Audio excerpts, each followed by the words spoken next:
Good morning, everybody. It is day 8.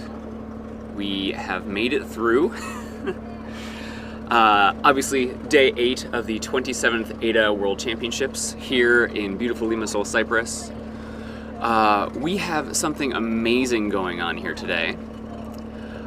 If you look over here, we'll see that there's a little bit of cloud cover. Something that I have not seen the entire time I've been here, which is coming on to about 4 weeks now. Absolutely spectacular. In addition to that, we also have some amazing dives today. If we can throw up the list on the screen, we're in the process now of starting with our 2 openers. Openers are divers who are not actually on the official list. They can be anyone, and it's mostly just to make sure that that all of the judges are, sort of getting into things, the safeties are all ready to go, all the equipment is working for dive eye. And so every day we have 2 athletes who do that. So we have Lily Crespi right now, and then Marianne Chavain coming up after that. So as you saw, we do have 1 national record attempt coming up. We do have 3 total for today. Alexandro Russo of Romania, Jordan Levia Alvarez of Cuba, and Anas Shair of Morocco, all attempting national records. Today is the constant weight discipline, which means you are either using a monofin to swim down and swim back up, not touching the line, only being allowed 1 pull at the bottom on the candy cane, or you can do bifins, which we saw on day 1 of the competition and day 2. Cool. So right now we can see Marianne getting ready. Again, she is doing... Oop, there we go, that's Lily. Just completed her dive. These dives are always pretty shallow. They don't actually count towards any records or any overall standing in the competition. But it is just a fun way for athletes to get a little extra dive in. And the other thing too is that you're getting experience with the judges, because they are giving cards as they would if you were doing the actual competition on that day. And all of the stress, all of the feelings that come with a competition day, you basically get nearly all of that by doing openers without the pressure of actually having it count towards your overall score. So it's a great way for athletes to get experience sitting with that extra sort of pressure that comes from doing competitions, which is so hard to replicate outside of just coming and competing. You can see Marianne is wearing a monofin. Monofins have a lot more surface area than bifins do. And because the legs are working in tandem together versus separately when you are doing bifins, the power generation that comes from using a monofin is greater. If you've never used a monofin before, you should really find a friend who has similar foot pocket size as you do and has a monofin and borrow it, because it is incredible. You really feel pretty unstoppable with a monofin on.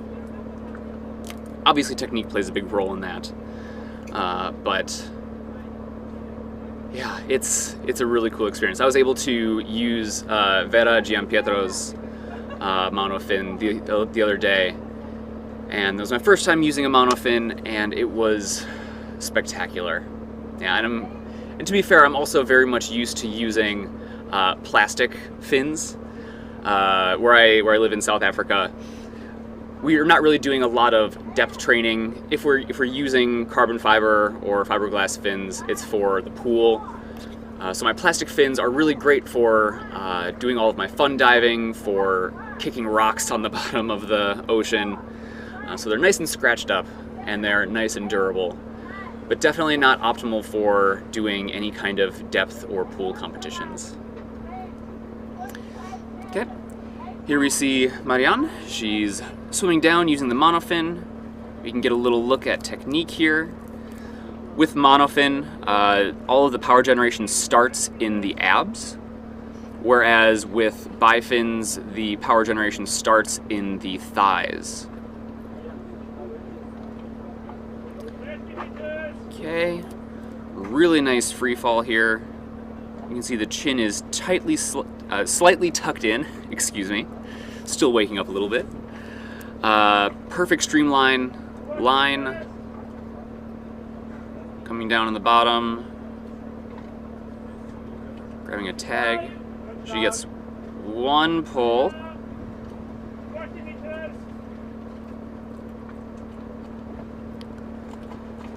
And begins kicking back up again.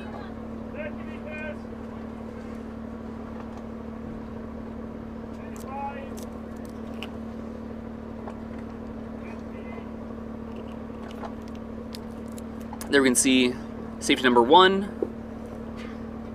safety number 2,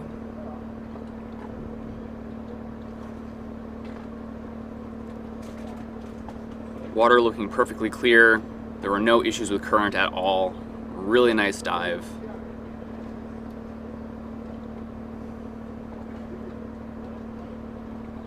She's okay.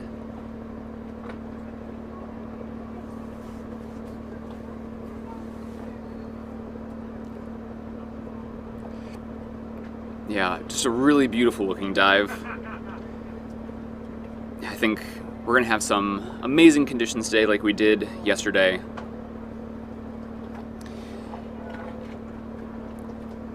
Very nice.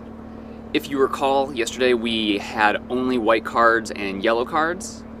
No red cards at all, although we did have 2 did not starts. Divers are obviously allowed to not dive if they don't want to, for any issue, any reason. I know some of the reasons yesterday involved equalization and struggling with mucus buildup in the nose and sinuses. And one of the worst things you can do is dive when your sinuses are clogged up, because if the sinuses are clogged, there are all kinds of little air spaces up in your face, around in your forehead, around this area, and if it's all clogged up, you can't equalize all those little tiny air spaces because they're clogged and they're blocked. So as you go down, the air spaces compress and they get smaller, and as a result, the soft tissue and the very delicate tissue in your sinuses can break, causing bleeding and obviously issues with pain and all that stuff, which we don't want any of in freediving. So it's always safer if you do have any kind of sinus issue, having a cold, if you're sick, maybe just don't dive. Just save it for the next day or the next available time. And obviously too, with this being a competition, it's a much more difficult decision to make, because in this event format, you only have one day to do your one dive in your one discipline, and if you miss it, that's it. But it's a very mature decision to not dive when you are not feeling well. Any kind of damage to the soft tissue in your sinuses or your eardrums creates scar tissue, which is less flexible than yourself in the future if you have a buildup of scar tissue. So that's why we always want to be keeping our sinuses, our soft tissues, our eardrums, all of that stuff nice and safe. And you do that by being conservative.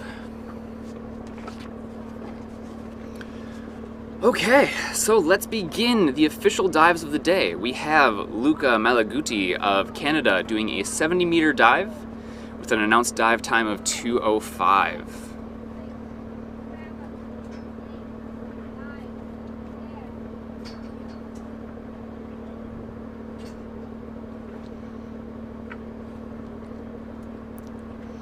You can see he takes a second there to flood his hood. If a diver is wearing a hood, the hood creates a closed airspace between the neoprene of the hood and your your eardrum, with the outer ear having air in it. And again, if you don't flood that area with water, you are likely to get pressure-related injuries, because that area you cannot equalize, whereas your inner, oral cavity, your nasal cavity, your sinuses, all of those can be equalized.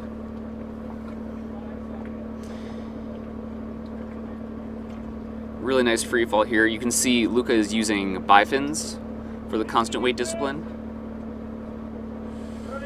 Ooh, early turn.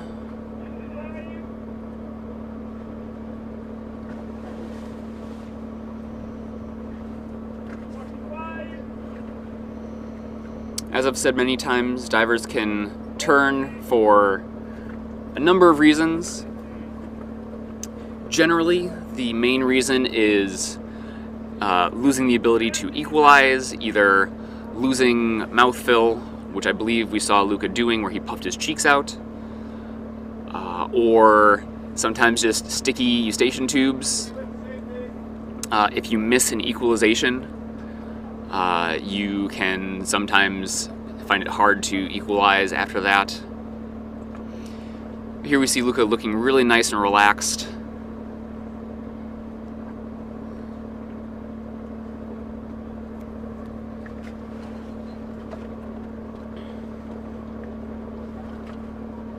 Woof. That is a loogie if I've ever seen one.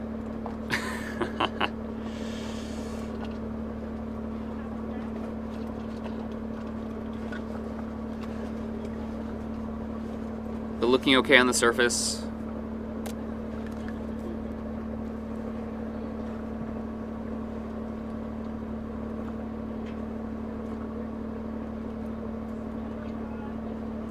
So he's got a yellow card, meaning that he did do the dive, he did reach some depth, but he did not complete the dive by grabbing the tag.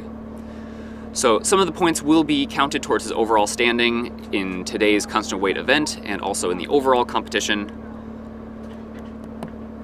So better than a red card for sure.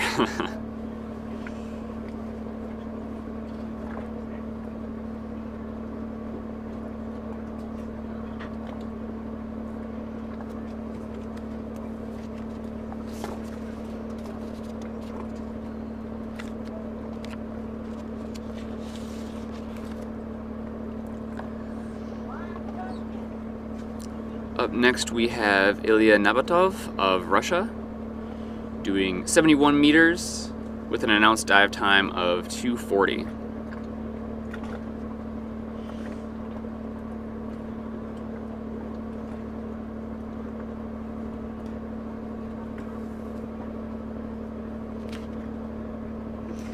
He got into freediving because he wanted to start exploring his own personal capabilities. And he found the competition aspects really, really interesting.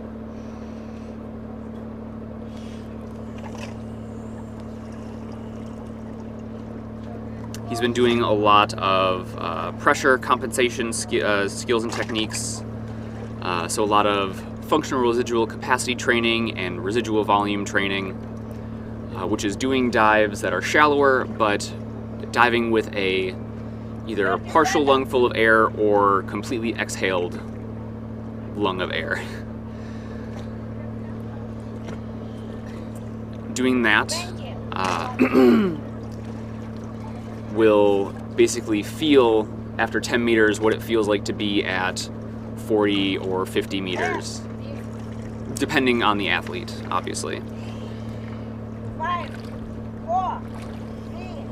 He works in a pool for all of the technical aspects of diving, and then he works on transferring all of that to depth after putting all of that training in.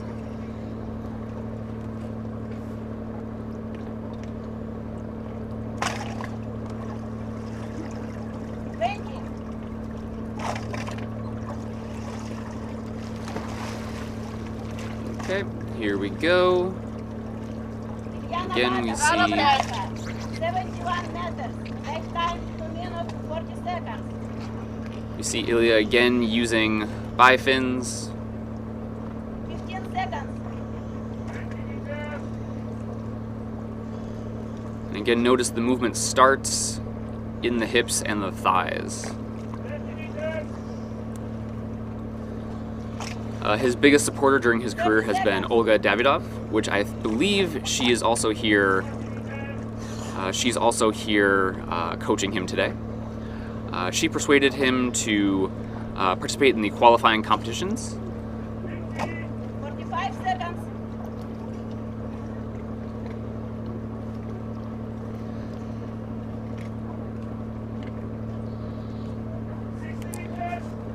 Nice free fall position. 1 minute. You can see one arm is at his side and the other arm is above his head on the line. He is allowed to touch the line, but anytime you give a pull on the line, that is when you will receive a red card, unless you're pulling at the bottom on the candy cane.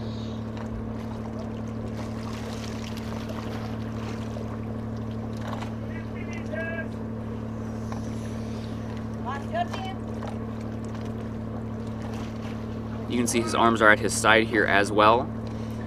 Some divers will opt for this as it's a more relaxing position, whereas other divers will opt to put their arms above their heads and add a bit more streamline to their overall technique, but that then also adds some tension and some muscle activation. So you can generally see either divers who are doing a bit more fast dives with their arms above their heads, or slower dives like Ilya, who has announced 240 for this dive, with their arms at their sides but staying more relaxed. I mean, you can see as he fins, his shoulders move a little bit, and that movement transfers all the way down to his hands. I am okay. He is okay.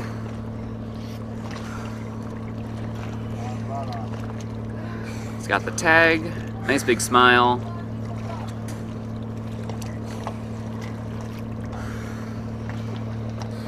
Yeah, hopefully we'll have another amazing day like we did yesterday with all white cards and yellow cards.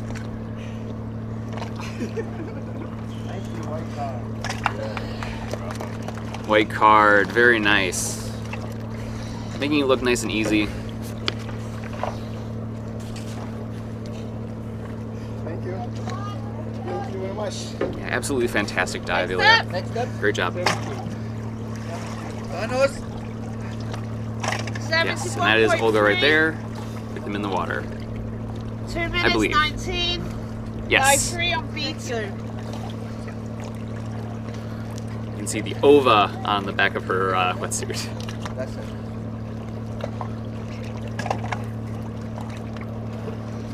Up next we have Zida Ko of Taiwan, Michael as I know him, doing a 71-meter dive with an announced dive time of 2:09.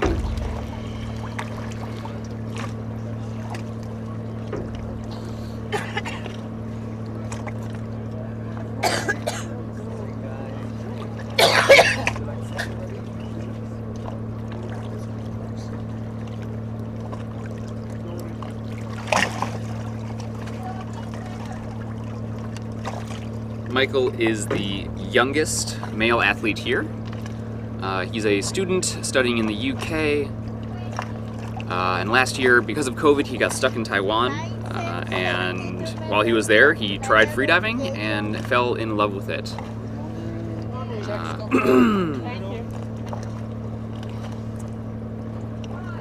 His personal best during the training was 79 meters.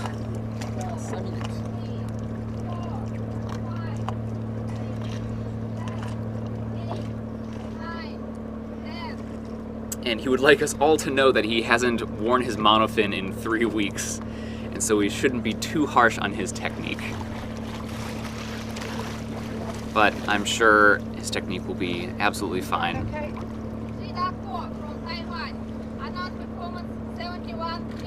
Here he goes.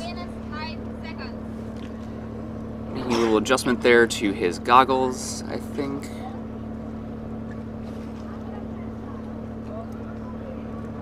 You can see he's making small, fast movements with the monofin. Again, at the top of the water, you are very positively buoyant, and so you need to work hard to cut through that positive buoyancy. You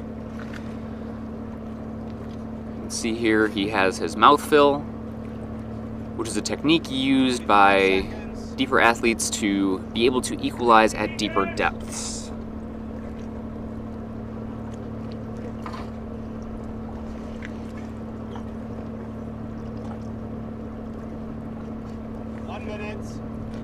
Maybe a little out of streamline, but we will forgive his technique.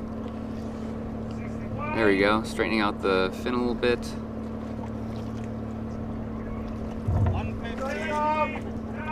Okay, touching down, grabbing a tag, one little pull, and then beginning his ascent.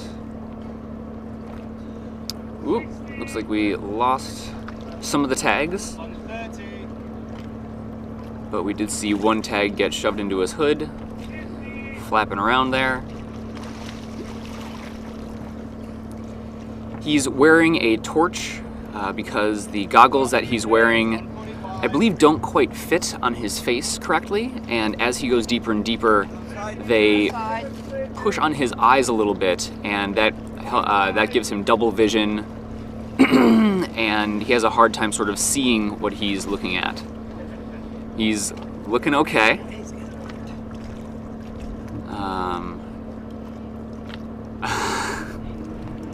Letting the safeties know he's okay. He's up nice and high on the line. Doing his recovery breathing. He's okay.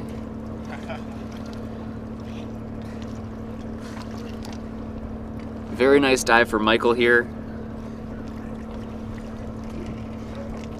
He's had a bit of a rough competition with a bunch of red cards during the pre-comp and a red card during the Constant Wave Bifins day, but he's finishing off strong with 2 white cards here, and he's let me know that he's going to be going home and he's going to be working very hard to train more, and ooh, so we have a red card here.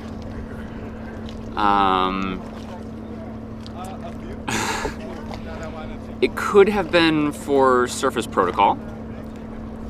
A diver needs to remove their nose clip, they need to remove any facial equipment, they need to give an okay sign, and then say, "I'm okay," all within 15 seconds of coming up on the water. Next step is 75. After that, the diver is observed for at least 30 seconds, up to a minute, by the judges before giving a card decision.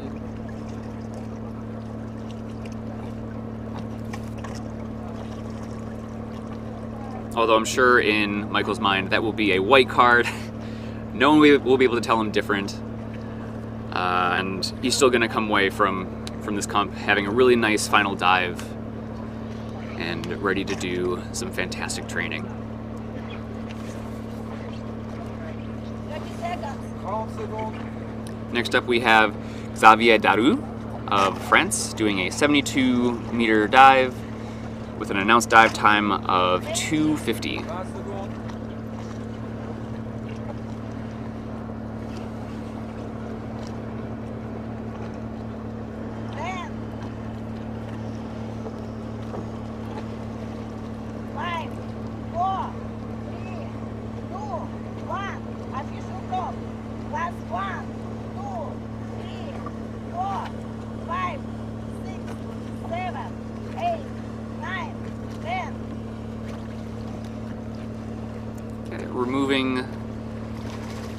the pool noodle, beginning the dive.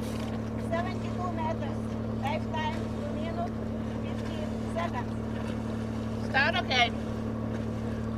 From this position, you can see the white boat on the surface. That is our one of our medical boats. If there's an issue with any of the divers where they need medical attention and a fast return to shore, we have 2 boats that are here to take them back as quickly as possible with 4 medical staff. And again, making sure that everybody is taken care of.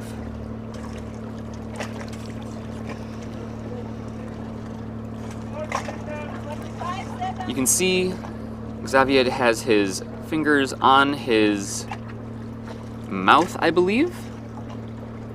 I believe he is holding his lips closed for mouthfill. I could be wrong though. I was talking to Chiasha Ukakar yesterday, and she informed me that, I forget who told her, but someone said that, whoop, we're flying right past the bottom plate. Really relaxed dive.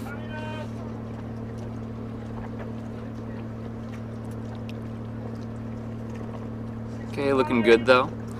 She was telling me that somebody told her that if you put your hand on your mouth or on your face, your soft palate will open on its own. 145 seconds. And I've never heard that before. And she swears by it. So I have to try it. I don't know, maybe you guys can let me know in the chat if you've ever heard of that before, if it's worked for you, if it does, or if it doesn't work. But I know there's at least one diver here who absolutely swears by it, so do with that what you will. Dive inside. Coming up, looking good.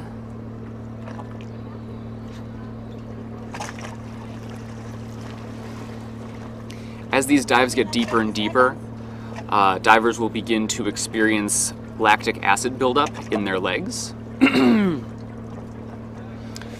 So if you've ever sprinted really, really fast for 100 meters, it's basically that same feeling,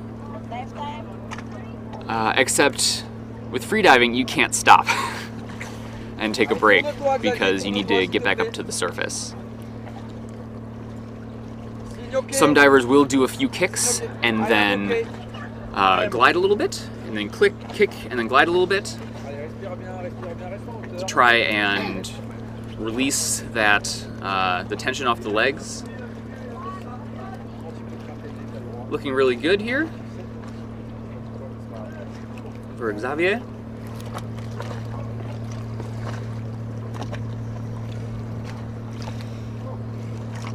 Waiting for the judge's decision. Thank you. Standing around awkwardly. We got a white card. Heck yeah. I love it. Cool, congratulations, Xavier. Nice dive, nice way to finish off the comp.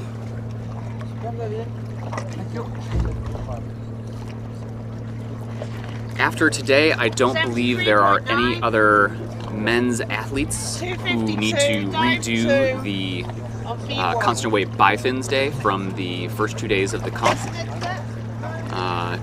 Constant weight bifins and constant weight are different. They are 2 different disciplines, but with constant weight you are allowed to use bifins.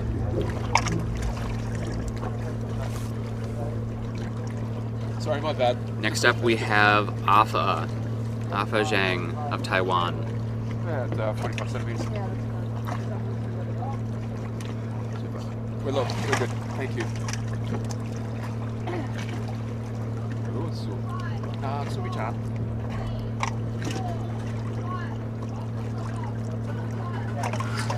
Afa's had a really great competition so far. I believe only had a very small surface blackout during the constant weight no fins day. which, to be fair, was tough for everyone.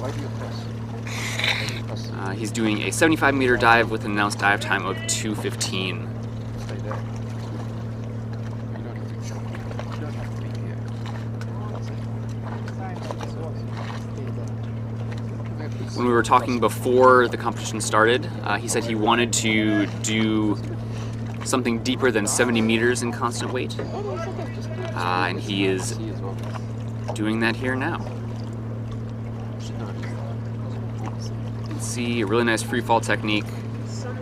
Again, his cheeks are puffed out.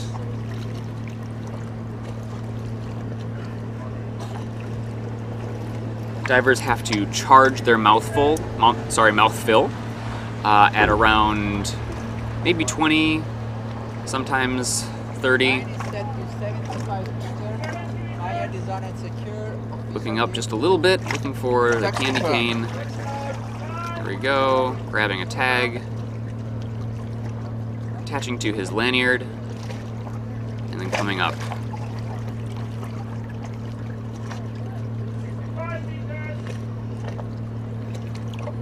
Personally, I find the monofin movement easier to do, especially starting with the abdominals when the arms are above the head. When the arms are at your sides, your pivot point is at your waist, whereas when your arms are above your head, your pivot point is at your abs.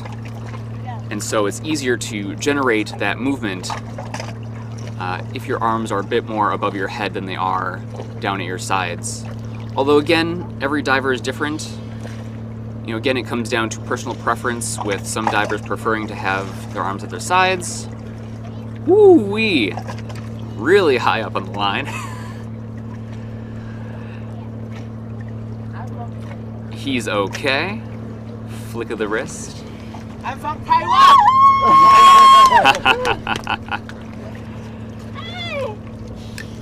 Amazing. Whoop, losing the goggles. Okay, leave here. Yeah, really nice easy dive. And you can see too with the power generation that comes from the monofin, he shot straight out of the water. Yes. Got a white card for Afa from Taiwan. Amazing dive, amazing person.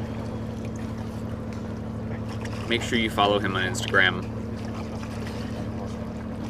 Okay, we have Amazing. Taiwan. We have 75 meters, 75.3 to Here we can see. 75.3. Okay. Dive time 2 minutes 10. Up Gauge next we have 2. Alexandru Russo Thank you. of Romania. Okay. Taiwan. We stay on 75 meters. Huh?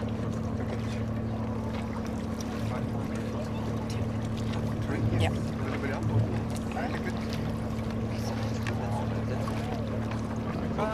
Same thing, like 75, yeah?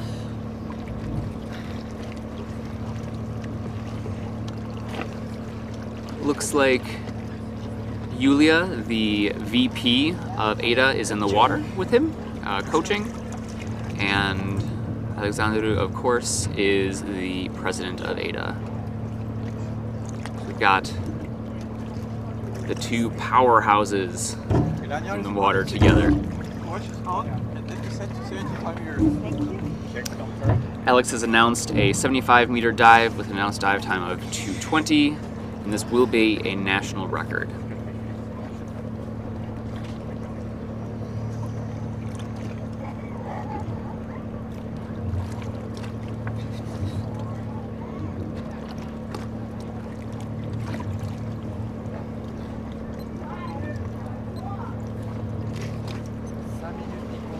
We have 5 minutes.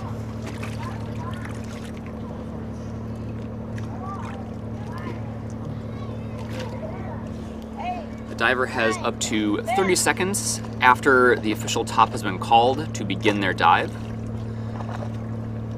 And we can see Alex doing some packing on the surface here. Really nice duck dive there. 75 meters. Dive time 2 minutes 20 seconds. National record attempt. Start okay. 15 seconds.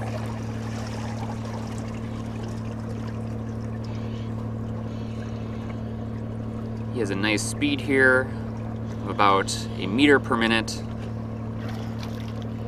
Making a little adjustment to the nose clip. The nose clip can sometimes move if you haven't cleared off all of the sunscreen or just natural skin oils off of it. One of the things that I learned here was that you can use either the Velcro of your lanyard, you can use the rope actually on, or the little string on the nose clip itself, or even the dive line if you really are in a pinch, to rub the oils off of your nose to keep the nose clip on nice and tight. Whoop, a little relaxed. 1 minute 15 seconds. Really strong kicks here on the bottom. And then as he gains momentum, the kicks will decrease slightly in amplitude. Everything with freediving is a balance between staying in a streamlined position and generating as much power as you 1 can. minute 45 seconds. Because if you kick your knees and your legs too far out, that will begin to add drag. If you are not moving your legs enough, obviously you will not go anywhere. So it's a 2 minutes. It's a balance that each diver needs to make for themselves. Moving his goggles and his nose clip. Again, 2 less things to worry about on the surface. I'm okay. Breathe. He's okay, giving his surface protocol right away. Again, divers do have 15 seconds to give their protocol. And as we've seen in the past, not in this case, Alex looks totally fine, but in the past we have seen some athletes rush their surface protocol ever so slightly, and that is sometimes enough to be the difference between having a white card and a surface blackout. But here we do have a white card and a new national record. So congratulations, Alex. Very nicely done. Making it look really nice and easy. So you can see there with Chris, the head of safety.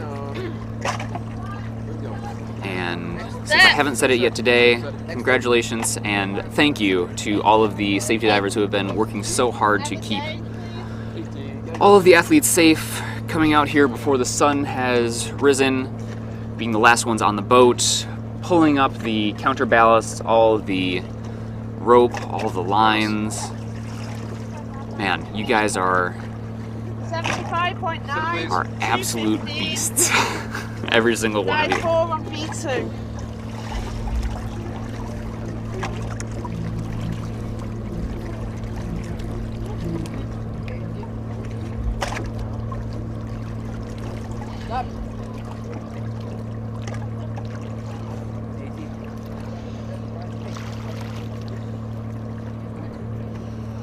Up next we have Nicolas Gaillot of France doing a 75-meter dive with an announced dive time of 2:10.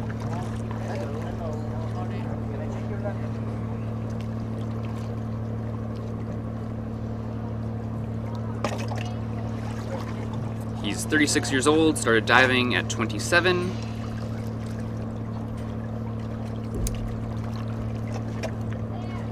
Line set to 80.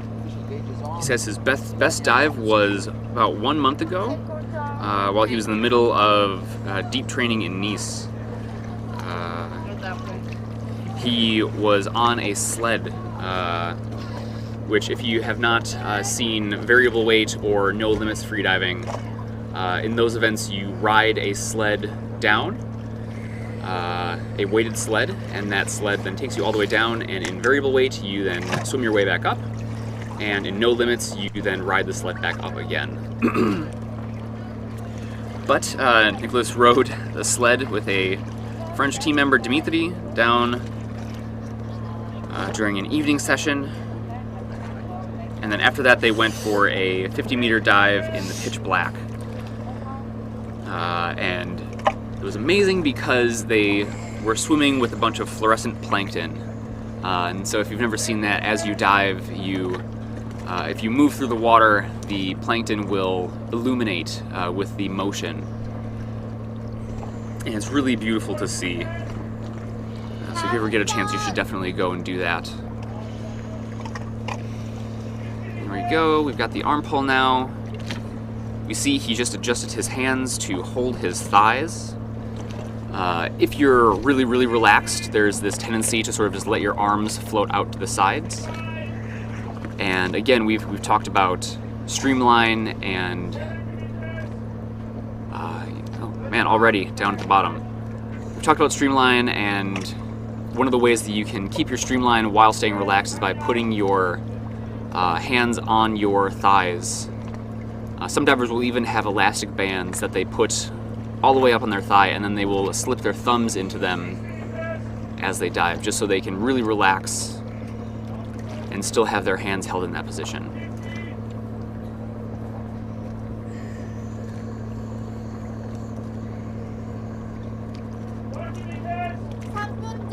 Keeping an eye on the dive line. Maybe he's making really intense eye contact with us. Safety 1 and Safety 2 are there.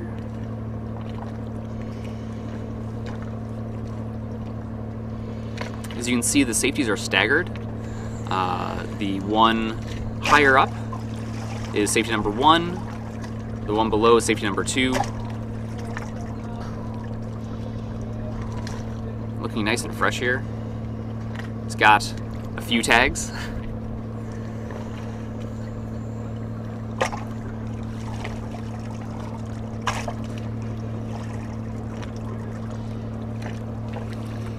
I believe Nicholas is staying a few days after the competition, and he said he's most excited to go explore some of these shipwrecks up in Larnaca. 2 minutes to official stop. Posing for the camera. And we have a white card.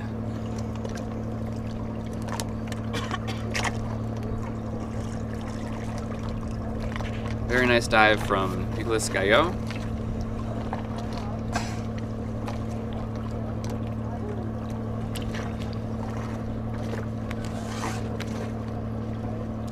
And there again we see his coach for nearly all the French team, Christian, who will be joining us later for the Alexei, Andrei, Abdelatif, Christos, and Sergei dives. And maybe even more. We'll see if we can get them. Up next we have Hee-chan Kim of South Korea, doing an 80-meter dive with an announced dive time of 2 minutes and 30 seconds. One of the athletes being sponsored by Double K, and Double K obviously being our main sponsor for the 27th AIDA World Championship.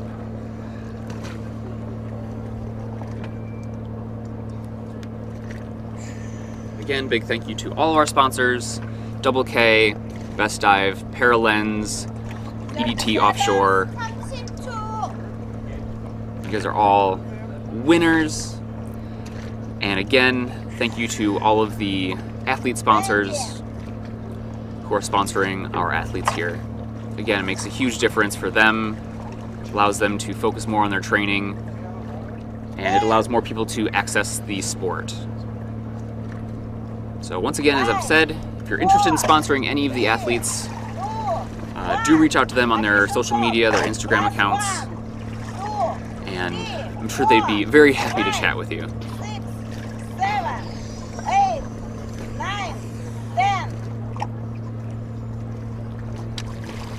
Hichan started freediving when he was 25 and has participated in competitions every year since 2017. Next time, 2 minutes, 30 seconds.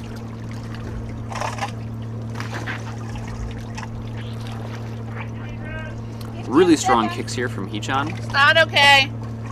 Very fast. You can see he's already at 35 meters and we've only been diving for 25 seconds. 30 seconds. He definitely considers himself a fast diver. It's one of the things on his profile that he's written. And he loves competition because he really likes to find and train to push them. He also he loves the sense of accomplishment and the tension that comes from the competition environment. Grabbing a tag,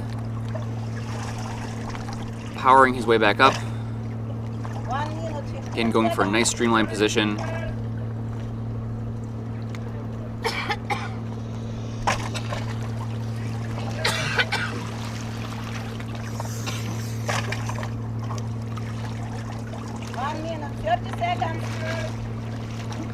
Now on a fast dive like this where he's really powering through using a lot of energy and oxygen, lactic acid will build up quite quickly in his legs. Now, I'm sure he's done a lot of training to get used to that feeling and continue to push through. But it can be very tough. 2 minutes. We see our safety divers here, keeping an eye on him. You see the one diver moving around. Okay.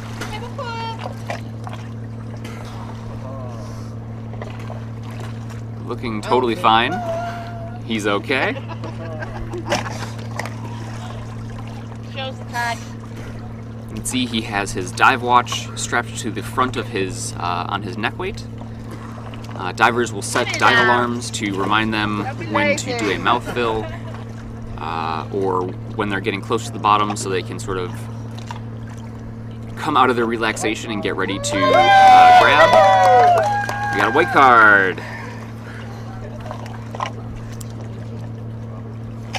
He has a personal best of 92.8 meters in constant weight, so this was definitely way below what he's able to do.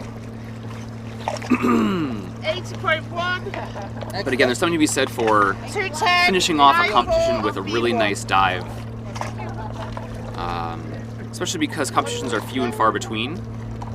Especially competitions like this are few and far between. So if you end the competition having a bad dive, it's sometimes easy to give in to the idea that, you know, the whole competition was bad and that memory and feeling will stick with you. So having a really awesome dive on the last day is a really great technique for preserving your excitement and longevity in the sport. If you ask me, of course.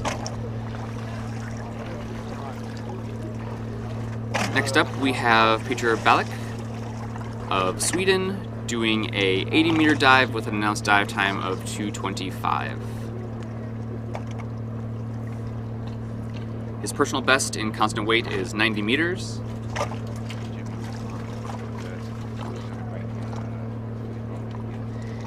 And at the Triton Cup in Kalamata in 2020, he did a constant weight dive of 87 meters. So again, this is below his personal best. And again, as we've said, you know, there are a lot of reasons for a diver to announce below their personal best. Comfort and confidence in your dive being the main one. Conditions being another. Just general physical and mental feeling on the day before, because again, divers have to announce what they're going to dive at 3 p.m. the day before.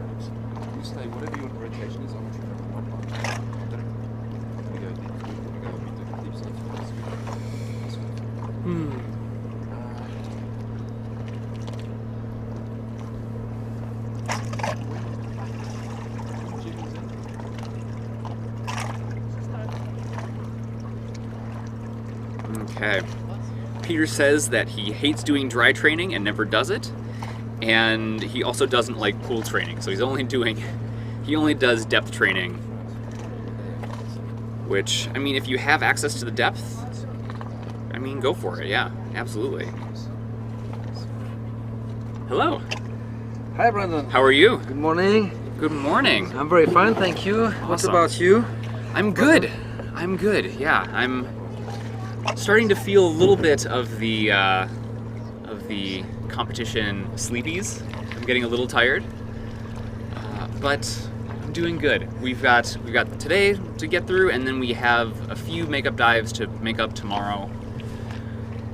So we're nearly there. Oh, of course. I understand that you get tired, and in the end, because it's very long days for a while now. So most of the 8th day, I think. Yep, today is the 8th day. In a row, no break, Yeah. no rest, and of course, that's long time under the sun. It's a long time under the sun. And I was talking to somebody yesterday, and I was like, I have my umbrellas, and it's not that bad. But then they brought up the fact that everything around me is painted white, and it's just reflecting sun back at me anyway. It's Exactly. like that explains a lot. Mm-hmm. That explains my absolute tiredness as soon as I get home, and I sit on my bed and just then lay there for like 2 hours. Also, the boat is slightly rolling. It's which slightly makes rolling, a slight move, and I assume that when you go back on your bed, you feel like you're still rolling, maybe, you know? I do. Falling asleep is an ordeal. It takes a lot of trying to just ignore the feeling of rolling and moving around when I lay down for bed. 30 seconds. For those of you who don't know, I am joined by Christian. Yes. I don't remember your last name though. Christian Maldame. Maldame, yes. France, who is the coach for the entire French team, That's it. and has joined us every day on the men's days. On Men's Day, I have extra free time, so I can join you for some comments. Yeah, I'm happy absolutely. to join you, Brandon. Yes, yeah, and again, I really appreciate you being here and giving the extra insight and feedback that I cannot provide. So, yeah, it's great to have you. So here we go. We have Peter doing an 80-meter dive with an announced dive time of 2:25. He did a freediving workshop with Jesper Stenman? Stecheman is Jesper is living in on the island of oh sorry, I don't remember that. It's a small island in the South Mediterranean. Jesper was in the Danish national team for years. They were, I think, world champion at the time with Stig Severinsen, and he's living on this small island, Malta Island. Oh, okay, Malta, okay. He's as a freediving club. Oh, amazing. So I understand that Peter is training, did a freediving workshop with him. Yes. Yeah, and that's what actually got him interested in competing. Here you can see a nice technique from Peter. Nice, relaxed free fall. And as I was saying earlier, you can see those black bands around his thighs that he has his fingers hooked into. So that way his arms can stay nice and close to his body, nice and streamlined without having to actually hold any tension in his arms. So here we go, we can see him doing a quite okay turn, I would say correct turn, even if it still can be improved. I was in the water just before with some French athletes. I was with Xavier Daru and Nicolas Gallo. Yep. And they performed very well, and they were very happy about the conditions today. The conditions look fantastic. No current. No current, blue water, warm water. So the water is 26 degrees today. Oh, that's amazing. good. That's good. Amazing. And so they had a great pleasure to dive, and I think that's the case for most of the divers that are diving now. So we have almost perfect condition like yesterday for the women. Yes. Yeah. And hopefully again we'll see only white cards and yellow cards, no blackouts. So for the moment there's one yellow and one red. I didn't see the exit. Was it a blackout? It was not a blackout. Okay. I believe it was a surface protocol. Surface protocol, huh? Okay. Missed those, so it's a strong dive for the moment. Strong exit, Yeah, good. yeah, absolutely. Everyone's come up looking really, really fresh.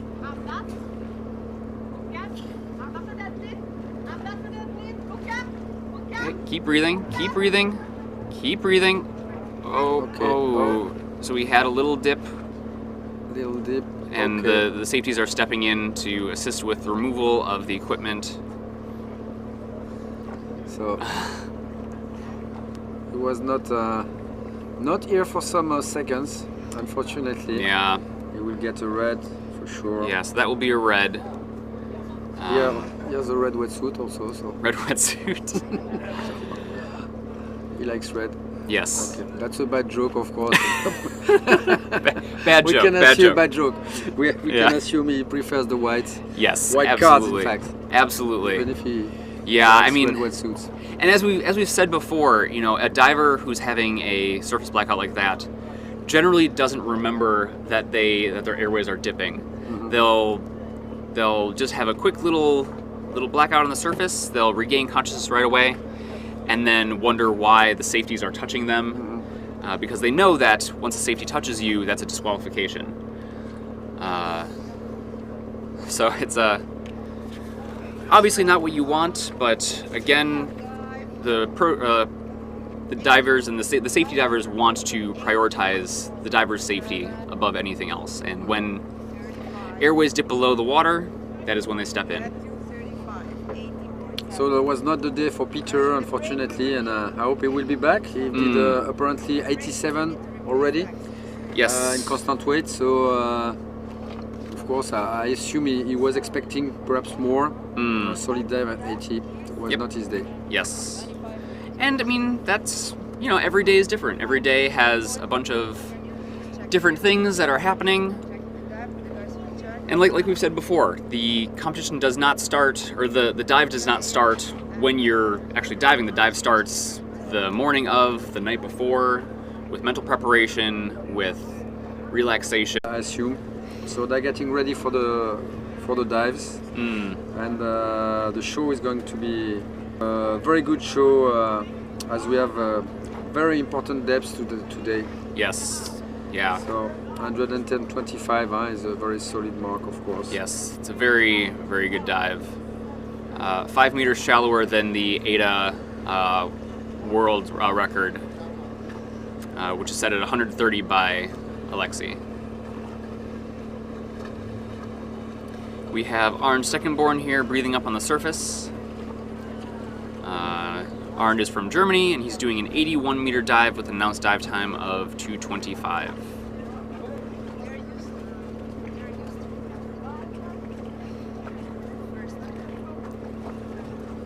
Arnd competed in the German Championship in August of 2021 and got first place in both CNF and constant weight, and became the German champion in those disciplines.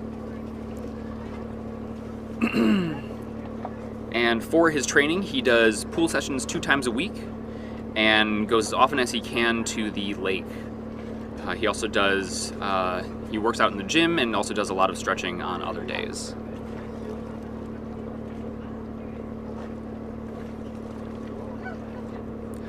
As a coach, do you also create workout plans for any of your athletes, or?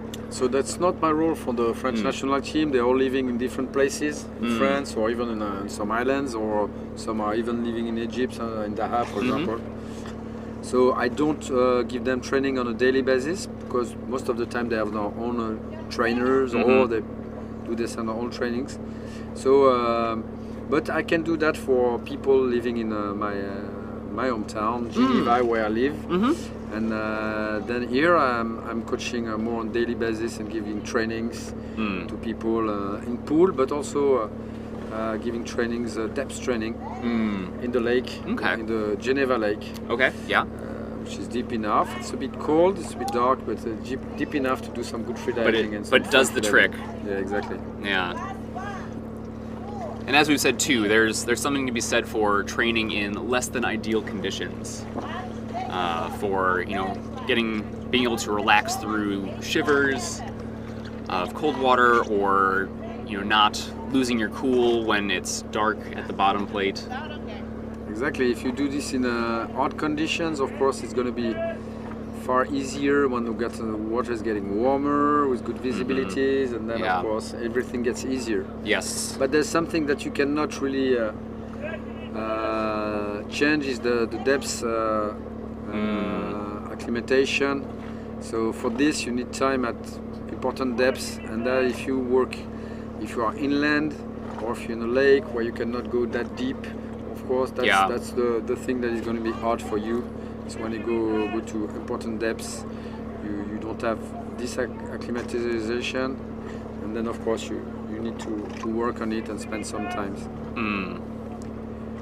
Okay, so he's on the free fall phase. Yeah. It looks good. Looking really good. Yeah, he did some kick quite deep, if I can say. It was, but he's good. We don't see. Doesn't seem to be any current today. Yeah, really, So really hot. none. Early turn. Early turn, Okay, probably equalization problem, of course. probably equalization. Yeah. So the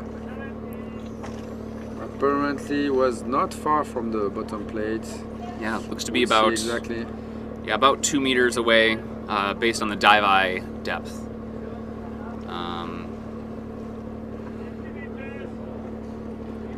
But nice, slow and powerful kicks. Yeah, that's it. He's on, but that's true. But what is strange in his movement is that he's only pushing and not making the way back of the kick, which is okay. But of course, if you want to be more efficient, you need to do properly both ways.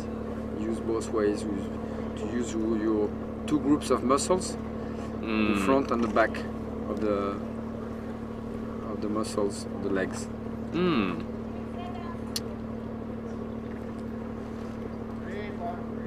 Here he is on the surface. Okay, he's okay. Seems okay, of course. Yeah. It's good. Well, of course, I don't know.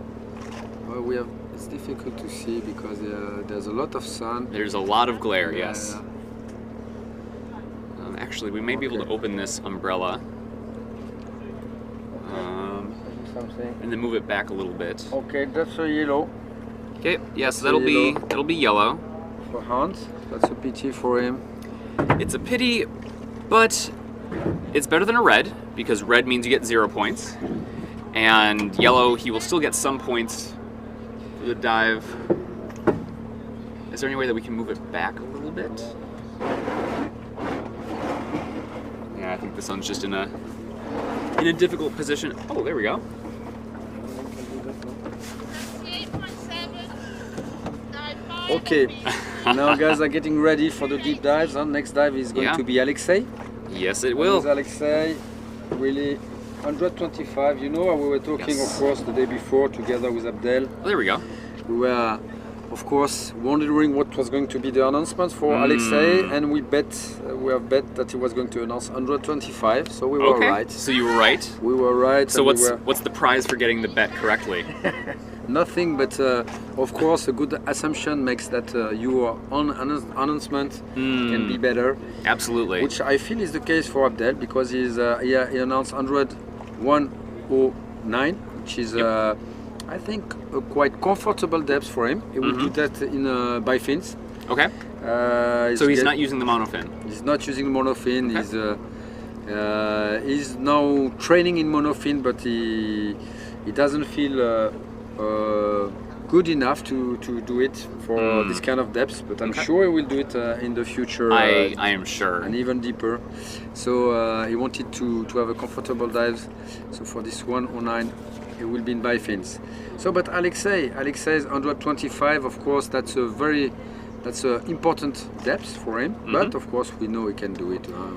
Yes. It doesn't seem to be a real problem for him. The conditions are perfect, so of course it plays a role. We've seen his content no fin dive 2 days before, and of course we were a bit surprised by his blackout, but that was still a very important depth for him. Absolutely. Of course. So we are all wondering what's gonna happen. really now we have these two Russian guys over 120. Alexei is the less risky one, I would bet, because of course the news I have from Andrei Matvenko is that 120s, the 120 mark is limit. Is part of his top dive, so of course it's probably more risky for him. But with this announcement, he was probably trying to reach and to get closer to Alexei. So it's very interesting to see what is going to happen this morning. Yeah.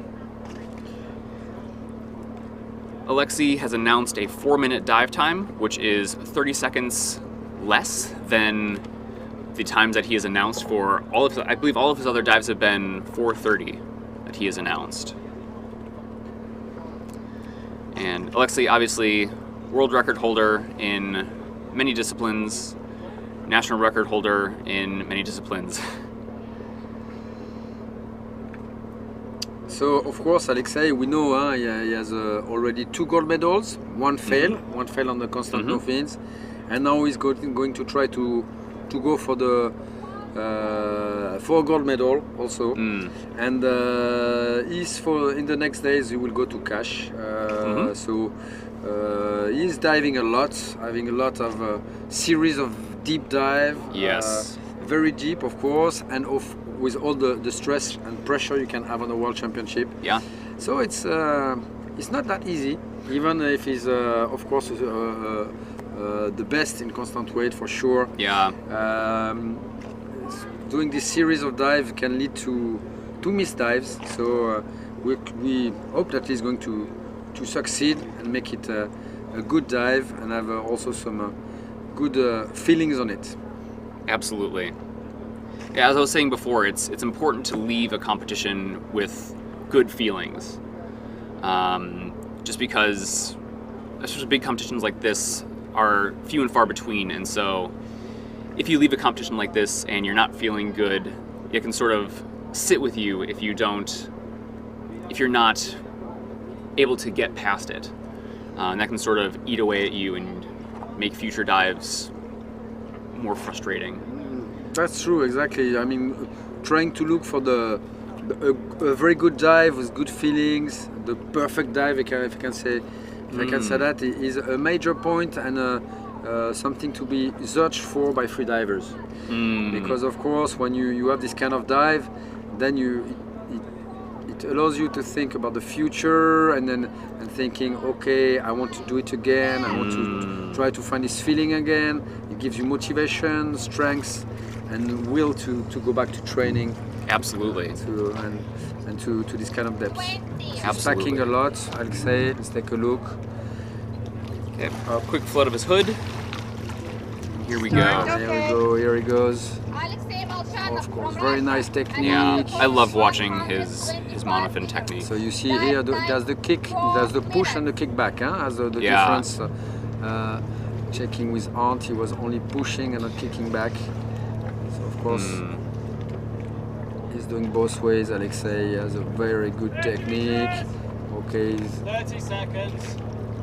He's now trying to slow down. 35 meters. Give a little shake there to relax. Okay, he stopped his movement now. Another movement. We're at 40 meters already.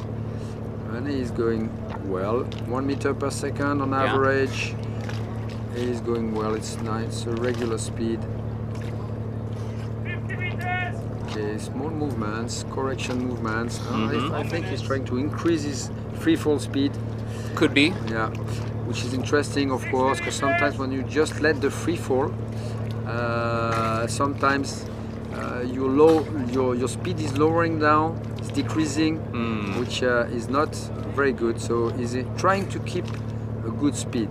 There's also something that we realized. We think the water is very salty here, and for this reason there's a bit more buoyancy than in some other seas that you can find, for example, Atlantic Ocean or even some other part of Mediterranean Sea. And we think it can has an impact on the buoyancy. Of course, when buoyancy is higher, of course, you go down a bit slower. Yes. Maybe this free fall phase. Another kick at 100 meters. He's streamlined. He's well. No, he's diving well. Look, Yeah, he looks really nice and relaxed. very nice and relaxed. A bit slower than 1 meter per second on average now. You know, he lost a bit of speed during the free fall. That is why he's each time making these small kicks to go back to speed. 125, here he goes. That's a very nice turn.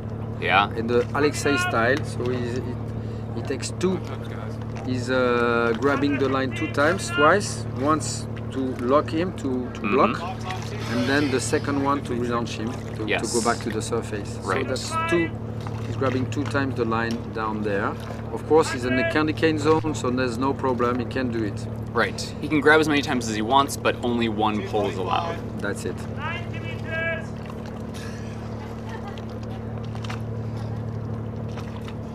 Okay, he's pushing good.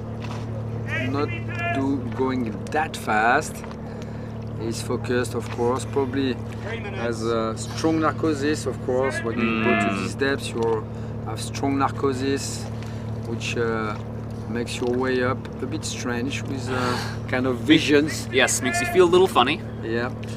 So of course we all experience different kind of visions, and but this narcosis is always there. Yeah. And that's on very deep dives. So people who are diving, I mean, obviously everyone is different, but you generally would get narcosis starting around 90, 100 meters. Yeah, even shallower if you're at the beginning of the season, and, maybe staying a bit at depth, you can feel that already. Not very strong, but I mean, you can feel this. You can start to feel it. Narcosis. Okay, it's coming back up. Look, it looks quite good. Yeah. Relaxed. He's making some movements here. Okay, floating up. Positive buoyancy. He's coming up and breathing. Okay. Looking fine. Okay. He's okay. Yeah, That's surface good. protocol okay. That's good. That's good. That's a good dive for Alexei. That's a really good dive. That's a good dive. Let's wait for the judges. But I think it's gonna be okay for him. Yeah. He has a good smile. He already recovered well from these dives. Thank you. Of course. Okay, Yeah, that's good. got a white card. Pim is showing us the white cards. Pim Vermeulen, the judge. So very good. He got white cards. Congratulations, Yeah, Alexei. congratulations.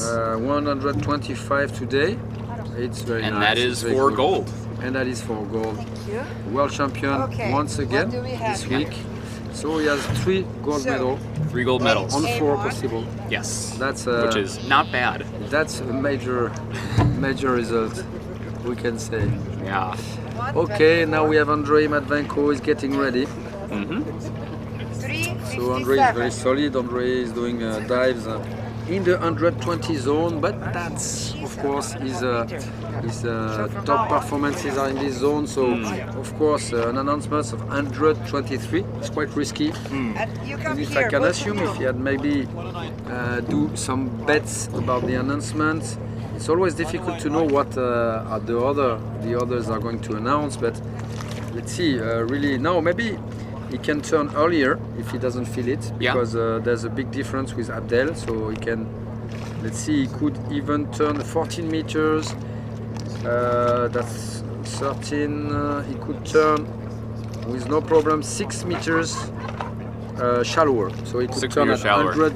117. 117 he could do. If he turns at 117 meters, he's still ahead of Abdel Yes. regarding the points. He could do it. I don't know if he's going to do this calculation Yeah. or go for it anyway. Probably would be very happy to validate this performance in competition, of Absolutely. course, and in the World Okay, guys. Championships. Now we are doing like we did. But we don't know his real tactic. Right. Yeah, it depends on his priorities. Yes, exactly. Okay. So let's see what he can do. Really, I'm really guessing. I know he's very strong. He was in 2019 in Nice, and he did a very strong dive. But we are still wondering what he can do and how we can increase his level to be able to challenge Alexei, which for the moment, of course, is the king of the discipline. Yes, absolutely. Okay, we go. Yeah, to looking really nice and 100. relaxed here on the surface.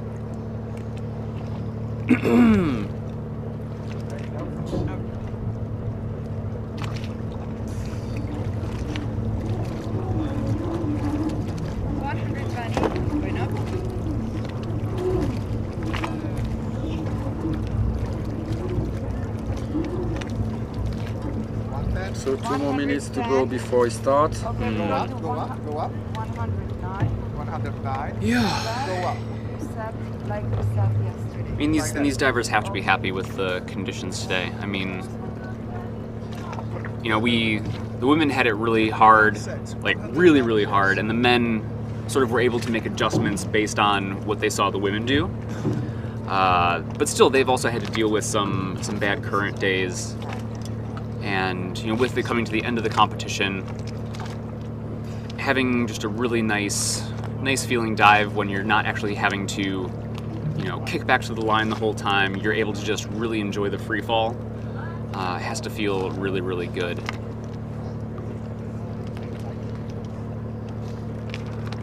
As you can see, he's wearing an official dive watch. What we see on the screen is not what the judges use to track their depth scores. Judges use the official dive watch for depth and for time.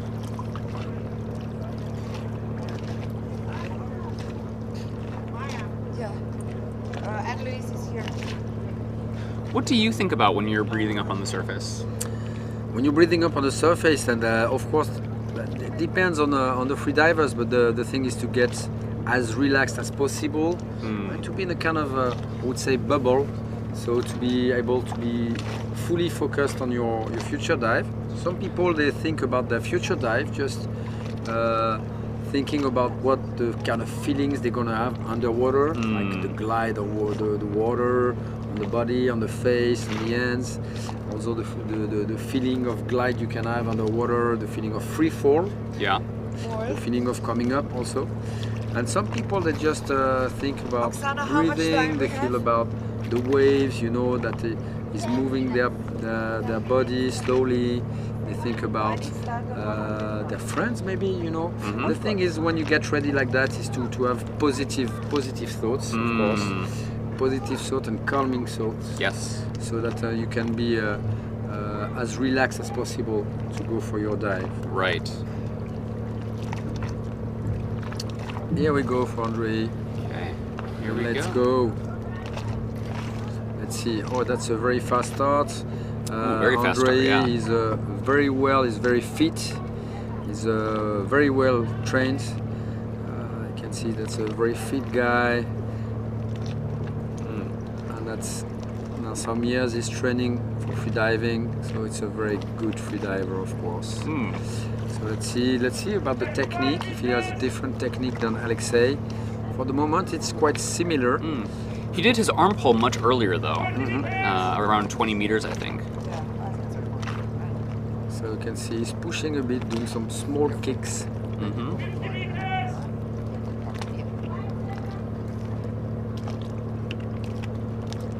We're at about 1 meter per second again.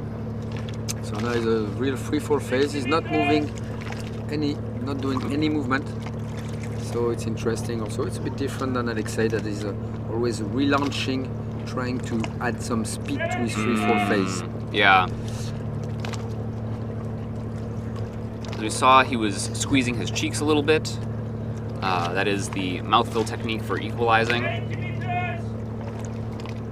He has the hands around his legs. I don't know if he has something to lock them, maybe one finger in a kind of elastic band, I don't know. Yeah. But they seem to be. He's very focused on his equalization, of course. He's reaching the depths. He looks okay for the moment. He has opened eyes. He's not using any fluid goggles, anything. So of course he cannot see clearly, but he can see the line enough to be able to manage his dive. Yes. 115, 17. Now he could turn if he wanted to front, but I think he's looks gonna like do he's it. going. He's gonna do it. Whatever happens, he wants to do it. He's slow down. He's quite slow for his turn. No stress. Okay, probably a bit of narcosis, but also he doesn't want to get stressed. Small movement to go back up. You see his arm lock is not so much stressed, stretched behind, so he's still a bit rigid with his shoulders. I'm surprised that he's not pushing more than that, but it's quite efficient. It's going back up very fast and is increasing his speed. Okay. He did announce 3:45 for this dive, so he does still have Spare time. spare of course. time for sure. It's going. It's not as streamlined as Alexei. So as I was saying, the shoulders are a bit locked and a bit too much forward to be perfectly streamlined and to have a perfect hydrodynamic. But he's going good. He's going well. Yeah. He's going up quite fast. 1 meter per second. Maybe even more. It's difficult to calculate exactly, but he's keeping his speed. Oh, Yeah. okay. We can see, looks like he's Okay, doing mate. a little bit of kicking and then He made relaxing. a very small stop just before. I was, of course, I feel that I was not feeling good.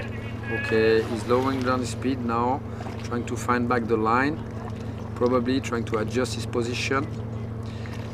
And we see he's on the side. Okay, now, okay, what's up? Okay, he's trying to stay focused. He's going to do it. Okay, He's got the whole safety team with him there. whole safety team, but what is he doing? Oh, he's not going to. Oh, he's lost. He lost the line. Where is it? Where is it? He's lost the line. Okay. Oh, So- he comes back. Unbelievable. Oh. He did the Keep- okay. He doesn't do the okay sign. He didn't do. Oof. Oh, what are going to say the judge? I think I think he didn't do the protocol correctly, but it was difficult to see from where we are. Right. But it was very strange. His way back. Okay, that's a red card. that's a red card. Unfortunately for Andre, but he was not far. He was really not far. No, definitely not. And it looked like he was very close on the surface to being okay. Yeah, to being okay or to being blackout because he literally lost totally the lines in the end. Yes, Huh? yeah. I don't know if it was about his hypoxia, because of his hypoxia, or because of the narcosis. Yeah. Really, because he really went out of the line. Right, and that's one of the things that the safeties are looking for is any sudden change in movement. Either moving away from the line or starting to have jerky movements. That's one of the signs of the beginnings of a LMC and moving to a blackout. And I was surprised because the safety did a very good job. They didn't try to grab him because, of course, if you go out of the line like that, most of safety would just pick you up and bring you back up the surface. But they really let him the chance to make his protocol, which he tried. But of course, he was a bit out of somewhere. I don't know where, but maybe we can ask him afterwards, Andre, what happened. And now, of course, that's a red card for Andre. Alexei is world champion, and Abdelatif Alouache is going for a silver medal. He's going for silver. Once again. Yeah, once this again. week. So that's very good for him, and I believe, as I know him, I believe he's able to do it. It's a normally comfortable dive for him. So let's cross the fingers and see how he's going to be able. What is of course interesting is that doing it by fins. You see as his usual by fins, and he's going to do it like that, which of course in middle of the monofins, doing a very strong result like that, playing for a silver medal is impressive. Yes, absolutely. You definitely don't get as much power generation out of the bifins as you do from the monofin. That's right, exactly. And of course that's 109, so that's not so, that's more than 15 meters away from what did Alexei, but still 109 is a top top class, world class performance in Yeah, bifins and absolutely. in monofins too. Yeah. So let's see what he's going to be able to do. Yeah. He's announced a 4:10 dive time, and dive times don't actually apply or don't actually impact the scoring at all. It's mostly just for the safeties on the surface to know and plan ahead for how long a dive is going to be, planning ahead for when they should start their, be ready to start their descent down. So Abdel is getting ready, he's breathing, he's relaxing a lot. We have on his side with the gold wetsuit is Chantal Steiner.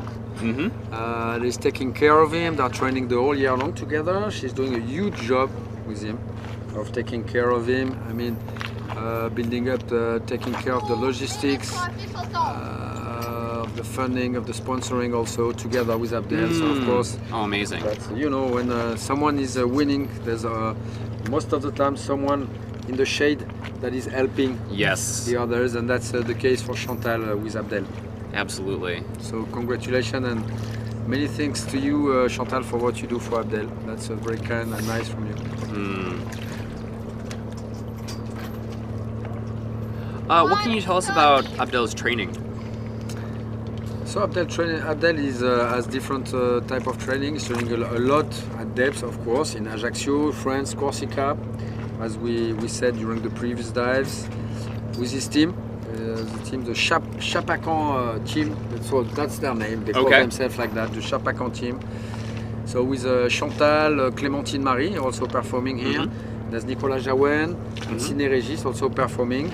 Nicolas and Sidney are going to perform today. Yeah. They're going to perform at 11:48 for Sidney and 12:12 for Nicolas Jaouen.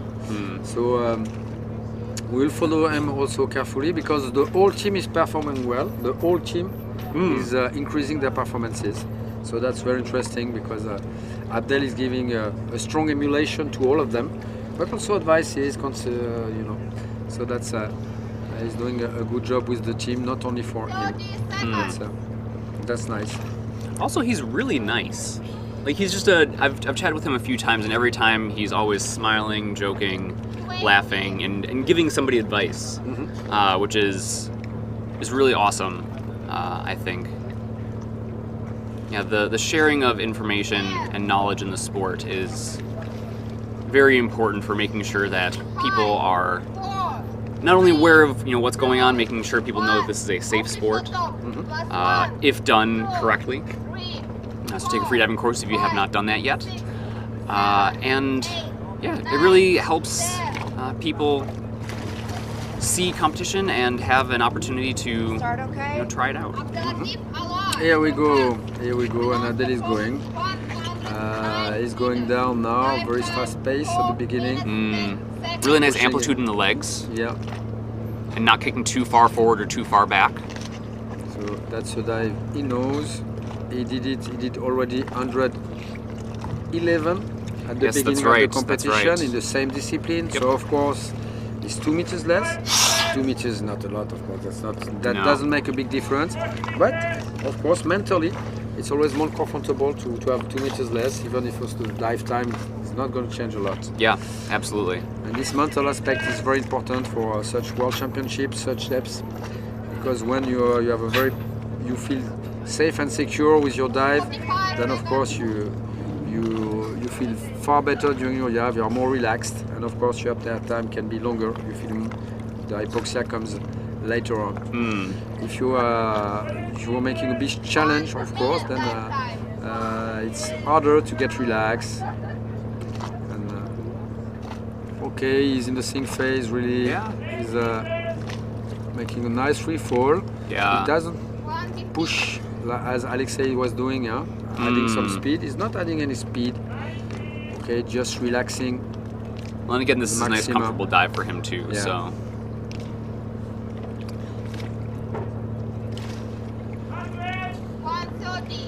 Okay, 100 meters. He looks fine, look. It looks very fine. Ready, grabbing the tag. Okay, grabbing the tag. That's a very good turn, you see. Yeah. He used the lines, only one grab at the ball and very efficient turn. He grabs the tag and goes back up. Of course, if there's Christos Karelos just behind, who's 1 meter less, so he has to do the dive. He could afford not to take the tag. Right. If we wanted, he could be tied with Christos, but he knows the dive and he wants to take it. We talked about that yesterday. He said, no, I'm going to take it. That's normally a regular dive for me. I feel good. I want to take it. I want to go for it. Yeah. So he's pushing carefully. We see that he looks very focused. Eyes almost closed. He's following the line along. Yeah, nice small kicks. Yeah. Probably strong narcosis also. Yeah. Small kicks. You see, they are still the kicks are still fine, very nice. He's even a bit increasing his speed. He doesn't feel tired at all. On some freedivers, you feel like really the legs are tired, but it feels good. Apparently, that's what it looks like. It's difficult to know, of course. Okay. There's our first safety. Obviously, you can see the scooter all dives under or over 80 meters. Also have a scuba, sorry, not scuba, have a scooter diver that comes down to as the first safety. Okay, he's good. Look, he made a sign to the safety. He's feeling very good. And then he's going for the silver medal. Yep. Very Moving good the at that. Keep on going, nose clip off. Now, really relaxed.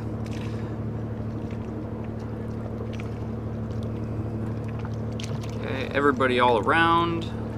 That's good. His line, his hand is on the line. I think he's really relaxed. He's using the positive buoyancy now to go back up. Hands are facing. Okay, Abdel. I'm okay. He's okay. It's very solid. It looks very fine. It looks very good. Yep. Let's Lips wait. look nice and colorful. Let's wait for the card, but of course it's very nice. It looks very fine. Yeah. Look at that. It says the same thing for Alexei. I mean, when you go see him coming back up, you know, it's very strong exit. Of course he has a tag. Okay, the tag. He's crying a bit, Abdel. I think he understands what's happening. Incredible, amazing Abdel. Amazing Abdel. That's another silver medal. Another silver medal, yeah. So he has gotten medals in for all the day. So all the days, we are wondering if he's going to be the winner of the overall. Yes. Of course. Congratulations, Abdel is crying. He's so happy. Yeah. After all these trainings, all this sacrifices for his life, dedication to freediving. He's he's an impressive freediver. He's a top-level freediver, showing us all of his class today once again. Yeah. So that's now 4 medals for him at this World Championship. That's 4 medals. That's of course Alexei has 3 gold medals, but we have Abdel with 3 silver and 1 bronze, if I remember well. So I don't know exactly what's going to be the calculation for the overall ranking, how they calculate this. Yes. Let's remember, it's called the Molchanova Prize. Prize. Yes. In honor of Natalia Molchanova, of course, the mother of Alexei, that died in a very sad incident some years ago in Ibiza. Yes. And now, after this wonderful dive from Abdel, we have Christos Karelos getting ready for his dive. Yes. Christos is from Greece. Sorry, go ahead. Yes, okay, please go ahead. Okay. He's done 117 constant weight. And actually, I believe he has 1, 2, 3, 4, 5 national records in constant weight. Broke it originally with a dive of 104 and slowly progressed up to 117. And I believe he can do much deeper in constant weight. That's it. I think you have 117 on your small on my notes. file, on your notes. I think he did 120 and he tried 122, if I had the right information, in Kalamata. I don't think he succeeded in 122, but he succeeded on 120. So he's able to do 120, but at the beginning of the week he did a blackout in constant weight by fins on a 100-meter dive, something like that. So I don't know if it's 100, 101. So I was also guessing if I was going to dive again this week, and finally he's on the line. Yes. So good for Christos. Good for Christos to be here. Good for Christos to be able to compete, and of course he's going for bronze medal. Going for bronze, 108-meter dive with an announced dive time of 2:40. So that will be a very fast dive. Very fast. Ooh-wee. Christos is very young. It's clearly one of the rising stars of the constant weight. It's a young gun. Yeah, 24 years old. Started diving 3 years ago only. And he says he does like the speed of constant weight, so we'll see a very fast dive from him. It was a swimmer before. He swam his whole life. So he's, I never saw him diving, but I assume he has a probably very good technique. Let's take a look at him. Yes.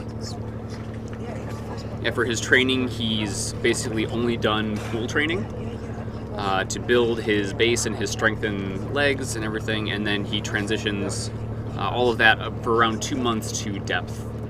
So then working on free fall, working on equalization, that sort of stuff. Doing that both dry and in the water.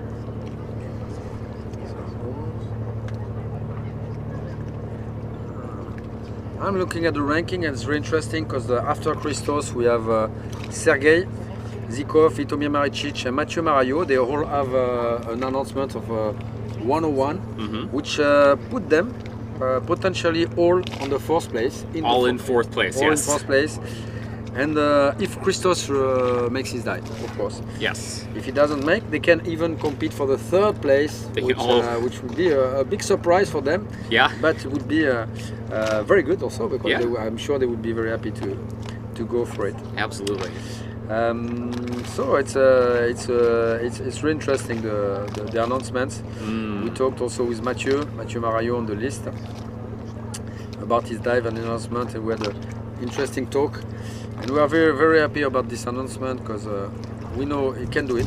And with this announcement, together with Sergei and Vitomir, they can take a fourth place. So it would be a huge achievement for him, for Mathieu. Absolutely. So I'm gonna, after Christos dive, he's gonna go. I'll leave you to go to coach Mathieu in the water. Sounds good. In the water. Perfect. Afterwards. So here's Christos. Okay, it's time to go for Christos. Packing, he's packing a lot. Let's see his start and his speed. Noodle goes away, here he goes. Here he goes. He's pushing the dive eye. Dive eye is going to have to rush to keep up. Yeah. Yep. He's not able to follow, but okay, back on track. Okay, he has a very good technique. He's very nice technique. 27 meters. What is he doing? He made I think he made the mouth feel. So he put just on 27 meters. Just put his head back, probably to make a little bit of extra room. A big mouth feel as big as possible. So still pushing a bit. He's streamlined a lot with his hands in front. Of course, this normally increases the speed of descent, but also a bit more tension in the body, in the upper body, which is not perfect for equalization, but he's accustomed to that for sure. Yes. He's trained to that, so you can assume he likes it. It doesn't move, no extra movement for him in the free fall, like as Alexei was doing. Yeah, just falling quite quickly. A little faster than 1 meter per second, it looks like. Yeah, nice fast free fall speed. He wants to thank his coach, Dimitris Komolus. Here we go, and that's a turn. Bottom. No problem. He goes back up with the hand on the side. Okay, he's pushing a lot from the. Pushing a lot, from yeah. the turn, pushing a lot. And as you said too, activating both the back, the hamstrings and also the quads for the dive, or for the kick. So Yep. now he has the hand streamlined. He has a very good technique, we can see. He's going very fast. Yes. Dive eye barely able to keep up. Yeah, dive I cannot follow, really. The dive is probably full speed, and they He's- cannot follow. Yeah. He's at 40 meters now. It's 40 meters. And again, looking at this the amazing clarity of the water. So he's doing kicks and sometimes making some breaks, probably because he has a lot of lactic acid in the legs. Yes. So he takes a small break just for him to recover. He's almost on the surface, 20. Well, the dive height does not follow any. Absolutely not. Too fast for the dive height, Christos. There we can see the boat. Okay, he's surfacing, very good. Oksana, you say Good. 41 minutes. He takes Looking the good. goggle off. I'm okay. Okay, it looks Yeah. strong. It looks strong. It's a good dive for Christos. It's a good dive for 3 him. seconds faster than his announced time of Even 2:40. faster than his announced time. Amazing speed. Ooh-wee. That's very fast. That's Yeah. very fast. Such a dive. And a white card. And that's a white My card. gosh. Congratulations, Christos. He takes the bronze medal. He'll So take we the bronze know- medal. We know the podium now. Yes. Alexei, Abdelatif, and Christos. And Christos. And the three guys at 101, they go for fourth place all together. Gonna try and tie for fourth, yes. Tie for fourth. Let's go, guys. Yeah. So, Brandon, I'm gonna leave you. I have Cool. to go to coach Mathieu in the water. Awesome. Thank you so much for joining me. And for the whole week joining me. It's been an absolute pleasure having you with your insights, your amazing just commentary as well. I think you definitely could do a good job doing this as well. So. Thank you very much, Brandon. A great pleasure to be with you this week. And I really appreciate also all your job, your dedication to freediving and to these commentaries for the freediving community, but also for all the public, maybe for the people following us that are not pure freedivers. And that was very good to have you commenting all these Thank you. pictures. And we are not over, we're still keeping on for some great performances today. And tomorrow there will be some Yes. final performances for the constant no fins, with still the podium to Yes, play yes. for the girls, Yep. for the women. That's right. To play in constant no fins. So still some suspense. to Still come. some suspense to come, absolutely. See you. Cool, enjoy. Brandon. We'll see you Thank later. you very much. 5 minutes. Awesome.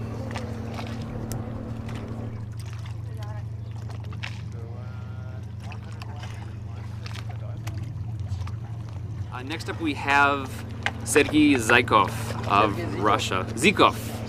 I've been saying it wrong this whole time. Okay, Sergei Zykov of Russia doing 101 meters.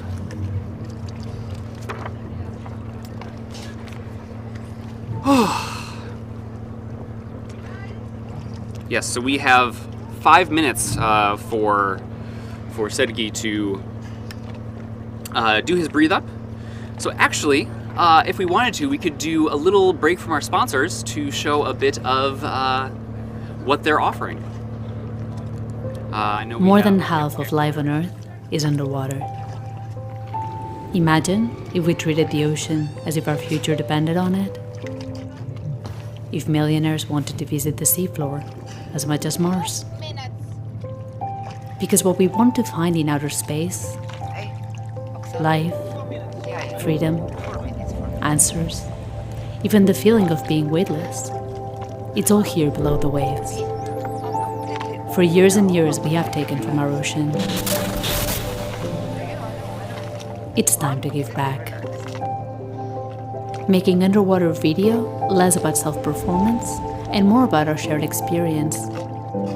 If we act together, there will be beauty left to capture for generations to come.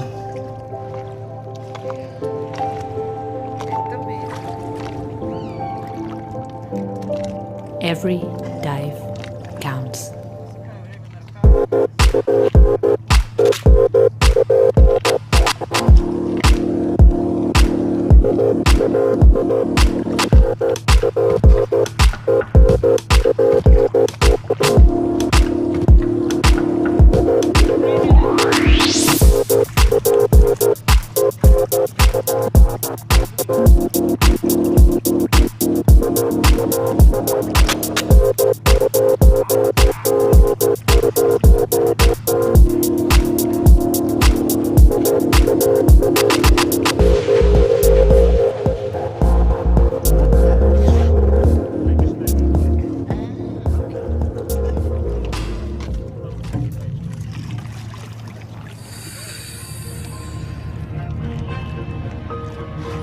Best Dive has more than 20 years of experience in developing and manufacturing wetsuits.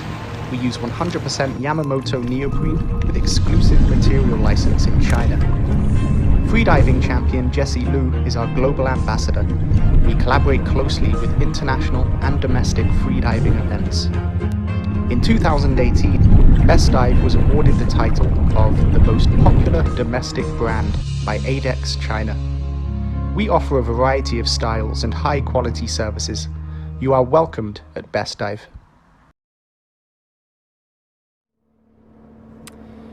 Welcome back. Okay, great.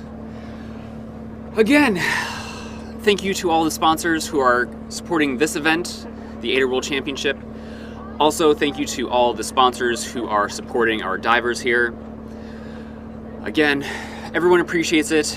It makes the event easier to go. It makes the divers have an easier time adding more training to their schedules, which overall just helps the sport as a whole.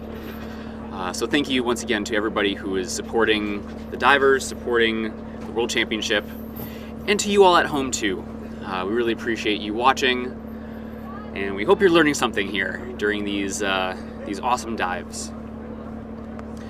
If you do have any questions, it would be amazing to see all of the questions in the chat. We'll have a little bit of time after Sergei's dive, so please do make sure that you are putting the questions there, and I will answer them as best as I can. Up next we have Sergei Zhikov of Russia, again doing 101 meters with an announced dive time of 3:25. 20.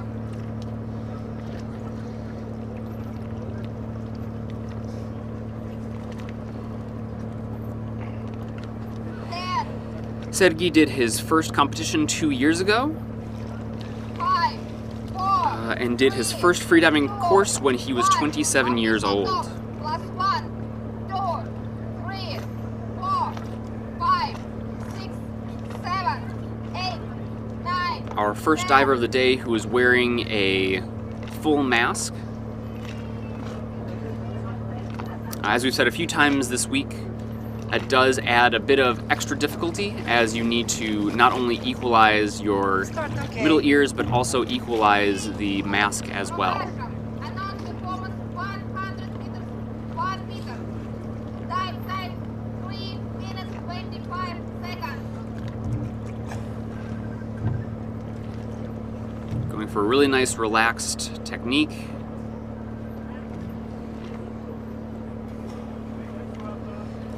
He's moved his hand now to his nose. I believe he can do no hands equalizing, which is where he opens his eustachian tubes voluntarily and lets the air flow into his middle ear. But the hand on the nose is more to regulate the amount of air that goes into the mask.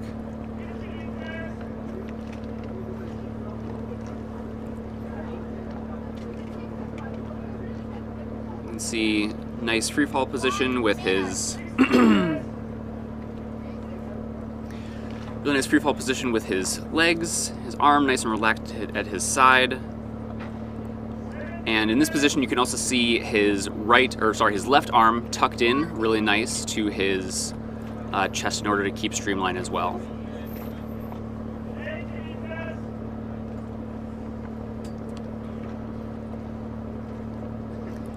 He's mostly been working on his dry training,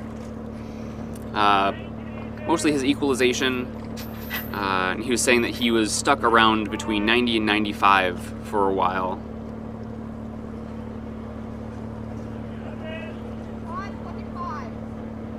Okay, nice turn at the bottom, giving us a sign he's okay, having fun.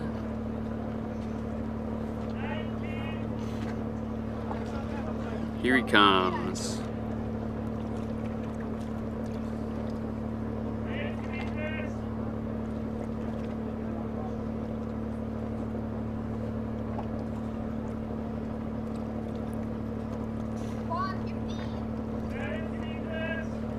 Being nice and relaxed here.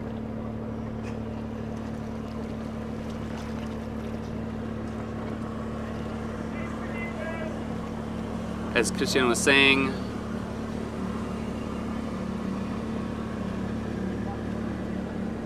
we want to be trying to see the movement of the legs going back and forth, not just in front, activating the quads. But at this point too, I'm sure he's getting quite lactic, really feeling the burn. So I'm not necessarily surprised that technique gets more difficult.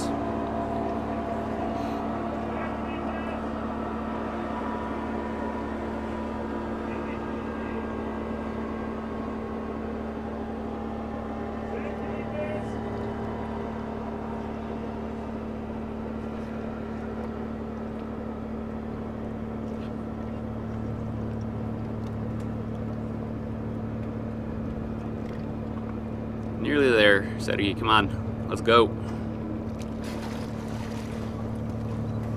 Driving up nice and high on the line. Doing strong recovery breaths.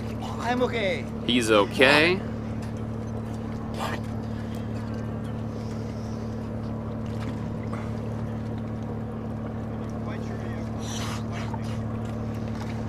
He has So it's 101 meters. For the moment. With the white card, yes, with the white card, that puts him, that puts him at the moment, the only one in 4th place. So yours. But we have 2 other divers, Vitimir Maricic and Mathieu Mario of France, who will also be,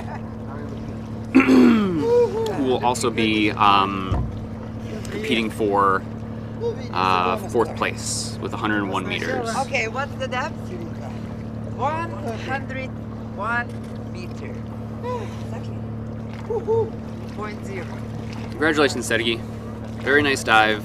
329. And again, as I said, Dive with the dive mask number on, the 8 full face mask, gauge it A1. adds more difficulty. Bye bye. Good one.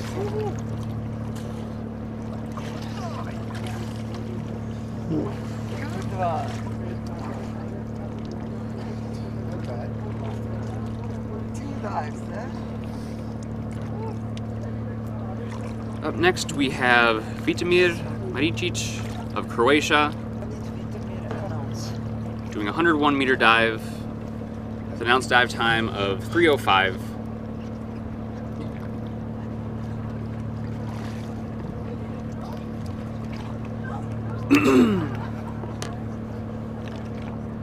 Please make sure you are following the AIDA Freediving Instagram account for any updates on everything going on here, from both behind the scenes to the dives themselves to any final results.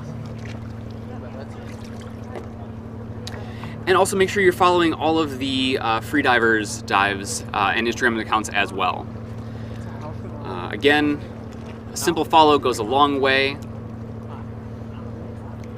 And a lot of them have really, really incredible video and photos on their accounts. A lot of them have other passions aside from freediving, so you can follow all of those. For example, Sergey also plays guitar, and I believe he has some of his video and his music on his Instagram account as well, so do make sure you're following there. And I know a lot of the divers too also do lots of workshops. They do lots of trainings, coaching. And so if you're interested in doing any kind of coaching or courses with any of the divers, again, Instagram, their social media is where you're going to find that information.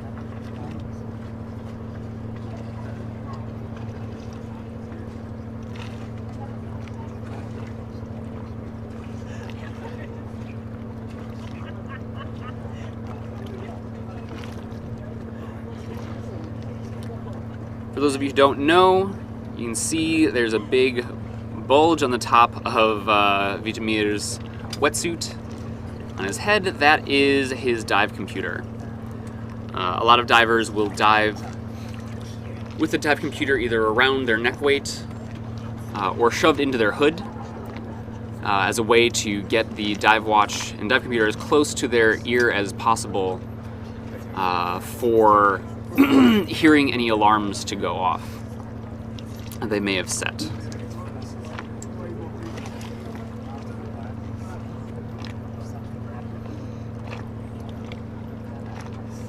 Vitamir holds a bunch of national records, holds the world record in dynamic bifins, which is using bifins swimming back and forth in the pool for distance rather than depth.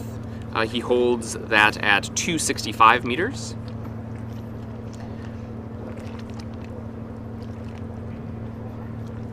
And he also holds the constant wave bifin's national record at 97 meters.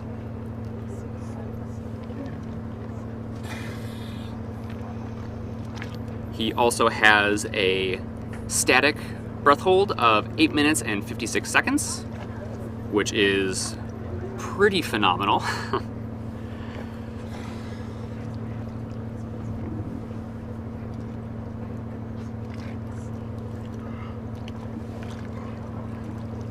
Whose snorkel is it? Huh? It's your snorkel. Yeah. Useless, huh? Very useless.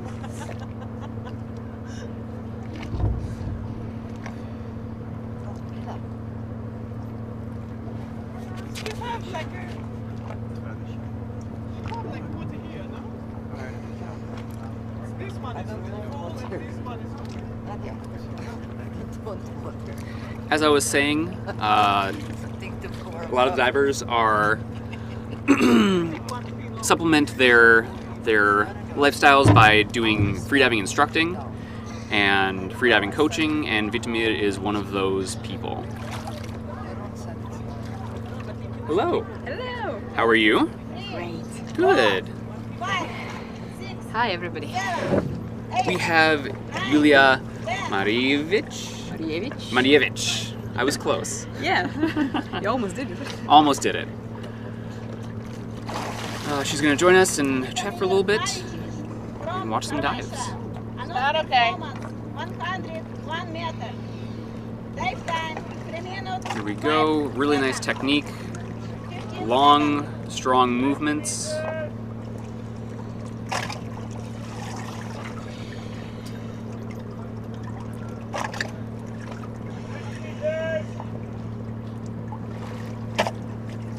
The conditions are really great. They're amazing. I mean, So 40 meters he started his free fall without any problems. He kicking a little bit just to keep his body position straight. Yep, body position, keeping his speed up. 5 seconds. You can see his cheeks are nice and puffed out with the mouth fill. Are you a diver that takes a mouth fill early and then recharges, or are you a diver that takes only one mouth fill at depth? 1 minute. I take one at 18 meters now. At 18 meters, okay. Very nice. Yeah, I know a lot of divers will take one a little bit earlier, then will recharge as they get to residual volume. 1 minute 15. There we go, moving. Sorry? No, it's okay. I just wanted to tell that I experimented with recharges a little bit, but 18 meters works well for me. I'm not 1 big, minute, 30 seconds. so my lung volume is not very big, so the deeper I go, the harder it gets to take some air out of the lungs to the cheeks. Okay. Coming up strong. Yeah, coming up strong, moving into a streamlined position. 5. A lot of the divers will start the dive with their arms at their sides. At that depth and that pressure, if you open up too quickly or if you make sudden movements very quickly, you open yourself up to pressure-related injuries in your lungs, in your throat, which we obviously don't want. So we see a very slow movement of the arms from the sides up to the streamlined position. So he keeps a very nice technique. we did see that some divers, when they get tired, they start to work more from the knee. But Vito is strong. Yes, yeah, movement's still coming from his abs and his hips, yeah. Seconds. Diver, okay.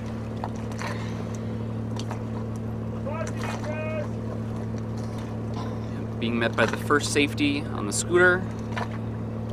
Again, every dive over 80 meters also gets a scooter diver, a scooter safety. Diver inside.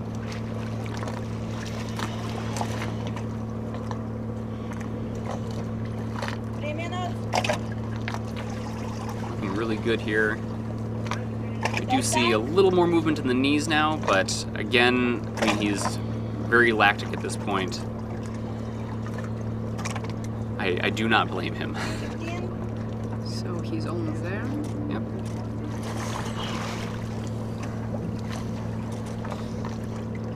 Looking nice and fresh. He's okay. Surface protocol is complete, so now we wait up to 30, or up to a minute, but about 30 seconds for the judges to give their call. It's got the tag, looking totally fine.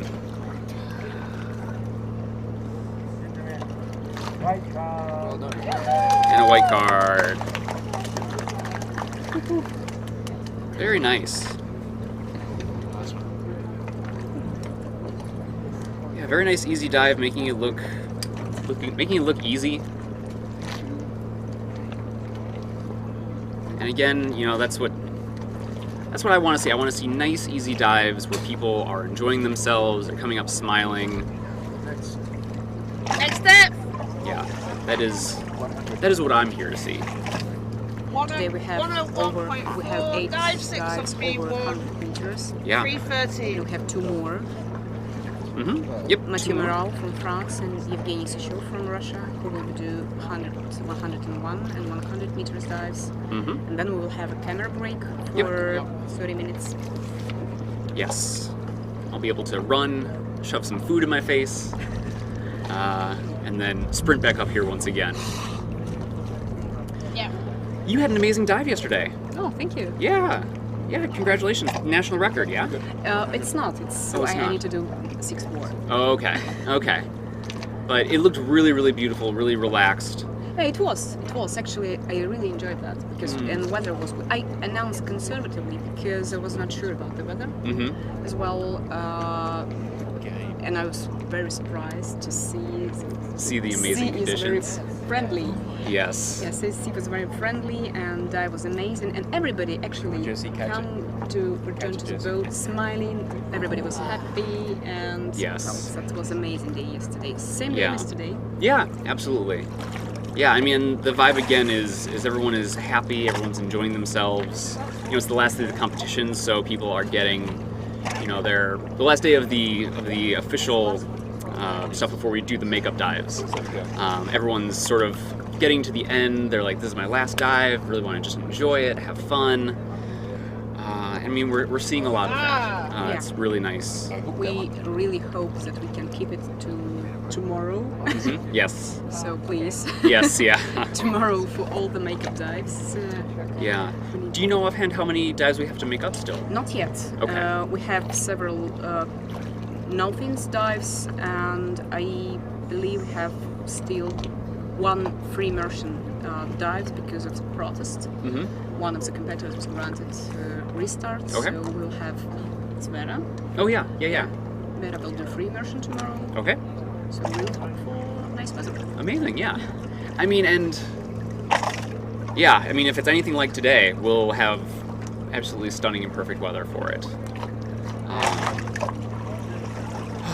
Yeah, no, it's nice to be able to sit up here and not have all of the waves back and forth. And well, it's hard to believe that we can have 8 days in a row without change the weather. Yes, it's sea. It's of course. Yeah, we're in the open sea.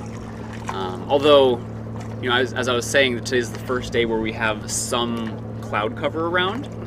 I mean, I've been here for about 4 weeks now, and this is really the first day in that 4 weeks that I've had some kind of cloud cover around me.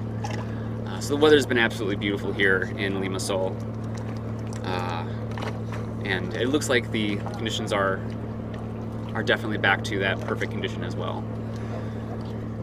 So I believe we have next diver in 3 minutes. Mm-hmm. Yes, Matthew Mario of France, doing another 101 meter dive with an announced dive time of 3 minutes.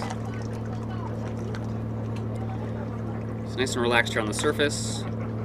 You can see, I believe that's Dan Verhoeven, one of our photographers here.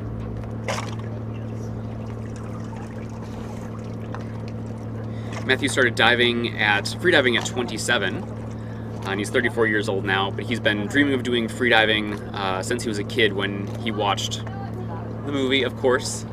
The movie. The movie. The one and only, Le Grand Bleu. Mm-hmm. Yeah? Yeah. Okay, yes. The Big Blue, if you're American like me. Really beautiful movie about freediving. And not only about freediving, but also the competition aspect of it. And also a nice love story. Many of us were inspired by the Big Blue movie. Yeah. Yeah, my first experience with freediving was watching Guillaume Nieri's One Breath Around the World. Mm-hmm. If you haven't watched that yet, please do watch it. It's on YouTube. A beautiful series of dives following him around the world, diving in really beautiful locations, set to really amazing music. So I watched that movie, or that little brief video, and then I was hooked, and then immediately jumped into all of Adam Stern's equalization videos and breath-holding videos. Adam being the Australian national record holder.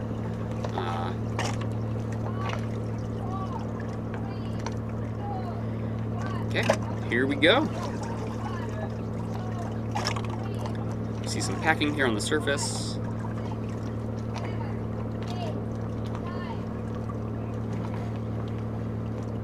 Turn and the duck dive. I've been asked why divers why divers take a second to lay on the surface before they dive. And I believe it is because they are taking time to not only flood their hood, but also to just sort of get their bearings where the line is before they do their duck dive. Yeah, stabilize themselves. Yeah. As well.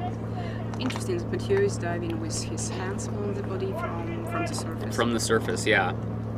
So opting for a maybe less streamlined technique, but a more relaxed technique.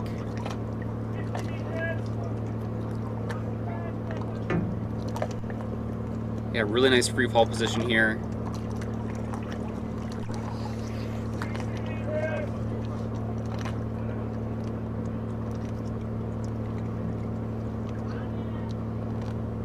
Yeah, looking really nice.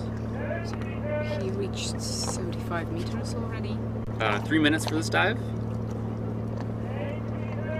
And for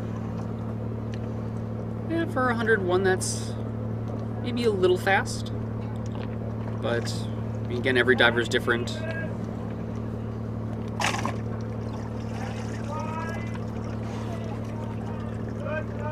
Okay, touching down, grabbing a tag, coming back up.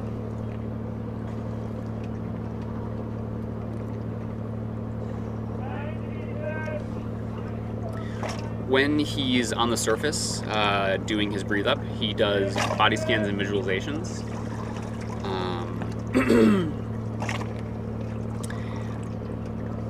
And then when he's doing his dives, he's just trying to stay as blank as possible.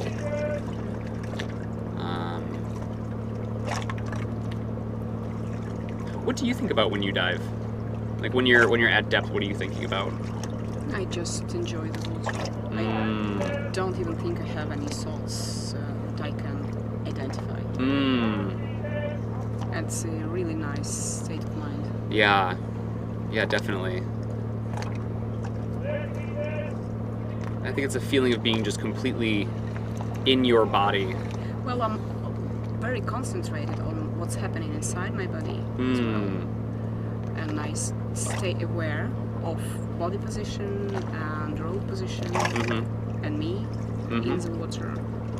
So I think I just scan my body throughout to understand what's happening, if I feel okay. Okay, we're here on the surface. Breathe, breathe. Oh, oh. Whew. So we saw a bit of an LMC there. You saw the jerking. That is a LMC, loss of motor control. It's what happens right before you go into blackout. A lot of divers will call it the samba, because it looks a little bit like you're dancing a little bit. It takes time for oxygen to get from your lungs to your body. So sometimes freediver starts to breathe, but loses control of the body in 10-15 seconds. Yeah. That's why judges observe the state of the athletes for at least 30 minutes before showing the card. Or 30 seconds. 30 seconds. Sorry. Yes. 30 minutes would be, we'd be here a very long time. Okay, so that will be a red card. So his airways did dip below the water, and he was supported by the safeties after that. And again, that really does show how important really strong surface recovery breathing is. Not that that wasn't strong surface recovery. I think it was quite good. But I mean, as we saw the other day, there were some divers who didn't have strong surface breathing on after their dive, after they came up, and they blacked out. And that's why whenever I teach a freediving course, I always say whether you're doing a 5-meter dive or a 500-meter dive, you should always do strong recovery breathing on the surface. Whether you're fresh or you're not, always do it, because if you do, it will become second nature for your body to do it. And if you're doing deeper dives or if you're doing longer dives, when you come up, having that ingrained in your brain can mean the difference between staying conscious and blacking out, which obviously we don't want anyone to black out. If you do ever black out while you're diving, you should immediately stop for the rest of the day and go make sure that you go get checked out by a doctor. Yeah. So now we have Evgeny Suchov on lane V, preparing for his 100 meters dives. Yes. No running. Yep. Evgeny's personal best is 101 meters constant weight, so shooting for 1 meter less. Again, it's important to, a lot of divers do personal bests here, which is very impressive to me. I don't know if I could do a personal best with all the pressure of the judges, the safeties, being here on the competition boat. I always do personal bests. Well, I mean, that's amazing to me. It's helped me to concentrate. Okay. Oh, interesting. Yeah, I mean, I don't know. For me, I mean, I suppose that there's a difference between doing a personal best, like personal best after personal best, and continuing to push it, versus having hit 100 meters 100 times and then doing 101 meters to push the personal best a little bit more. I mean, again, we're always pushing for slow progression with pushing our depth.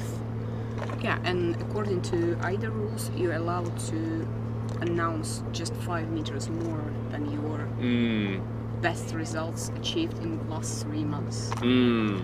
Okay. Yes. Yeah, that's right.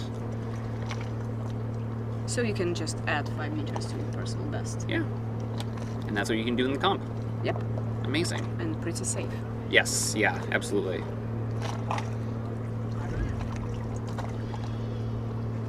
Evgeny was saying if he could go anywhere to train for a month for free, he would go to Dean's Blue Hole for the perfect conditions, which, I mean, I cannot argue with him there. The conditions in the Dean's Blue Hole in the Bahamas are perfect. You have the depth, you have the protected area from the current, you have the temperature. You've got everything. Yeah. Easy access. Amazing landscape. Amazing landscape. Yeah. 2 minutes to official What about dock. food? What they about have? food?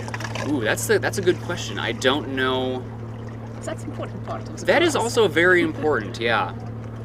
Yeah, that I don't know. I don't know. I don't know. It'll be something that we'll have to check on.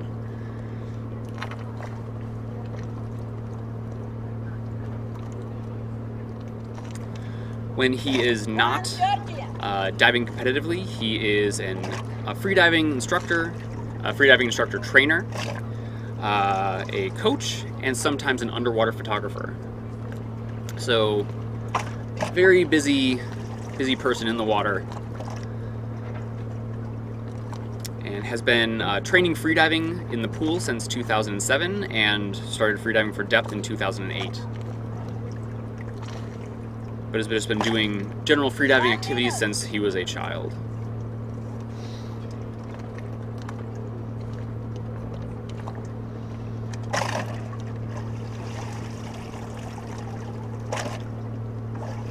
We can see one of the safeties sitting in the white shirt off to the side. Every diver has 4 safeties watching them. One from the surface, one if the dive is under or above 80 meters with the scooter, and then we have a primary safety and a secondary safety that meet them. The primary safety's role is to, if there is an emergency, a blackout underwater, to close the airways and begin finning to bring them up to the surface. In that event, the secondary safety's job is to come up underneath the diver and push on the waist or the butt to assist with the return to the surface. And then the third safety on the surface, once the diver's up there, will hold the head while the primary safety gives rescue breaths if necessary, performs blow tap talk. Okay. So we've got a well-oiled machine here, keeping all the divers safe. So again, he has a really nice technique. He works a lot. Yeah, very nice technique. On pole at around 23 meters. Someone on sign up, please. Someone on sign up. Yeah, looking nice and strong. Arms a little bit out to the side. Just a bit more relaxed. We have a little bit of movement here on the surface, so it's moving dive eye around just a tad. 5 seconds.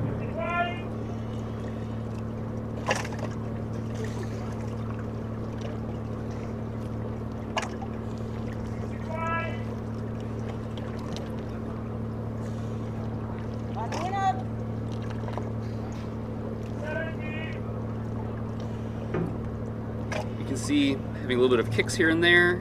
Dive time is really quick. You see 1 minute 15 seconds. Yeah. 82 meters. That's very quick. Yeah, he's announced 2:45 on this dive. Yeah, he's one of the quick divers. Yes. Yeah, him and Christos.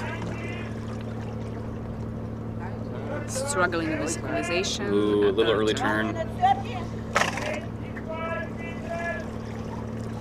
It's difficult to say, but I wonder if he was doing reverse packing. Not at that depth. Okay, yeah. Depth is too big. Yes, yeah. I think he lost his mouse feel. He tried to find some extra air in the mouse, but did not succeed. So he had to perform early turn. Yes. Again, early turning, especially when it comes to equalization, is always the right move to make. You never want to ride the flexibility of your eardrums.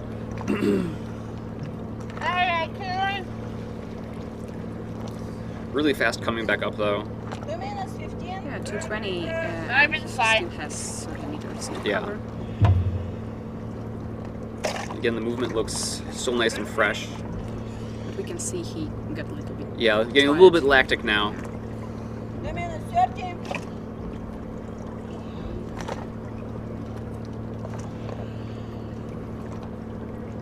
Okay, we got the arm pull. Grabbing up nice and high. Keep breathing. He's okay.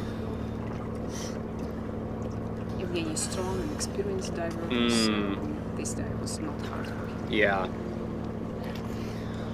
Although, as I say, it always makes me nervous when people have such a low hold on the line. I'm of the mindset that everyone should grab as high as possible on the line to keep their airways out of the water, even in conditions like this. Okay, so we've got a yellow card for the early turn, so he will receive some of the points for that dive that will go towards his overall standing in the constant weight discipline, and also towards his overall standing in the competition. 92.9. So now we have camera break Yes. for 7 minutes. Guys from Dive take the camera out to recharge and check it, and we will take out all these bottom cameras to check and change the batteries. Right. And it's time for safeties to drink some water. Yeah. Have a little break. Have a little break. Yes. Because Amazing. They work so hard every day. Definitely. We Definitely. have an amazing team of safeties here. We really do. Yeah. Shout out to the safeties once again, doing an amazing job keeping everybody safe. Thank you, guys. Yes, thank you. Got the hearts. Cool. All right, we will be back in about 20 minutes. Make sure you're following AIDA Freediving on Instagram, and all the results are on the AIDA International website for the entire comp. So we'll see you in a little bit. Cool. Bye.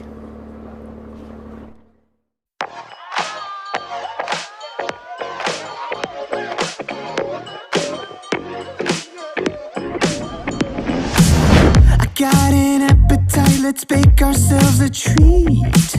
What you've been mixing, serve it up the way you please. I love the way you shake, you stir, you heat, you squeeze. So thick, push up and butter me. So poke that, push that, shake that, smack that, mix that, help that, marinate that. We don't need a recipe. Whip that cream, baby.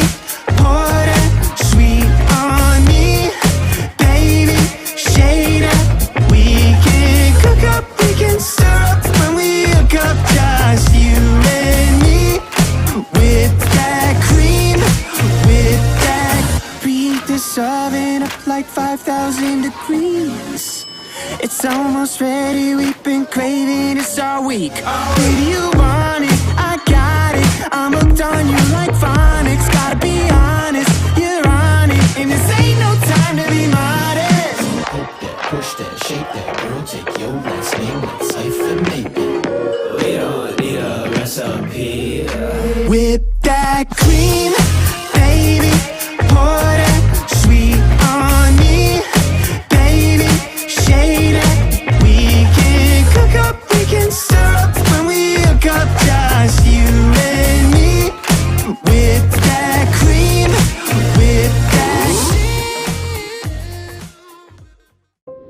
More than half of life on Earth is underwater. Imagine if we treated the ocean as if our future depended on it. If millionaires wanted to visit the seafloor as much as Mars. Because what we want to find in outer space, life, freedom, answers, even the feeling of being weightless, it's all here below the waves. For years and years we have taken from our ocean. It's time to give back. Making underwater video less about self-performance and more about our shared experience. If we act together, there will be beauty left to capture for generations to come.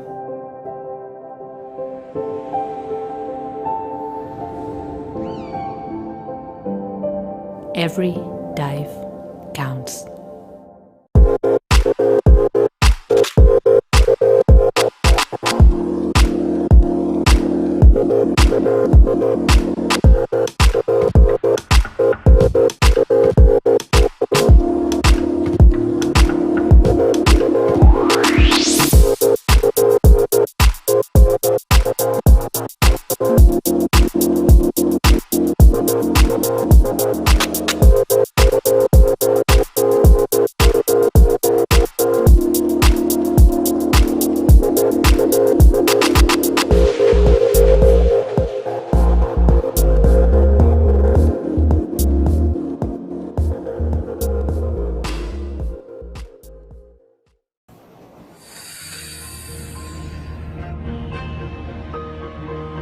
Best Dive has more than 20 years of experience in developing and manufacturing wetsuits.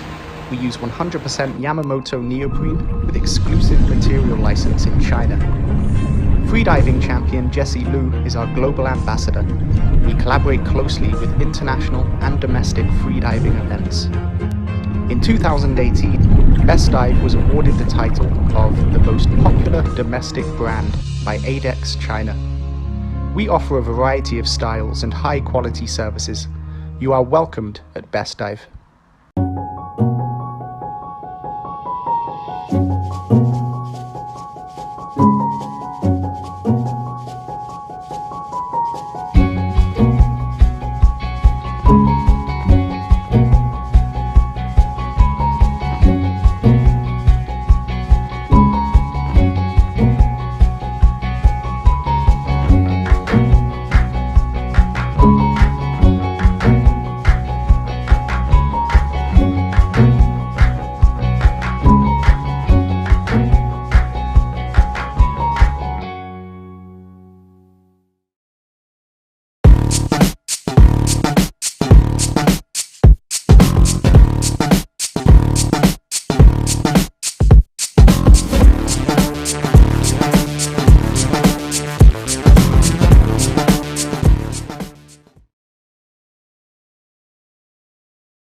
Hello everybody, welcome back to the 27th AIDA World Championships here in beautiful Limassol, Cyprus.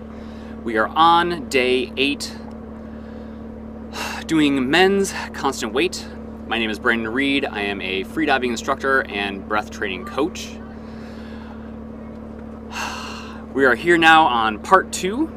After our camera break, we just went through all the batteries and all the equipment to make sure they're all working correctly, switching them all out, all that good stuff. Before we begin, I do want to address a lot of the comments about Taiwan. AIDA has released a statement on their official Facebook. We have talked with the Taiwanese team here. We are all aware of the issues that we're facing. The flag was taken down in order to make sure that we could broadcast to as many places as possible, including China. Again, the Taiwanese team is aware of this, and we asked them if they wanted to have the Olympic flag there instead, as the Olympics does, and the athletes here decided rather than having the Olympic flag, they would rather have no flag at all. So if you want more information, you can check out the AIDA Facebook post that is posted there now. And I hope that answers the question. So please do look there for more information. So let's get started here. We have Dean Cipollina of the UK doing a 94-meter dive with an announced dive time of 2:45.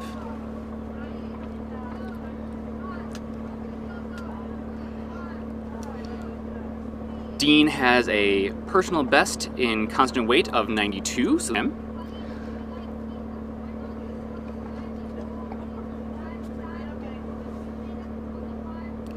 and this is also his favorite discipline because he loves the speed that comes with the monofin and the mental comfort that actually comes from having such a powerful tool propelling you forward in the water.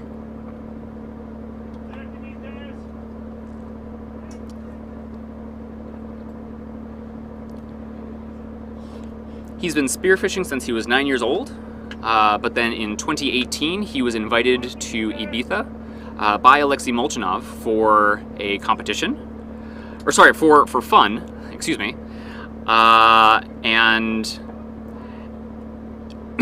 sorry, excuse me. He started freediving in 2018 for fun, and then was invited to a competition by Alexei Molchanov, and at that comp he got bronze medal, and he's been hooked ever since. As you can see, he has some elastic bands around his upper thighs, and his hands are hooked in there. Oop, we got an early turn. Very abrupt early turn there.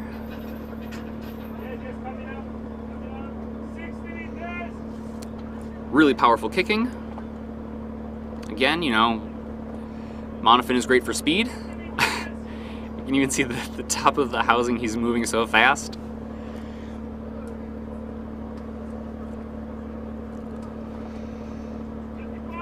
Yeah, his first competition was the Molchanov Grand Prix.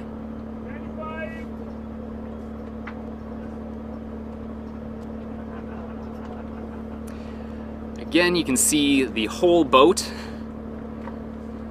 Totally fine. Probably an EQ issue. May have lost his mouth fill.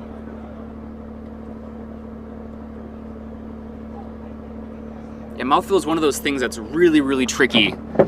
I mean, it's one of the things that all divers are basically perpetually working on. If you apply too much pressure, yep, we got a yellow card. If you apply too much pressure with your equalization, you can create too much pressure in your mouth that will push past your glottis, which is keeping the air separate from your lungs. Or sorry, from your throat and then into your lungs. Or if you push too little, you won't actually equalize your ears. And there are many things that can cause you to lose your mouth fill, from pushing too hard with the EQ to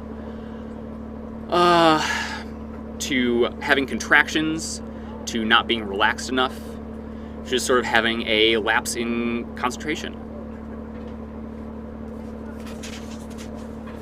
So again, that's why a lot of divers use a variety of equalization tools, either little plastic things that you basically shove into your nose with a balloon on the end, or some people use tubing stuck in a container of water.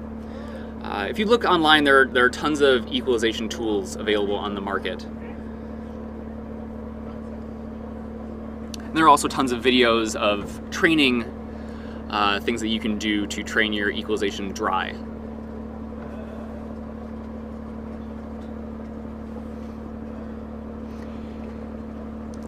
Next up we have Kyung-hun Kim of South Korea, KD for short. KD is going to be doing a 92-meter dive with an announced dive time of 3:05. You can see his coach, I believe that is Haley, shading his eyes. That's a very good coach right there.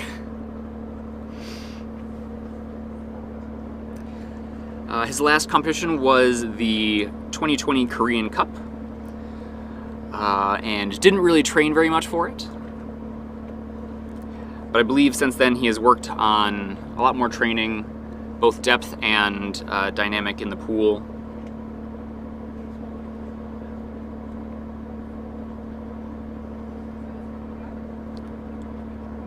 Putting the nose clip on. Again, sponsored by Double K, main sponsor of this event.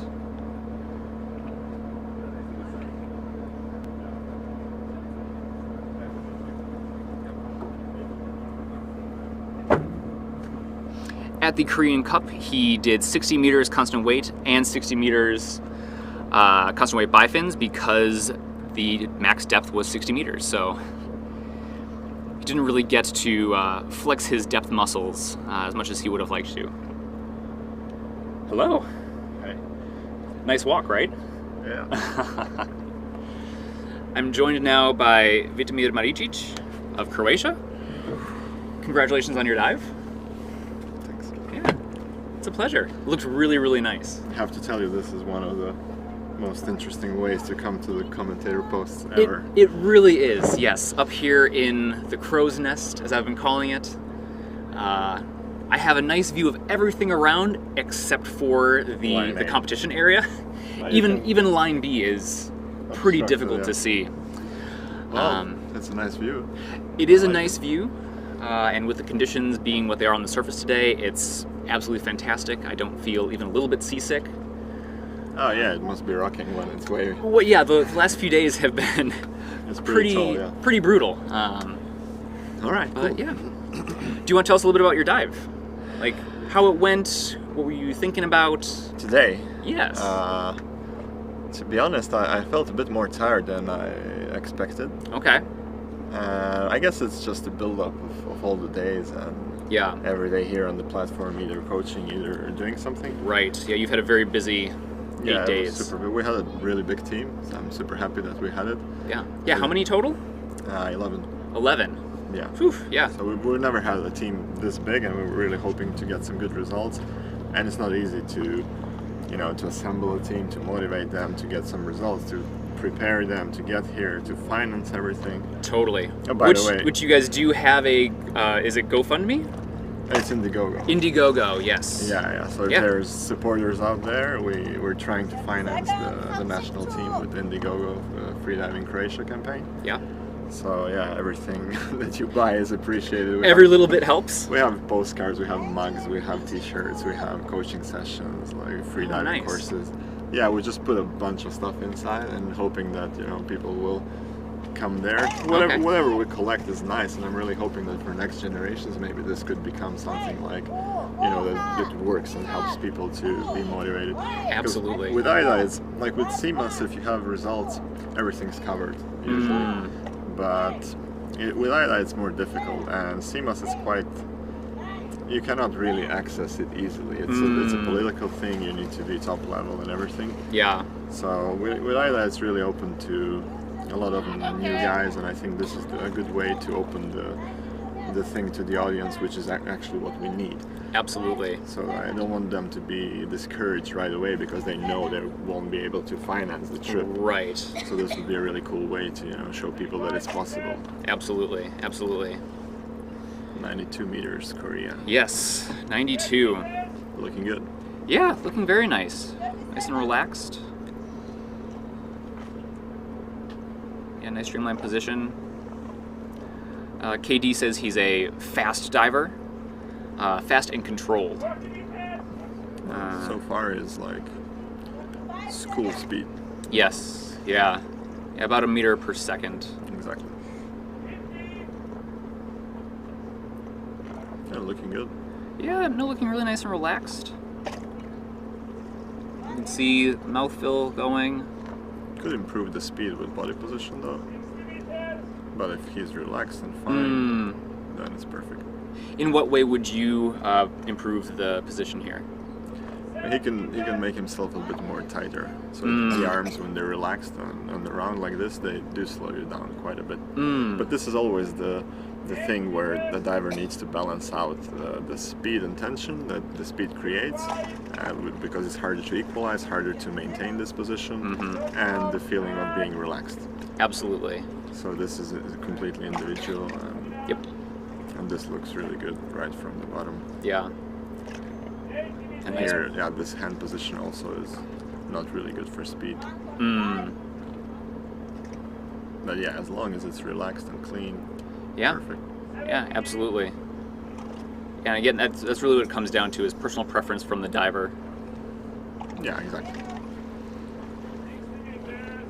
I do believe in the future, like this is really the beginnings of the sport. We're like second generation after the pioneers, and I think after maybe 20 years we'll have the generation where they're being taught to freedive competitively from youth, and then we'll see some real results and real techniques. Absolutely. And then we'll know that if you want to be top level, this is the way to do it. This is how you train. This is what anthropometrics you need to have. And then the sport's gonna become really, really interesting. Absolutely. But here we're like breaking grounds for that. Absolutely. And that's something too, is that we, scientifically we don't know all that much about what's happening at depth. Well, basically nothing. Basically nothing, yeah. And I believe you and Alexei have been doing a lot of scientific research. I have a really good medical team in Croatia, and we're doing a lot of research on freediving in general, but mostly on freediving lately. And we're having cool results lately, and Alexei is always there. When he's there, he's always there to help the people there. Hold on, come on, stay up. No, it's not gonna work. Yeah, but it's gonna just be a short blackout. Yeah, it'll be a very short blackout. Yeah. A little bit tight.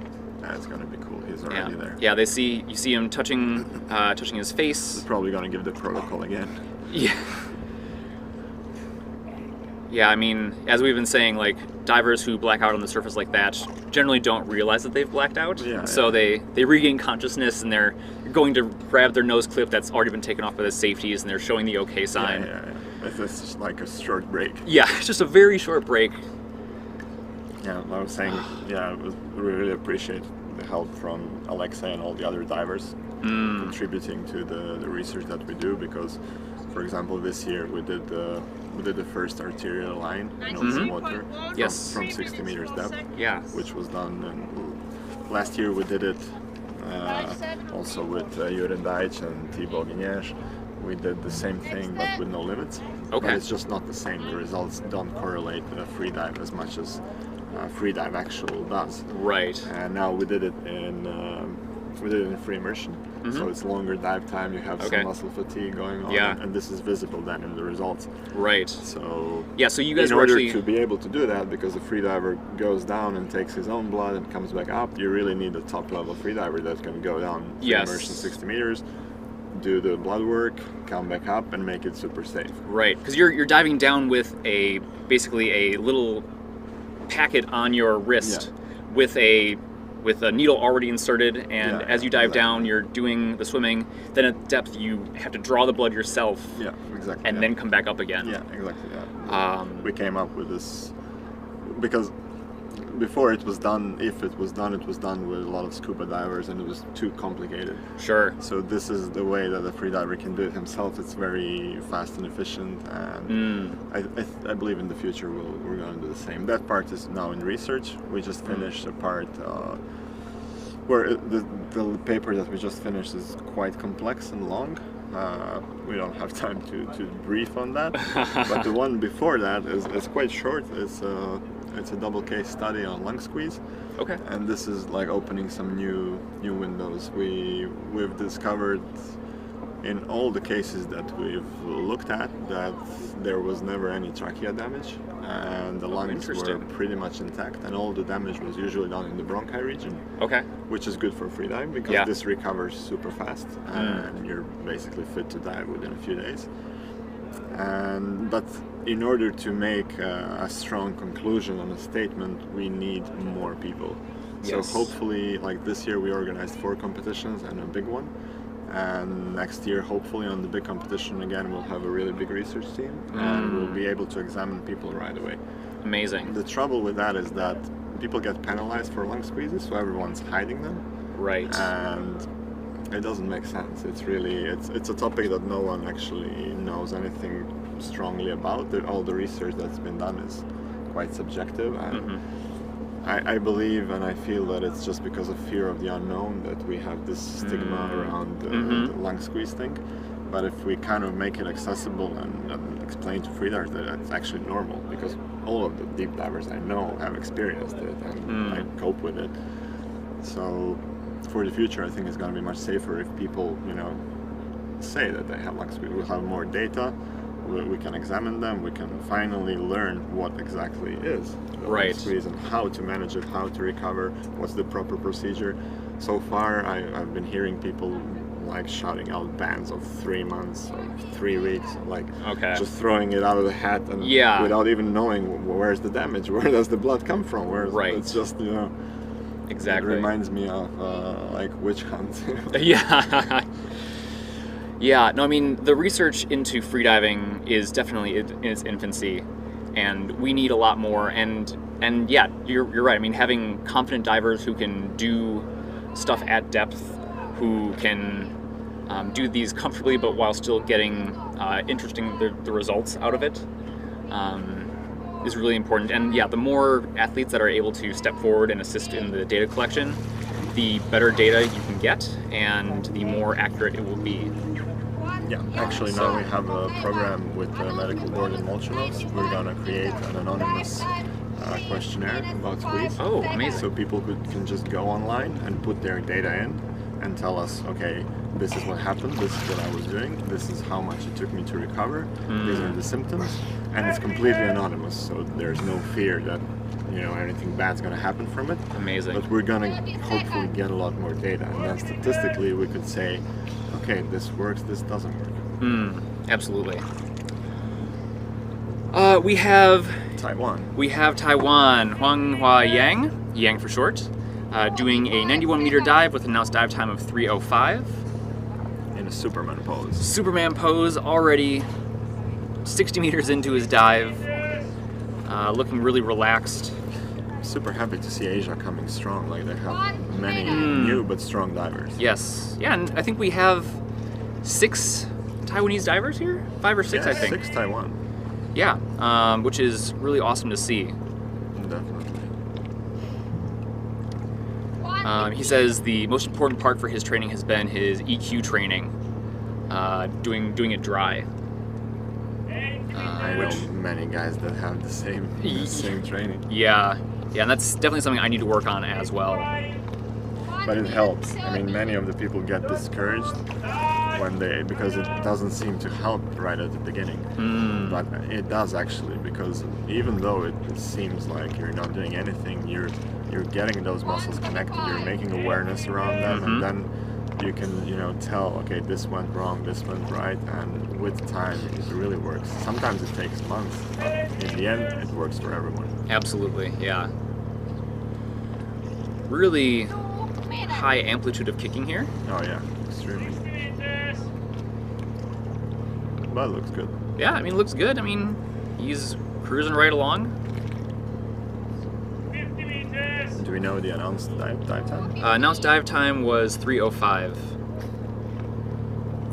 So probably come up on schedule. Yeah, it's gonna be on schedule. Yeah. Outside. Looking good.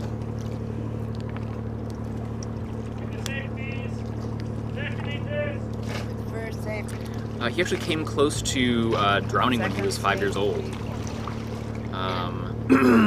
And since then, he's actually gotten back into swimming again and did. Let's see, he didn't do any sports before college, but he did swim in college as well. It's good on him. I mean, I know a lot of people who have had very close incidents and haven't gotten back in the water. So very fast protocol. Yeah, very fast protocol. Looking really good. Yeah, nice and lucid. Lips are maybe a little blue, but we should see color come back pretty quickly. Yeah, that's normal. Some people will get like super black lips very fast. Yes, yeah. I have a friend in South Africa whose lips turn blue after like a minute of holding his breath. Yeah. But he has like a 5-minute breath hold. He has really good. There we go. Yeah, absolutely. Yes. Congratulations, Yang. Another white card. Another white card. Yeah, I believe he's gotten all white cards throughout the whole comp. That's great. Yeah, and he's had very consistent dives. Always look really good. Always comes up very strong. I guess that's kind of like boosts his confidence. Okay. Overall, definitely make him better in the future. Absolutely. Yeah, and then we were talking earlier about finishing off a competition strong with a white card with a good feeling dive.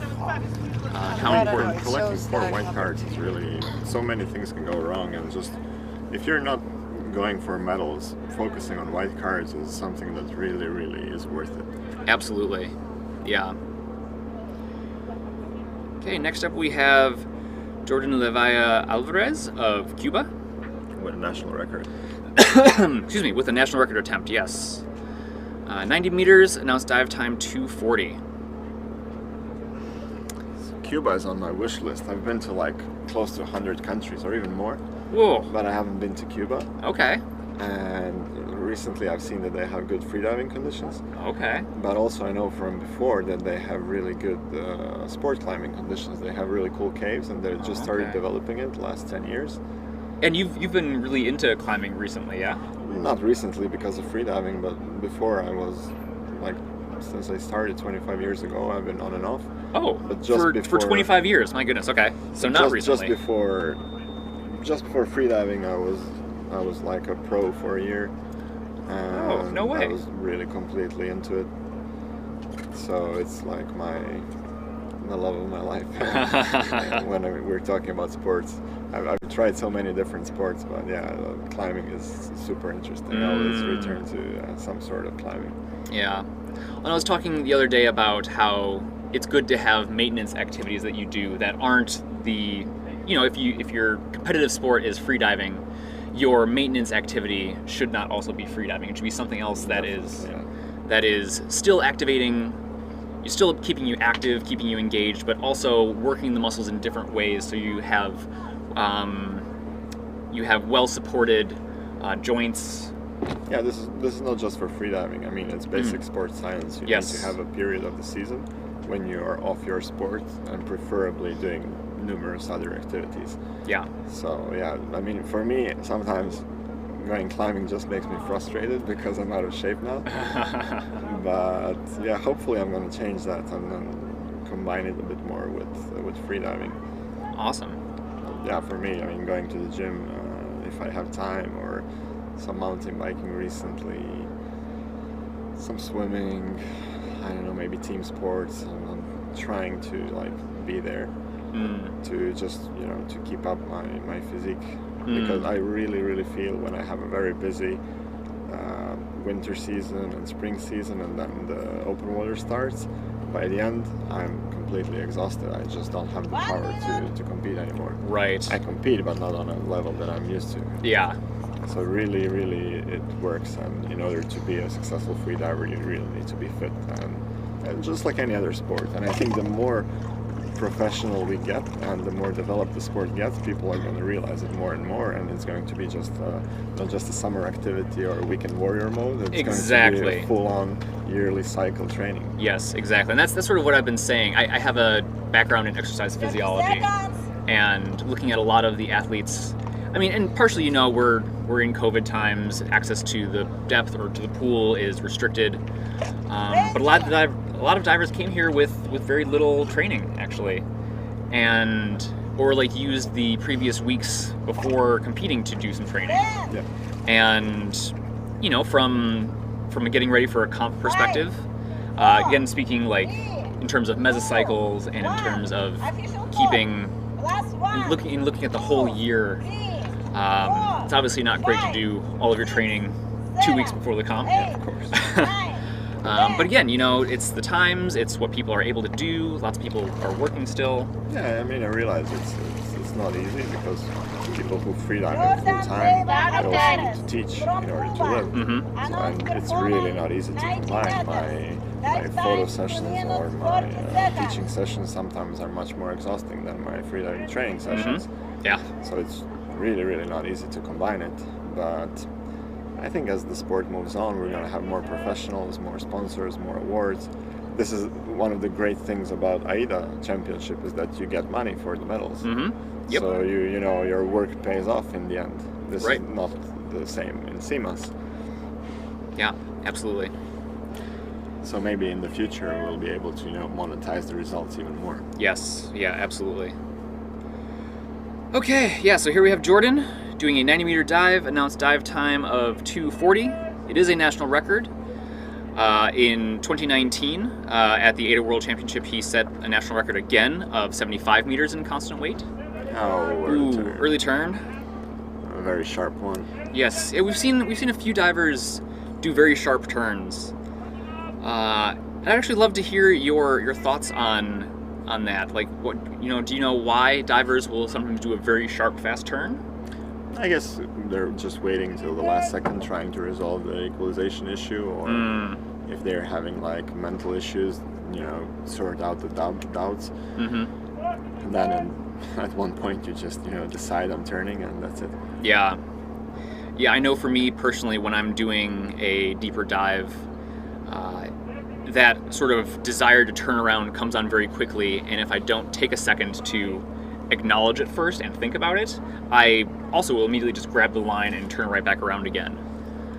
So one of the things that I've been working on is when I feel this urge sort of coming on, I always try and just take a second, like even just a little second more, exactly, to think about it and realize actually I'm totally fine, things are okay.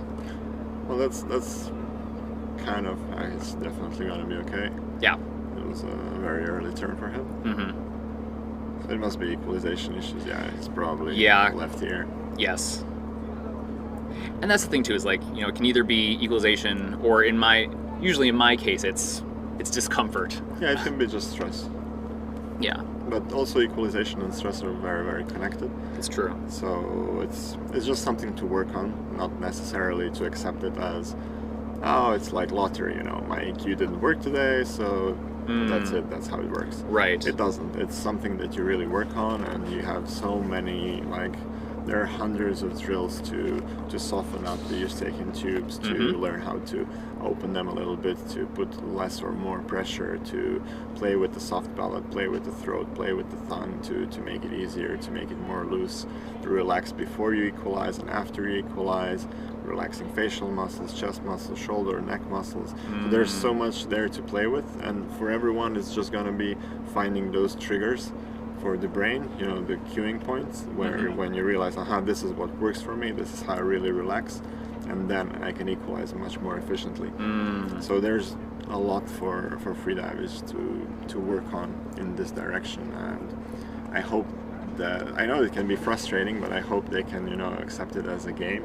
Yeah. And just put a lot of small pieces together, and then it works flawlessly. Yeah. And like you said, just taking that second or two more, it's just like a long long-term, lifelong training to not think of a free dive as a complete free dive, because thinking of, oh my god, I'm going to go 100 meters now, it makes you stressed right away, especially if it's your PB. But it's not the way to consider it, and it's hard at first, but with practice you learn how to, you know, take things, you know, segment by segment, you know, just do the breathe up, do the duck dive, do the first 10 meters, second, and then slowly you're like breaking the segments to literally seconds, and then if you feel good in that second, there's no reason to turn. You just move on to the next one. Absolutely. And try to execute every second as flawlessly as you can.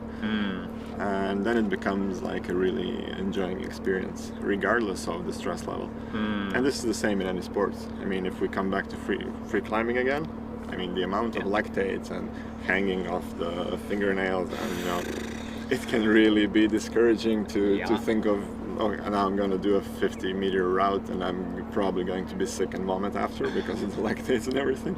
But sometimes it's just how it works. Yeah, absolutely. Well, I mean, and you know, the other thing too is that we're all on our own freediving journey. Like, you know, we can come to a competition and compete against each other, but really what we're doing is competing against our old self, or our self in general. And so that's the best approach, of course. Yeah. Is there anywhere that people can go to maybe get more, because you were talking a lot about equalization and figuring all that stuff out. Is there perhaps a opportunity for people to jump on with you to get some answers for any of that stuff? Well, I do have a lot of online coaching, but also just anyone who is inside the Molchanov's education system.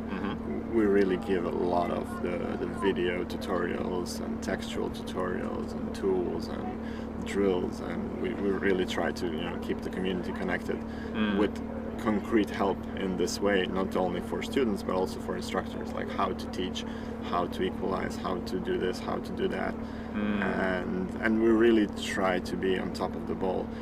This is why I really think that it's the system for the future. Whenever, for example, if I find something in the research, we put it right in the manuals, we put it right there, and it's right on the next instructor webinar if it's important for people to see and to learn from it. And it's the same thing with everyone else, with Alexei, with anyone. We really try to put the best from our knowledge and experience and to share it with the people around. And I think it's being recognized, and I hope that other systems will follow this example as well, because we have some systems that people are still using to certify divers, like CIMA system, which has never been updated, I guess. It's like from the 70s. Oof. Who knows what's inside and what are they learning, you know? Okay, up next we have Jihoon Jang of South Korea, doing a 90-meter dive with an announced dive time of 2:50. He's done 94 meters before as a personal best. So he's just a little bit under his personal best. Just a little under his personal best. Again, being supported by Double K. And once again, thank you again to all the sponsors. Double K has been really like, I've never heard of them before, but now I see them in VB. They are huge now. Yeah, they've really stepped up their sponsorship game. I think that's good. I think that's good globally, you know, to have competition. So you have a couple of good brands developing products, making things better, getting more athletes on board, investing in them so they're making better results from all sides of the world. I think that's good. That's really good for everyone. Absolutely. Absolutely. I've never tried anything from Double K, but if they're so big, I guess they must do something right. Yeah, absolutely. I mean, you could always ask for a wetsuit. I cannot. Sorry, you have your own sponsors. Yeah, I'm in Team Molchanov's, so yeah. I wouldn't trade these wetsuits for anything. They're like a pajama. They're super comfy. Oh, nice. Yeah, one day I will have a very, very nice wetsuit. This has become popular lately, like keeping the mouth filled with the fingers. Yeah, I've noticed that. I've seen a few divers today do that.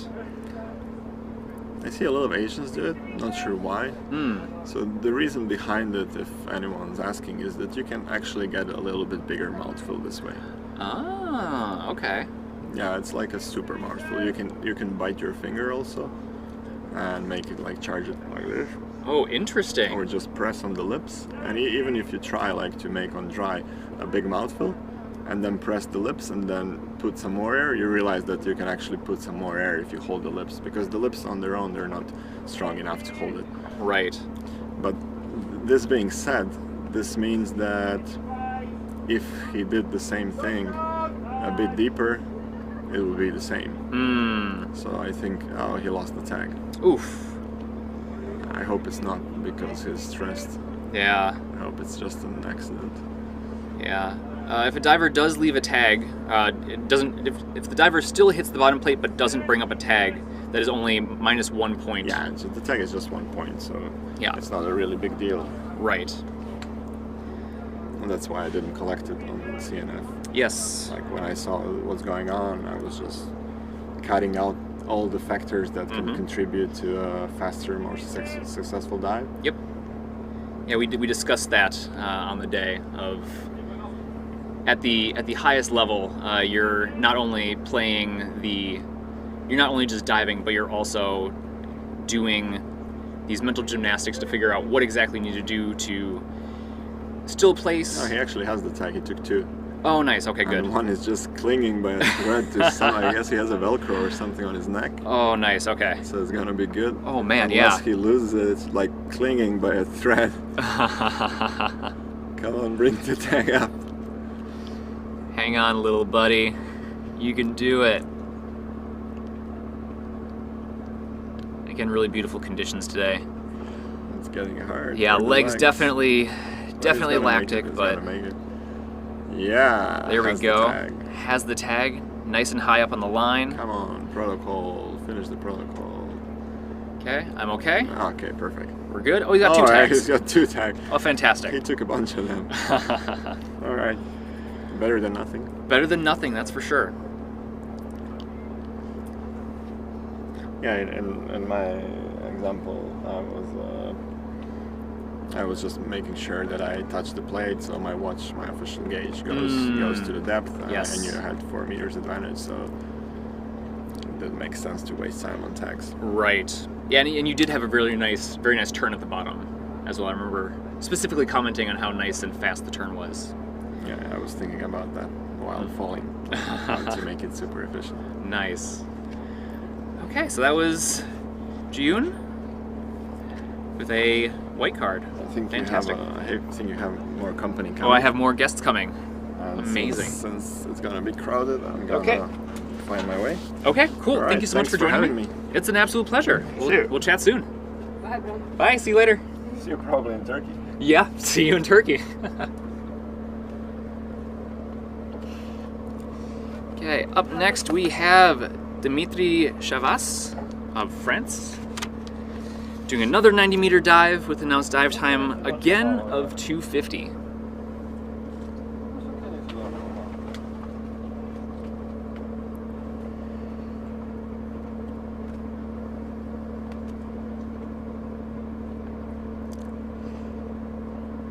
You can see he has his coach there with him. It's so funny because I'm so used to seeing people only their face with a wetsuit on, and when I see people's hair, it really makes it difficult for me to figure out who they are. So I don't know who his coach is, but every diver is allowed to have one coach in the water with them. They are not only there for support on the surface to remind them to relax,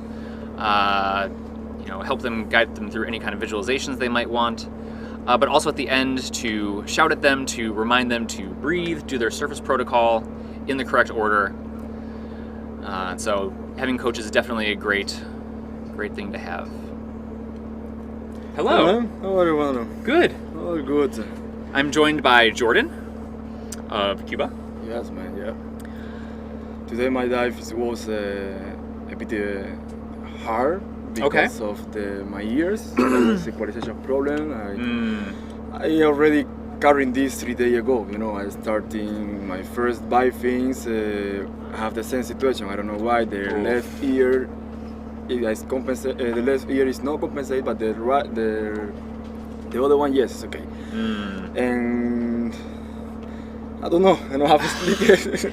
I mean, because, it happens, you know. Like even if the surfer is okay, but after past 50, 70, I start to feeling that I start to block a bit, you know. I don't think that it's mentally because I'm really relaxed during all my dive and I enjoy my dive. Yeah, no, your dives look really relaxed, definitely. I always, it's that I always say, I don't dive for record, I dive for enjoy, you know. And in the last 3 days I have this problem, but what I can do, man, is the last 3 more important days. Yeah. Say like this. Yeah. But anyway, say just hello to everybody to support me from Cuba, from all part of the world, and to my sponsor too. And sorry guys, I try to do my best, try to give, you know, all the best from me and give a good dive for everybody, but it's happening. And to be fair, you know, as I've been saying time and time again, it's more important to protect your ears, protect your tissues, of course. And turn early. Yeah, for me it's first safe. Okay, independent of the situation, if you, for example, if you want to push a bit for another things, I don't know, something extra, I don't know what can happen. But when we talk about the ears, that is impossible. You don't want to screw around with the ears. That is impossible. If we break the ear, it's off. Yeah. It's off, and then it's better to I know that it's the World Championship, I know that it's the big events, but yeah, come on, man. Yeah, no, I mean, there is a lot of pressure on the athletes here, and we've said that a few times too, of like, you know, there's this sort of pressure to, you know, perform on the dive eye, you know, hit your announced depths, but really safety is what you should always be following first. But like always, at the end I was a bit of angry. Yeah, that's fair. Because 90 meters should be easy dive. Yeah. Yeah, well, I mean, you obviously don't want to have a full stomach as you are diving down. Exactly. That is probably the worst way you can dive. What is that now? It's not okay. Dimitri. Yes. 90 meters, announced dive time 2:50. Let's go, Dimitri. Yes. 50 seconds. Arm next to the body. Yep.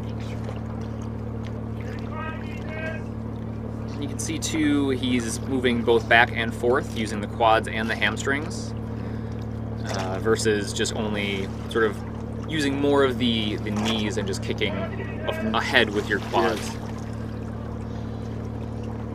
He's got falling 46.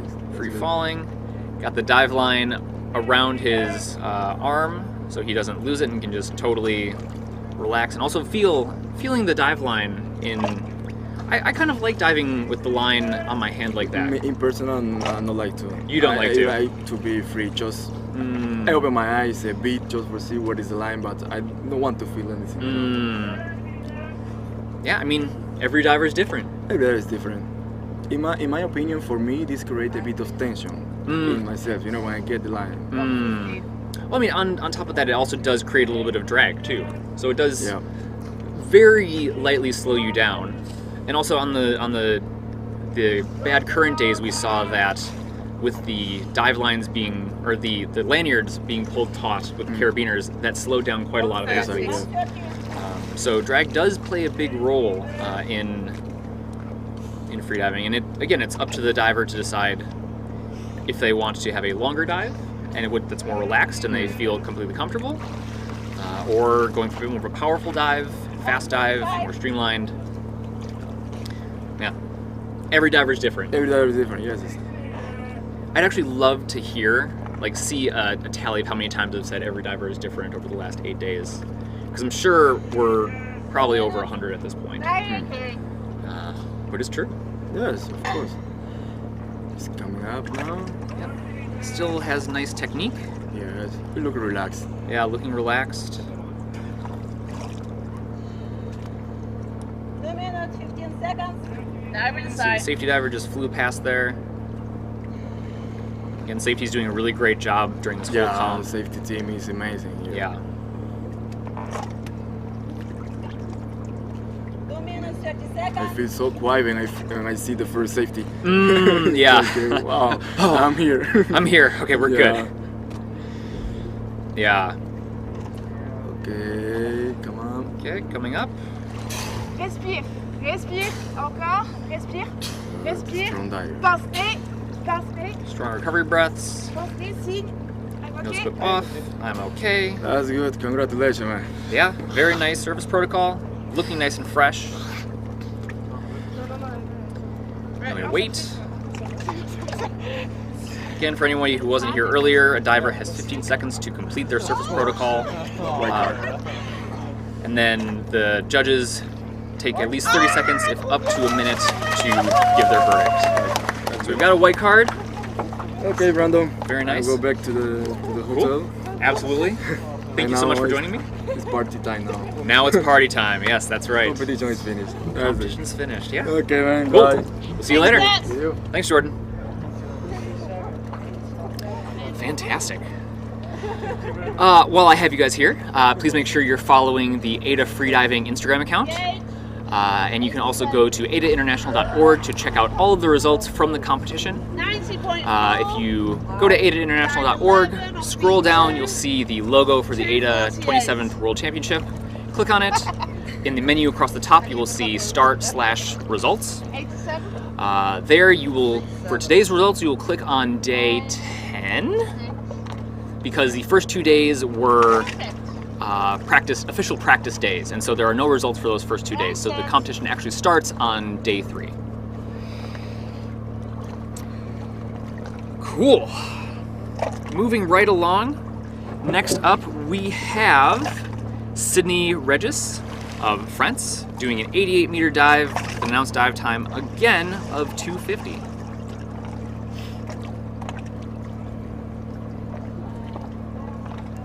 Again, we see Christian coaching, hard at work.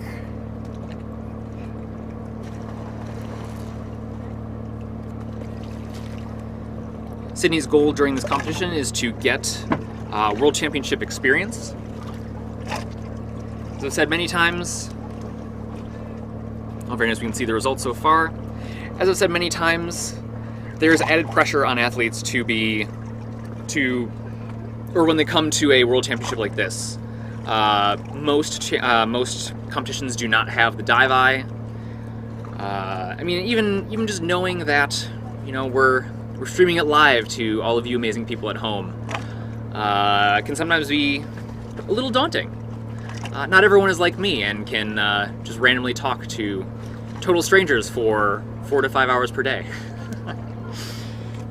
And laugh at my own jokes. Is it weird that I laugh when I make funny words? That's weird. When I say funny things that I find funny? I don't know. Whatever. I don't care. I'm gonna keep laughing at my own stuff. Sydney's last competition was in France at the Nice Abyss contest.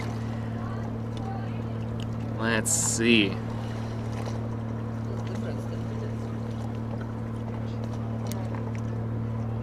He did 82 meters at the Freediving World Cup in Sharm el-Sheikh in Egypt.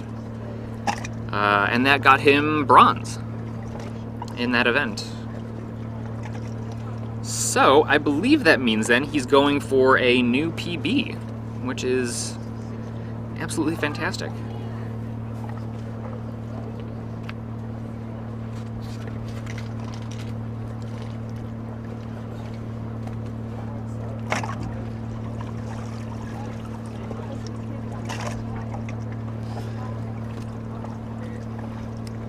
When he is not freediving, he is doing photography, he is painting, or drawing. And one thing that people might not know about him is that when he was a child, he was blonde.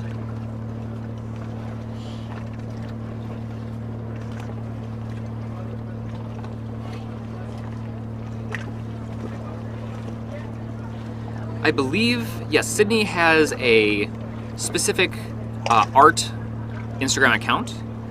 So his freediving Instagram account is Sid_Regis. and his art one is Sydney_Regis_art. So please do check him out, and please do check out all of the Freedivers Instagram accounts. As I said before, follows and people, following your account means a lot to freedivers. The more followers you have, obviously, the more opportunities for sponsorships these divers will get. And it's a very easy thing to do to just, go down the list of all the athletes for today. Again, start list is on the international AIDA International website, and just look them up on Instagram. I'm sure they all really appreciate the follow, and they all have some really amazing content up, so do check them out.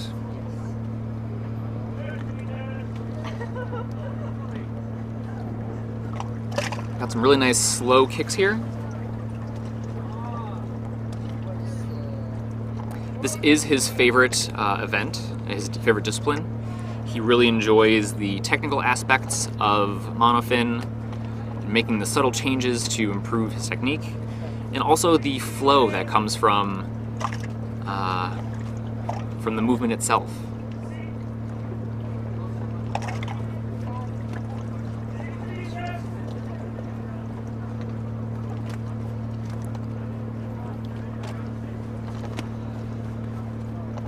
Again, you can see Sydney is using a different lanyard setup than all the other athletes. Most athletes wear a lanyard either around their wrist, their ankle, or their waist. Wrist and waist, there we go. But Sydney's is a harness that I believe he made himself.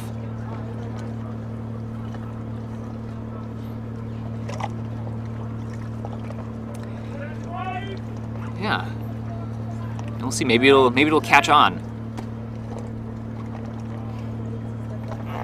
Got some nice powerful kicks. Tag attached to his Velcro patch on his wetsuit.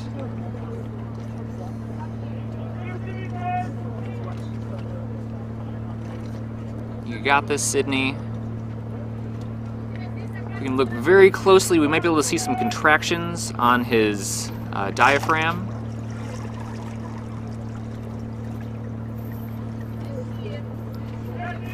Contractions and relaxing through them are one of the things that a lot of freedivers will train.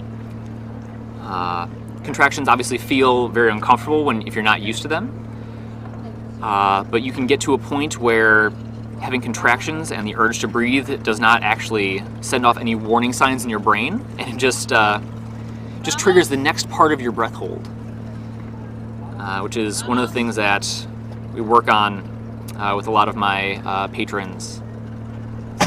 It's just getting used to the feeling of contractions and the urge to breathe and relaxing through them. Okay, we've got a good complete surface protocol here. Looking good. Smile, always a plus to see.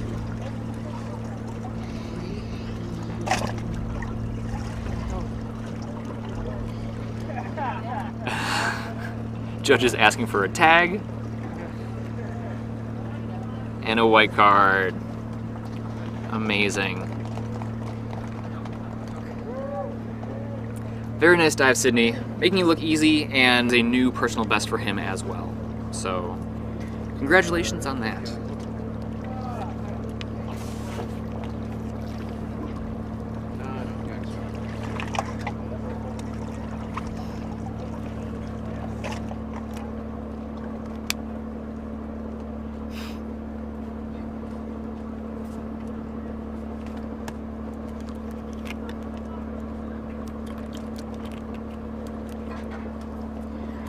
Wind is picking up a tiny bit here. So we're getting a little bit of surface movement, but I mean, only in that it's not like glass anymore. Okay, so I don't see Eddie anywhere.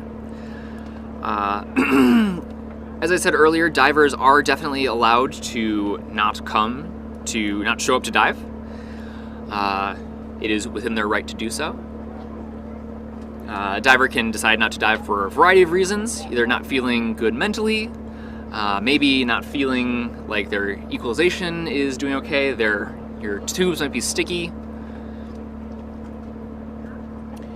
Yeah, so if that is the case, that Eddie is not diving, that means he will get a DNS, which means did not start.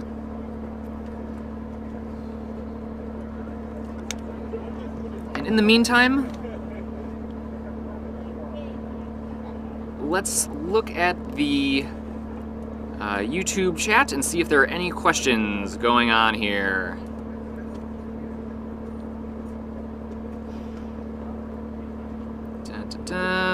Any questions? Post them in the chat. Let's go, let's go.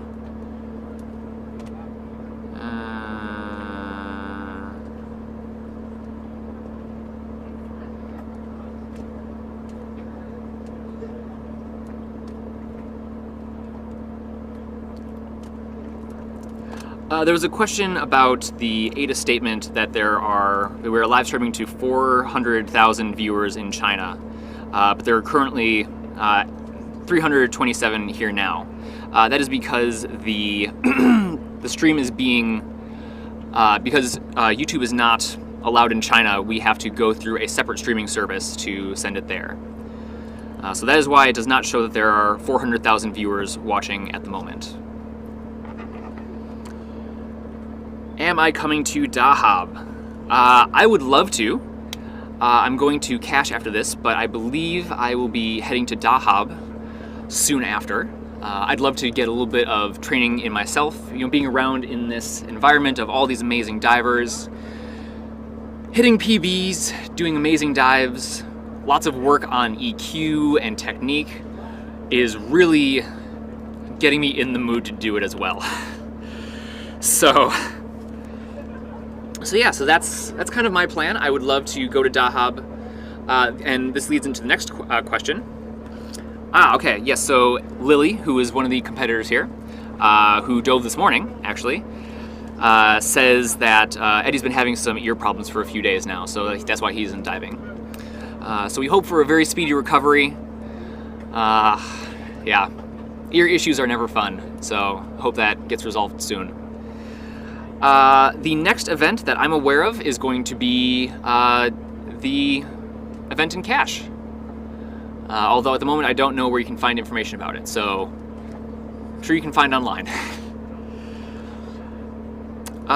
Cool. Thanks, Khalid. It would be awesome to be there. Let's see. Khalid, do you work at Dahab Freedivers? Is that right? I think I've seen on a few, I think I saw on Lily's Instagram that you are there supporting all the divers now. But I could be wrong. I've been looking at a lot of people on Instagram and a lot of supporters on Instagram, so yeah. Philippe Moule says hello to Pavel from the safety team. What else? Do you guys have any questions for me? Anything that I can answer? It's 11:56. Yeah, so we have about 10 minutes, I think, before the next dive.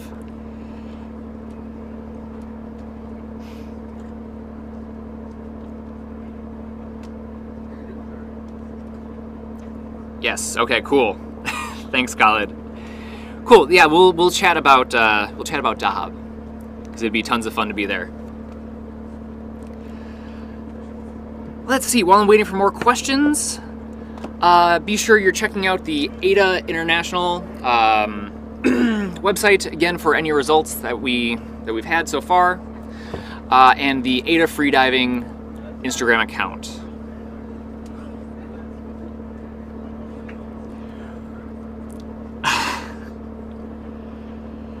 I need to put my shades back on, huh? Okay, fine. I will put my mysterious man shades back on. Christina Zvaric says, what happened to the Taiwanese flag? As I said before, you can check out AIDA's official response to that on their Facebook account. Again, we had a conversation with the Taiwanese team about it. We had to remove it because of streaming issues with in trying to make sure that as many people can see the event as possible. They are aware that it was taken down, and they were given the opportunity to say instead they could have the Olympic flag, which again is what the Olympics does for Taiwan when they are broadcasting the Olympics. And the Taiwanese team decided, rather than having the Olympic flag, rather to go with no flag. Again, you can see AIDA's full response to this on their Facebook post. And yeah, that's that. How many events are there in the whole year? That is a difficult question to answer. There are a lot of smaller competitions that do not get broadcast like this. I believe this year, I was talking with the Dive Eye guys, and they said there was a total of 4 events that they were going to go to. With them being, Vertical Blue. There was an event in France, this event, and Cash, which is coming up next week. But I mean, you'll have to check your local area for any competitions going on. Check for any local clubs in your areas, any dive schools, they'll have more information. But these are the big ones for this year. Let's see. Any possibility to hold AIDA in Asia? As in having the World Championships in Asia. I will assume that's what you're asking. There is a process for submitting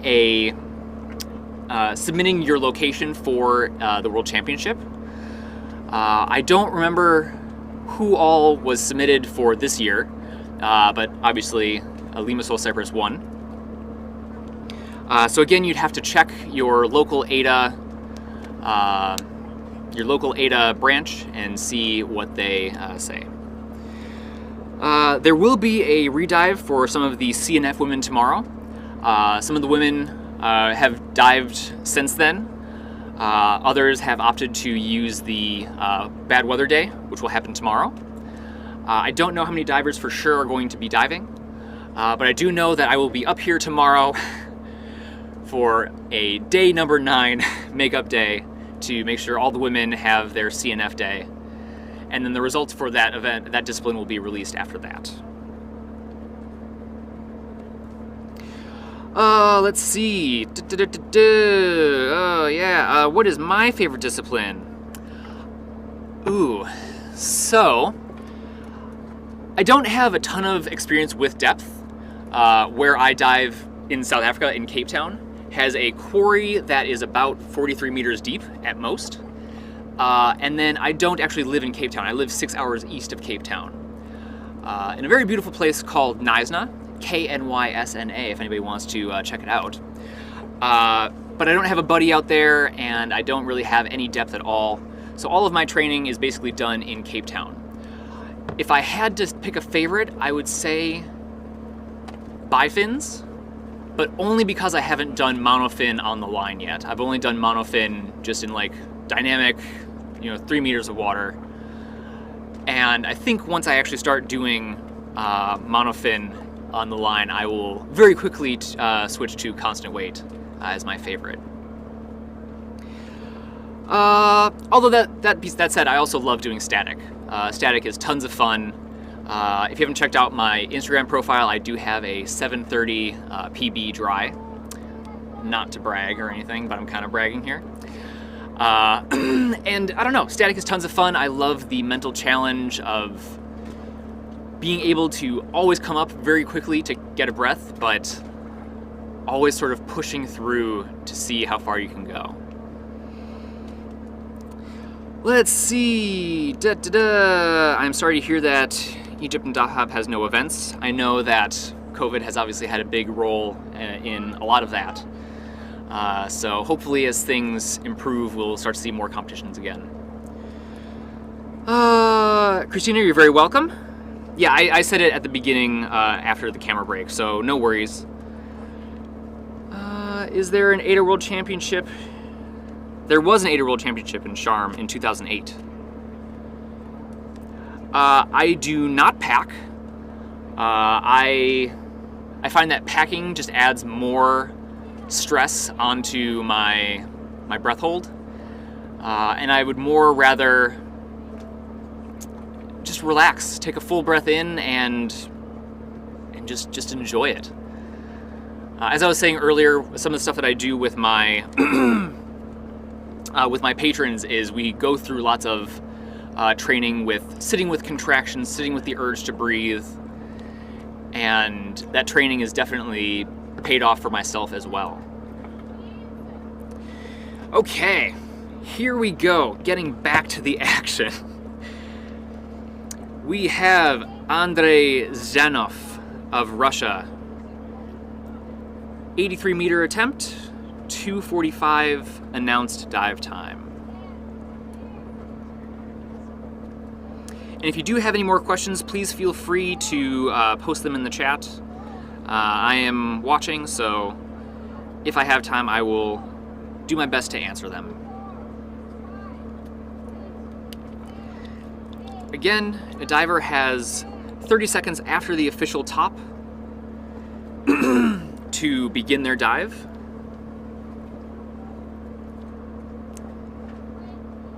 Yep, so we hear the judge say 20.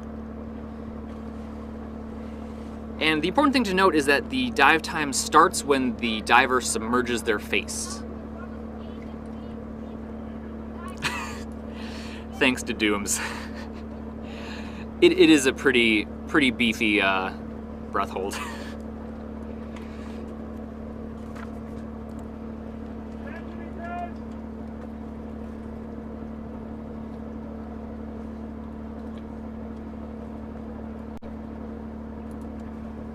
Looking nice and relaxed, giving a few strong kicks. Andrei's goals during this this competition is just to hit personal bests. And I'm looking on the sheet that I have here, and I don't see what his PB is for constant weight. But 83 meters is a pretty good depth. So I'm gonna say I'm gonna assume this is a PB for him, since his goal was to do some PBs during the comp. Looking really relaxed.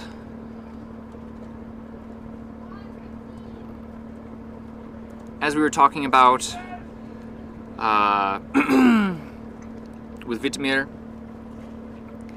every diver is different and everyone has a different dive style.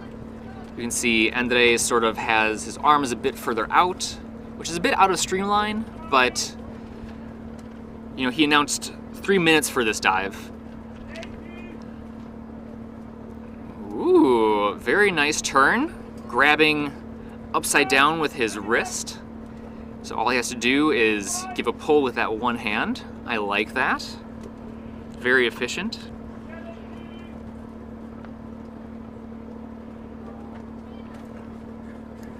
Andrei does a lot of spearfishing all year round, and is in a lot of cold Russian water. So this competition with, I think we said 26 degrees today, 26 C, which is a little bit less than 80 degrees Fahrenheit, is fantastic.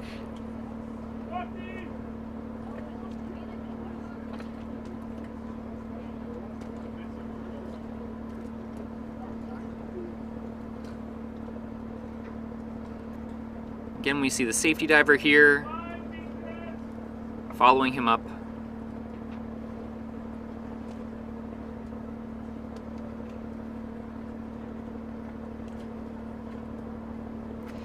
Legs looking a little heavy at this point. Again, towards the end of these deep dives, your legs feel really, really heavy.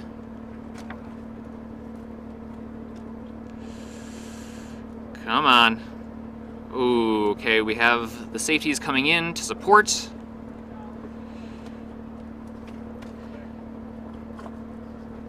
Safeties are coming in, one is supporting the head, the other blowing across the face, doing blow, tap, talk. Giving a few rescue breaths. Getting him off the line, they will bring him over to the medical boat. Again, we do have an amazing team of both safeties and medical staff.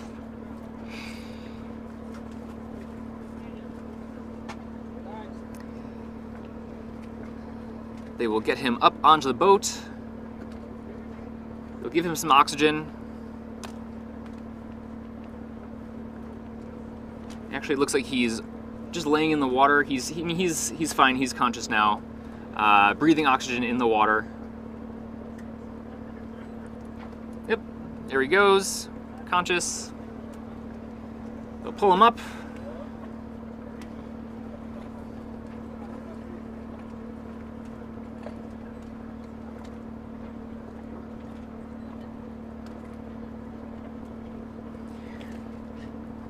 It was a pretty shallow blackout, I think around, it's difficult to say, maybe 3 or 4 meters.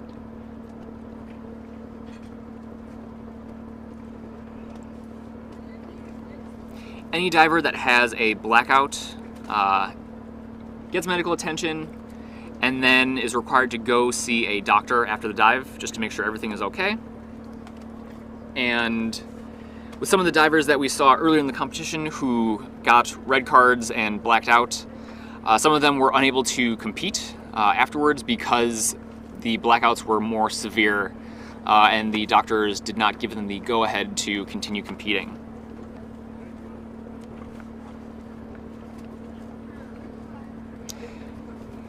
But yeah, Andre is totally fine. Probably just a little frustrated.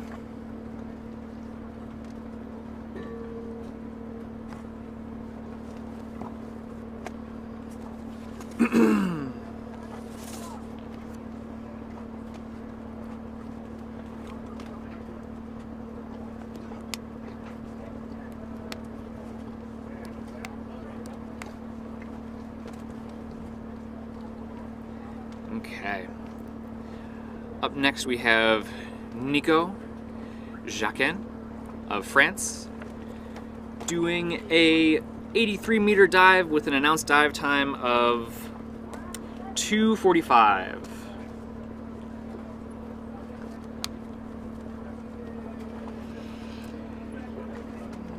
Nico's been practicing on and off for about 12 years.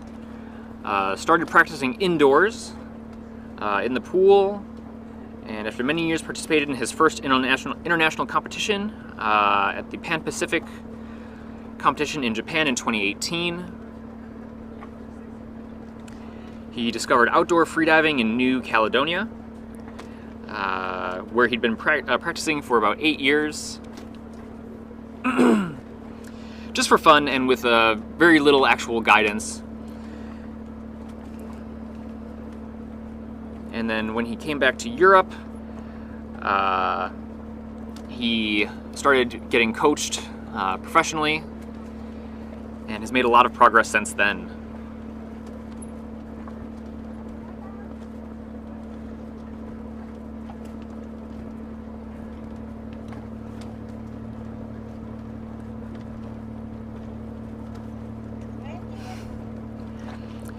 His last competition was in June of 2021 at the Nice Abyss contest, where he did free immersion, 65 meters, and then at the French national competition in Villefranche, he did 77 meters free immersion.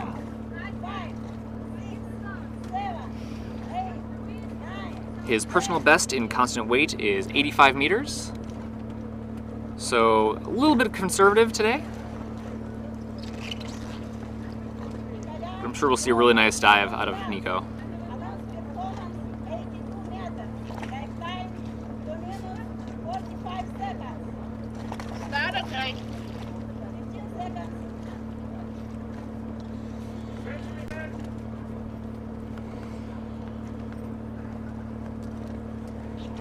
Nice technique here, nice, really nice and streamlined.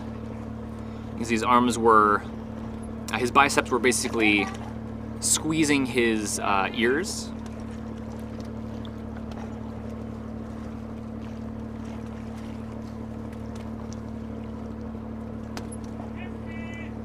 Really nice free fall position here.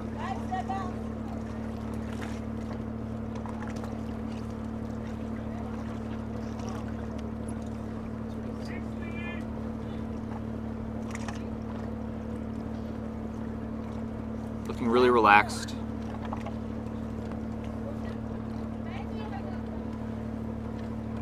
Most important part of his training for this competition has been working on getting methods and protocols. There at the bottom, early turn, grabbing the tag, little 5-second hang, you know, as one does. He's been working on really getting his actions right for the dives. The most important part for him was to define clear and achievable goals to weaken stress and doubts, which is definitely a really important thing to do.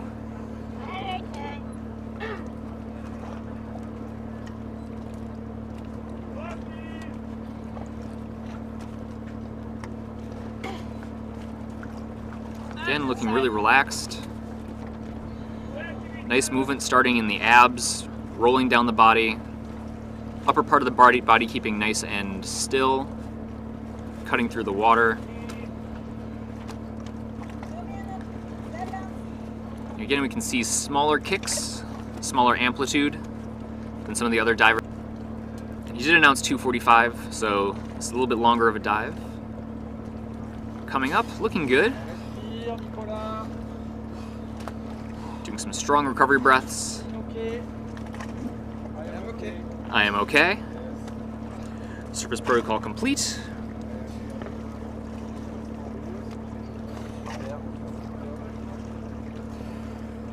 Big smile.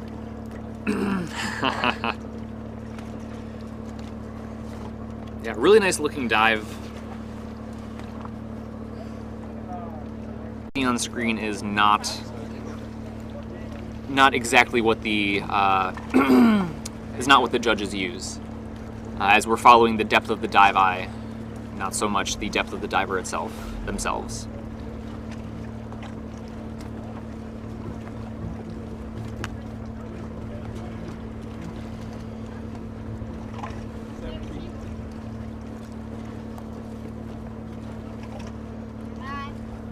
Up next we have David Mellor of the UK.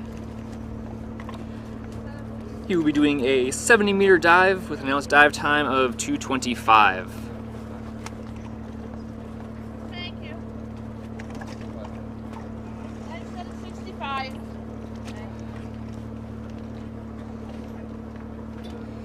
Looking really nice, relaxed there on the surface.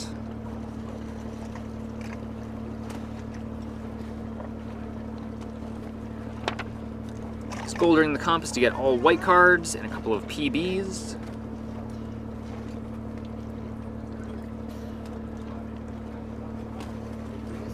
I wish I had this written down, but I'm pretty sure David has had all white cards during the comp.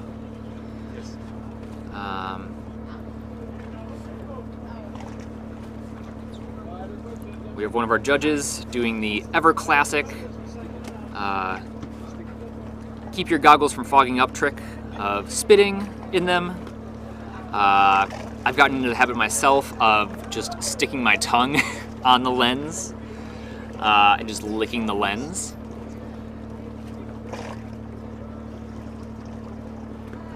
I also know that using baby shampoo works really nicely. But then again, too, if you're using a mask like that, you also then have to deal with the intense smell of baby shampoo as you dive. Which, you know, if you like the smell of baby shampoo, you can go for it.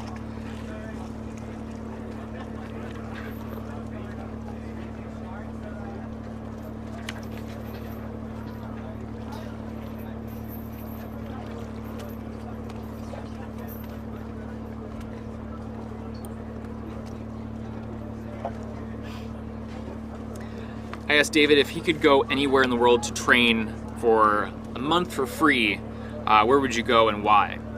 And he said he would go to Freedive Gili, where they have a pool, a gym, access to deep water, good climate, good food, and the center is run by Mike Board, who I believe is a UK national record holder.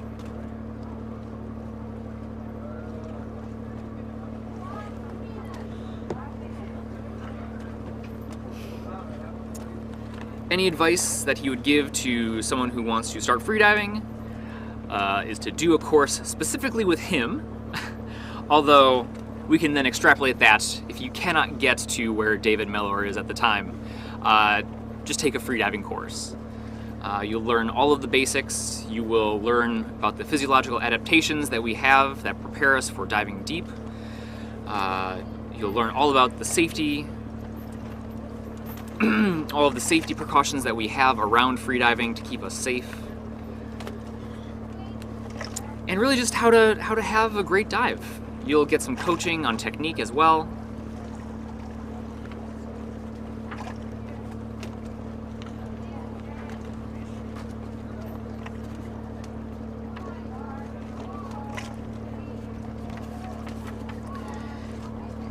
Okay, official top.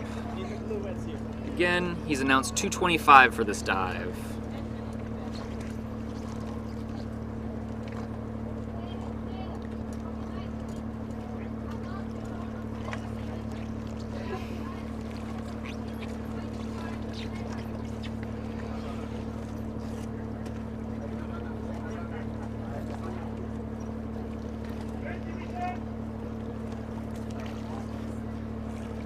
David loves cooking. He loves dogs, and he says he would love to learn a musical instrument in the future. So maybe him, Dave, Dean Cipollina, Nicole, and Sergei can all get together and create a freediving band.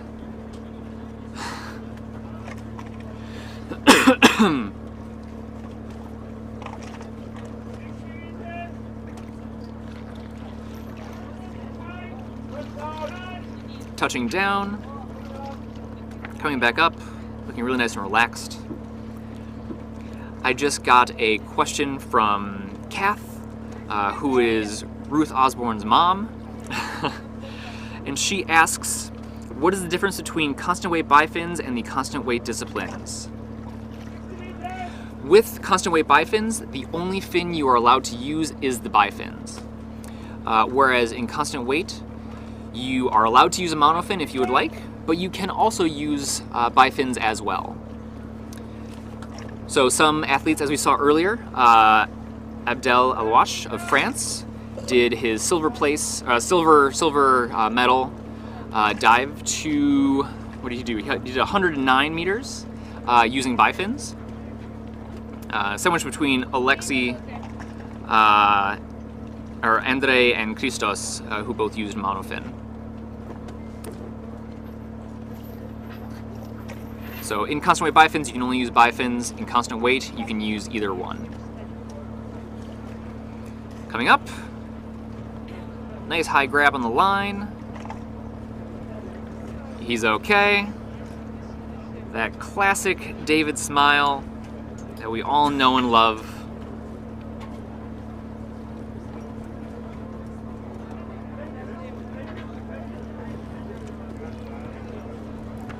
And as you can see, the judges are also recording on the surface. White card, fantastic.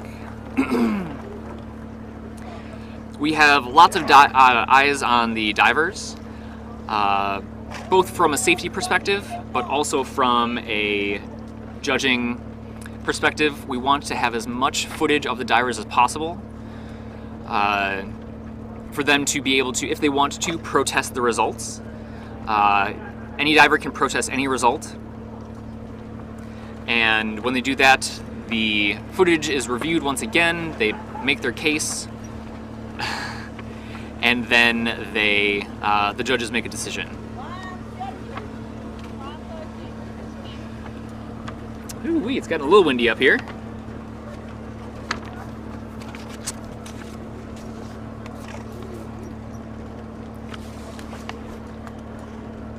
Next up, we have Vladimir Kravchenko of Russia. He will be doing a 65-meter constant weight dive with an announced dive time of 2 minutes. 1 minute. So it'll be a nice fast dive.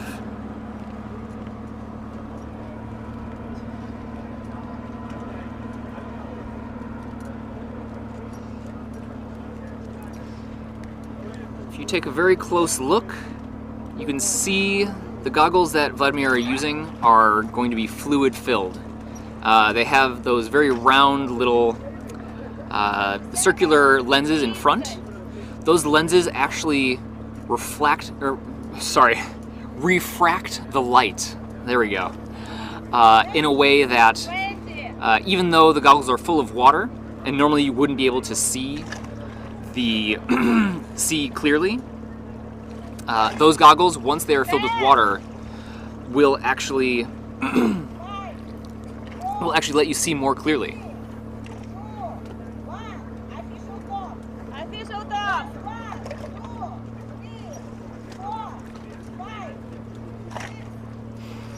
Okay, so we see there he's taking a little second there. He's flooding his goggles and also probably flooding his hood. And here he goes. Nice fast movements. A little bit of movement in the abs. A lot of movement coming from the legs. Got the arm pull. His cheeks are puffed out with mouth fill.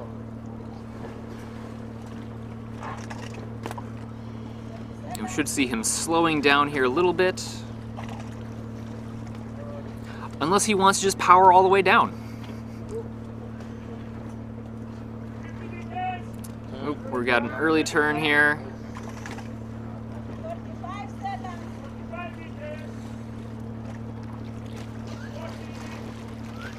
Again, probably just some equalization issues. You know, it's been a long comp. The divers are tired, even though they're getting a day rest in between generally, unless they're making up dives from a previous day. A lot of them are tired. A lot of them have been working very hard. And yeah, sometimes that just plays a role in your ability to equalize. Yep. Nice high grab on the line. You can see as he takes his goggles off, water comes out.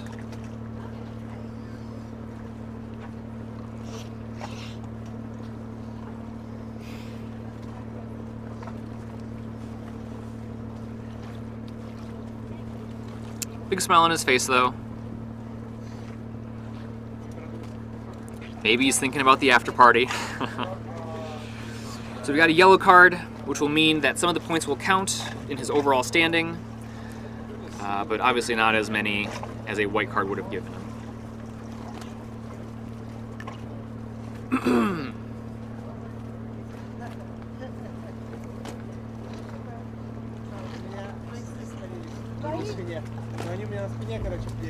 There we see Chris trying to give him the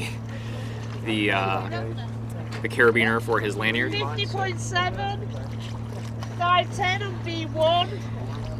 If you're not careful with those lanyards, you can get tangled up pretty quickly in them. I know I've definitely gotten tangled up a few times in the past.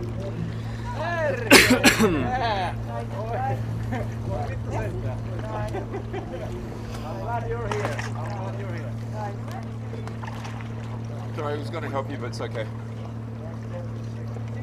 60.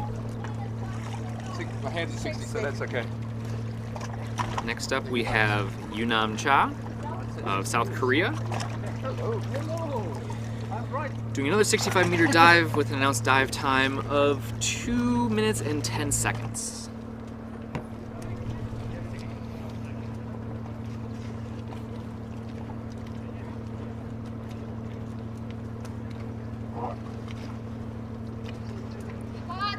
Looking really nice and relaxed. A lot of divers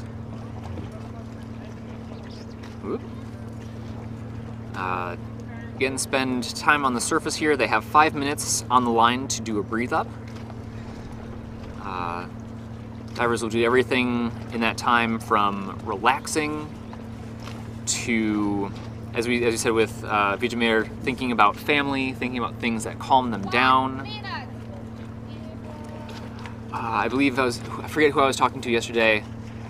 I think Christian was saying that he used to joke with one of his divers to get them to loosen up and relax, because otherwise if he didn't, they would just, the pressure and the stress of, you know, all these judges watching you, all these people watching you, you just sit there and float quietly, was too much for him. So joking and taking his mind off of it, off of what he was about to do, was the way that worked best for him.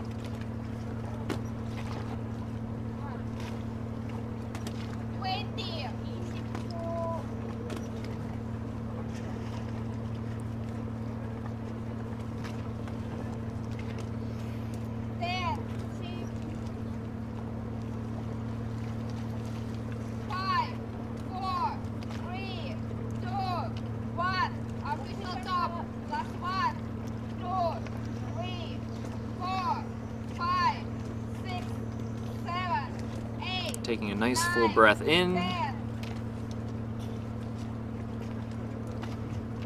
Doing a few packs here.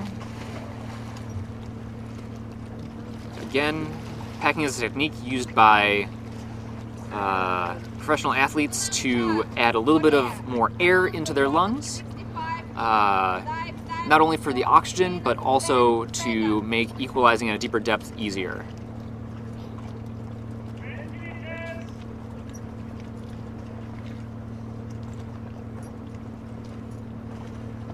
Got an arm pull, a little bit of kicking, keep up the free fall speed, looking really nice and relaxed here, chin tucked in just a little bit. You can see he's wearing a neck weight. Ooh, early turn. Neck weight moves the weight off of the waist, which is normally where you would put it, to the tip of the body, tip of the spear, if you will, tip of the arrow. And in that way, wherever the head goes, the body follows. And yeah, it makes it easier for streamlining and for keeping the body in alignment.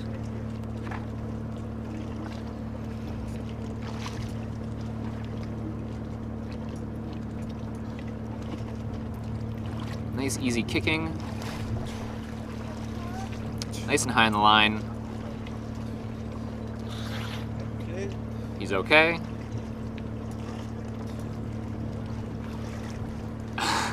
You saw him there reach to wipe his face, and you're only allowed in your surface protocol one wipe. If you wipe more than once, the judges consider that accidental wiping, or as a movement to remove gear that is not there, and they will give you a red card. Obviously divers can protest that, but the rules are pretty clear on only having one wipe. So you saw him go for it and then think better of it.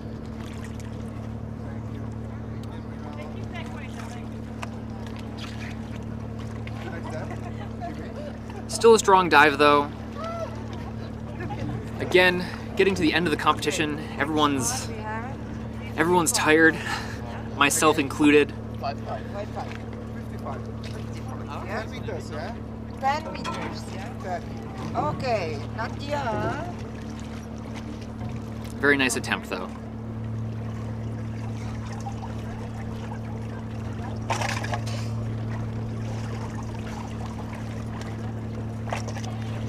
Up next we have Tommy Passanen of Finland doing a 60-meter dive with an announced dive time of 150.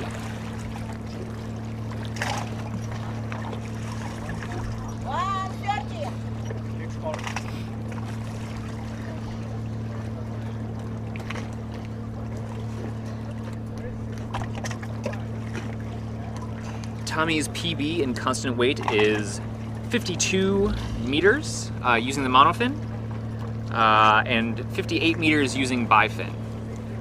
So, let's see, he's using the monofin. So this will be a 8-meter climb on the PV that he has written down here.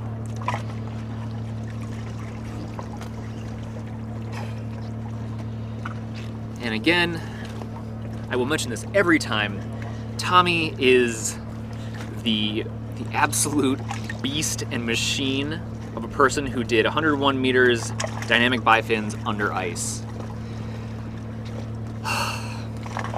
Yeah. That gets me every time.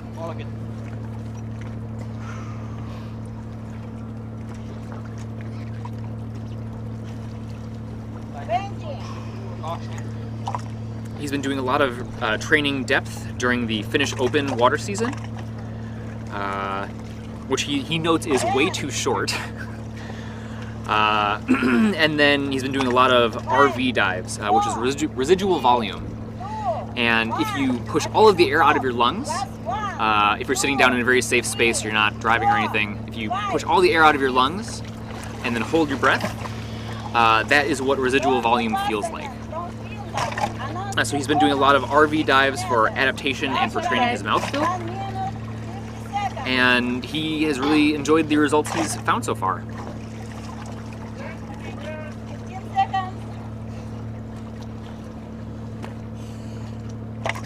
He doesn't mind doing dry training, especially during the pandemic and during the off season. But during the open water season, he barely does any dry training. He's always in the water, looking really relaxed. Absolutely. Would you like to introduce yourself? Of course. Right now? Yeah, absolutely. Okay. I'm Francesca. I'm part of the safety team. Yes. Taking a short break at the surface to join our lovely commentator. Thank you. That's very kind of you to say. Yeah, it's good to see the dives from a different perspective. Yeah, absolutely. Ooh, coming up to a nice streamlined position now. Yeah, nice powerful kicks. So I've asked this question every day, but I really like asking it because I think it's really important to note. What exactly are you guys looking for in an athlete when you're down here safetying them? Well, there are many little subtle signs that you learn to recognize. It can be shaky body parts, it can be unfocused eyes, it can be blowing bubbles, it can be many things.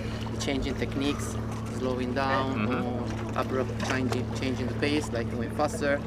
These kind of things you learn to how can I say, identify. Yes, absolutely. Looking good, looking smiley. Looking great, yeah. Smiling for the camera. Good work, Tommy. Yeah.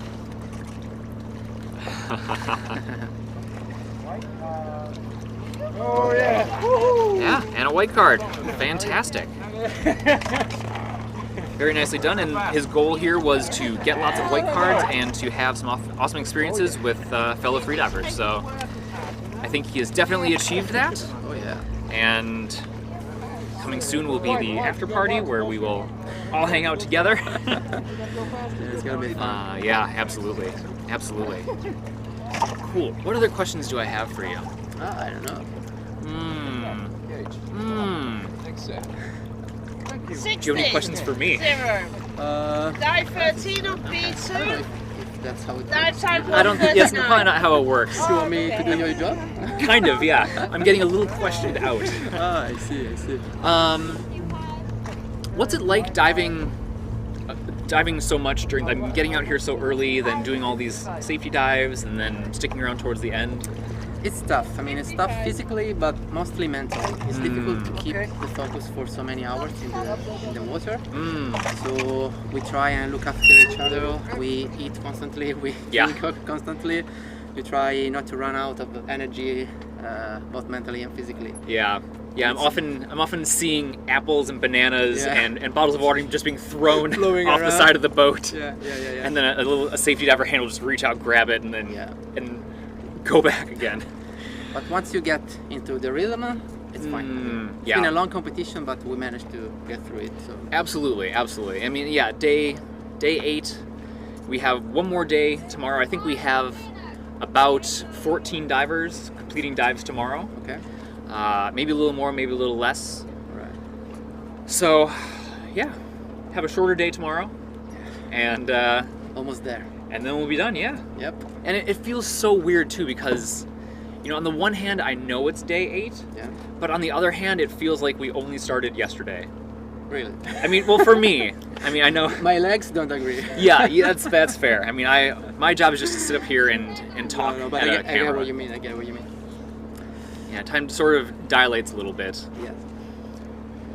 Okay, up next we have Dino Maxan of Croatia doing a 55-meter dive with an announced dive time of 1:50. He loves constant weight, loves the monofin, and again, after my recent experience doing constant weight or doing monofin, I definitely have to agree with him. It's tons of fun, feels completely different from doing bifins, and again, the power that you get out of the monofin is just phenomenal. Oh yeah.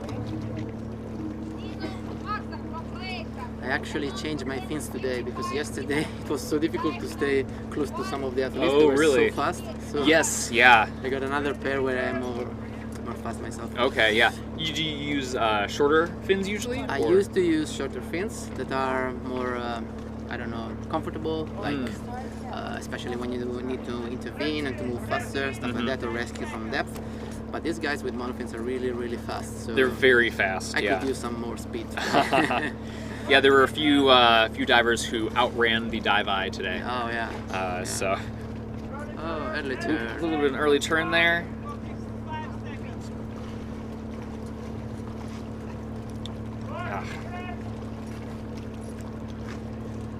Dino is a civil engineer and loves cooking for his friends and has a few kids that he runs after as well.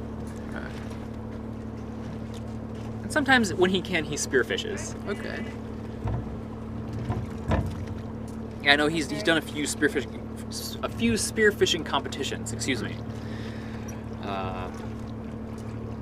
Between that and diving on wrecks, that's his sort of like fun diving that he does. Driving up nice and high in the line. He's okay. Yeah. Divers really love their tongue tongue expressions. Yeah, apparently. I think they practice those. They must practice because they look quite good, quite rehearsed.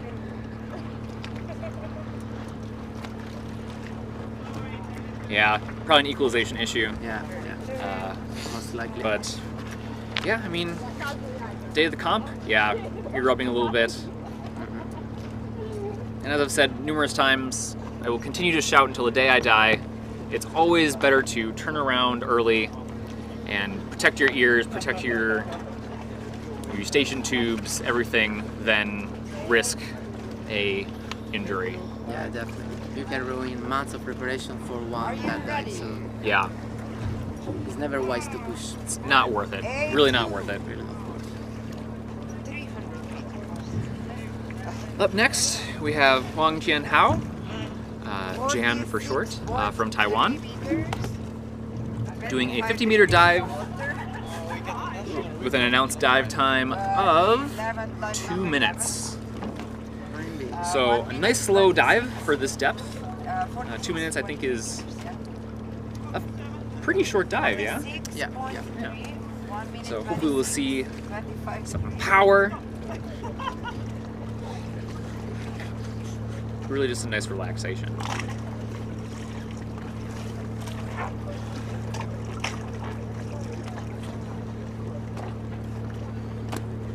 His biggest supporters during his freediving career have been his students, Kyle Ho, who has been the biggest sponsor. Yeah, he says that if Kyle wasn't supporting him, he wouldn't be here to do the competition. So thank you, Kyle, and to all of the sponsors sponsoring all of our athletes. and of course to our sponsors sponsoring our event here at the World Championships.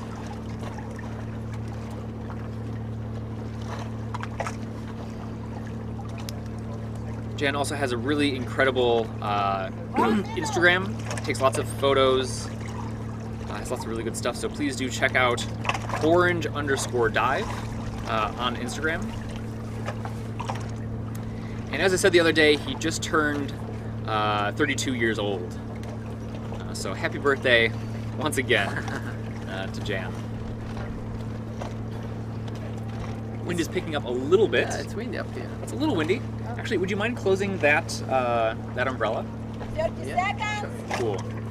One of the first days I was up here, I nearly lost one of the umbrellas into the dive area.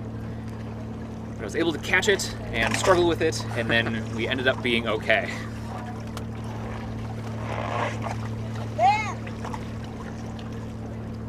The biggest part of his training has been his pool training. He's been stuck out of the ocean because of government restrictions, and so yeah, he's been doing lots of pool training and just chest stretching. Okay. Jan is using the bifins, which again is allowed during the constant weight discipline. Is that okay? Yeah, a few athletes prefer them. Abdel being one of them. Abdel. Yeah.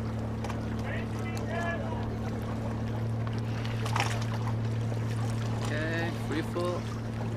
Yep, really nice looking free fall. Couple more kicks just to get some more speed. Yep, keeping speed up. Yeah, looking good, relaxed, streamlined. Yeah. Nice posture.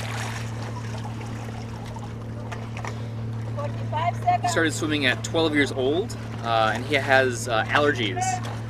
And one of his doctors told him that the best way to help get relief from the allergies was to swim. Oh.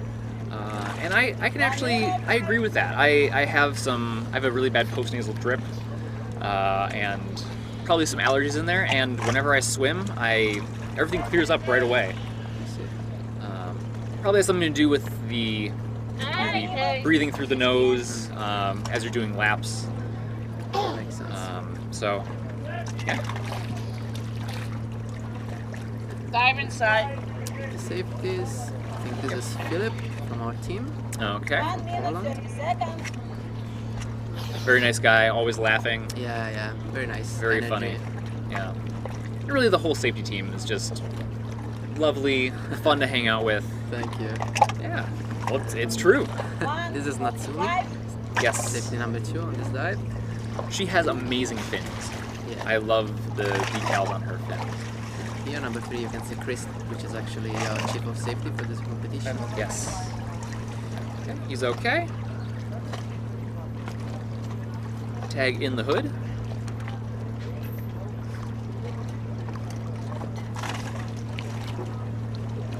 Waiting for the call. Looking good. And a white card. There we go. Well done. Very nice. Those judges keeping us in suspense. See, probably from camera you realize that in every dive, the safety team, we have different positions, different roles. Yes. Each one of us needs to basically cover one of those roles, so that there is no confusion in case of intervention. So usually we have at least 3 safeties over there, sometimes 4. We have the deep safety that usually goes around 30 meters, and then the second safety around 20ish, and then we have the surface safeties. Number 1 is the one that grabs the airways underwater and escorts the victim if there is any problem. Number 2 usually acts in support of number 1, and it's also the one that does the blow up talk, which is a procedure on the surface in order to have the diver resume breathing. And number 3 usually acts as support, goes to the head, or the back of the head, and also helps towing the victim toward the boat. Right, in case we are not able to solve the problem right now. Yep. So it's very important to always keep in mind your role and what you need to do, because you know you're underwater, you are breath holding, things can get messy. So you always try and remember what you need to do. Remember your one specific job. The safety chain, you know. Yeah, absolutely, absolutely. And you guys went through a lot of training. Yes, we did. I mean, some of us have trained for this also in the past years, but before the start of the competition, sorry, we had a couple of days of training with Marco Cosentino. We had basically we reviewed all the procedure, the in-water procedures, and we managed to do some training as well during the trainings and pre-competition, and then we followed up with Chris during the competition days. Sorry, please excuse me. Yeah, no worries. The wind is making me a little nervous. Little nervous with the umbrella. I learned my lesson once, and I will be nervous about it for the rest of my life. So yeah, there is quite a lot of training that goes into this. Yeah. Cool. Next up we have Anas Shire of Morocco doing a 51-meter national record attempt with an announced dive time of 1:30. Right. He is a 7-time national record holder. Actually, no, I believe he's an 8-time record holder now after his last dive in no-fins. Yeah. Yep. So, and off he goes. Going for another one. Start okay? Oh, that's a nice birthday. Yeah. There we go.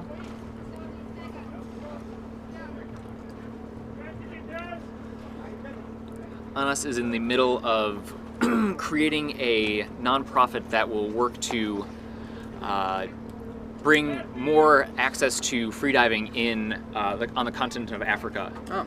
I believe there are either 5 or 6 countries on the whole continent that have national records made, and he's got this really awesome goal of trying to. So close. He's thinking. He's going. Okay. Grab the tag. This is usually not a great idea, but yeah, usually not a great idea, but I see the allure of it. Yeah. Okay, coming up nice and strong, slowly moving to a streamlined position. Okay. I believe this is within his PBs and stuff, so I think this should be an easy dive for him. Yeah, he looks in control. Yeah. Here we have number 1, Jimmy. Number 2, I didn't see. Who's that? Okay, grabbing nice and high in the line. Yeah, he's okay.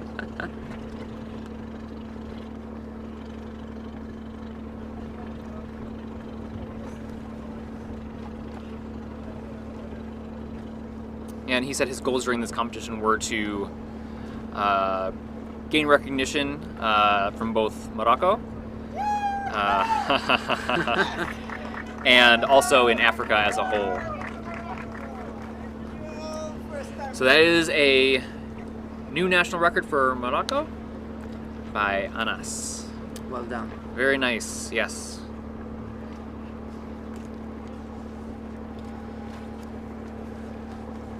Cool.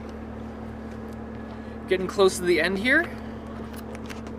How many more dives? We've got 1, 2, 3, 4, 5, and 6. 6 more dives. Yeah. So we have 5 more in the constant weight discipline, and then 1 Alexandros Polimitis of Cyprus, who is making up the bifins dive from day 2. I think we still have a couple more dives to redo, right? In the next days. I believe Vera Gianpietro is redoing her dive tomorrow. Any more from CNF Day? And there are more from CNF Day. I think there are 13 from the CNF Day. Okay.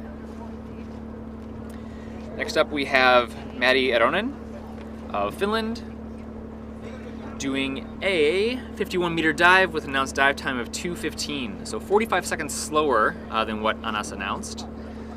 And I think Anas was pretty on point with his dive time. Maybe a little bit longer with the turn at the bottom. Yeah. But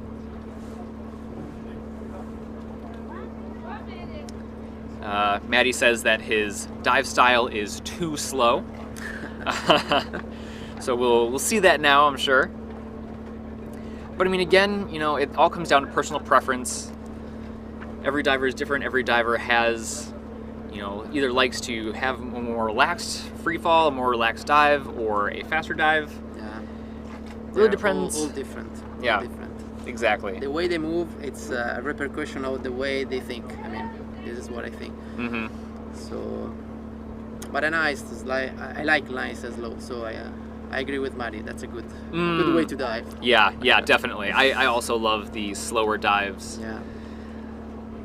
But for some people, that's a nightmare. They want to go fast. They want to feel like the fins and the movement. Right.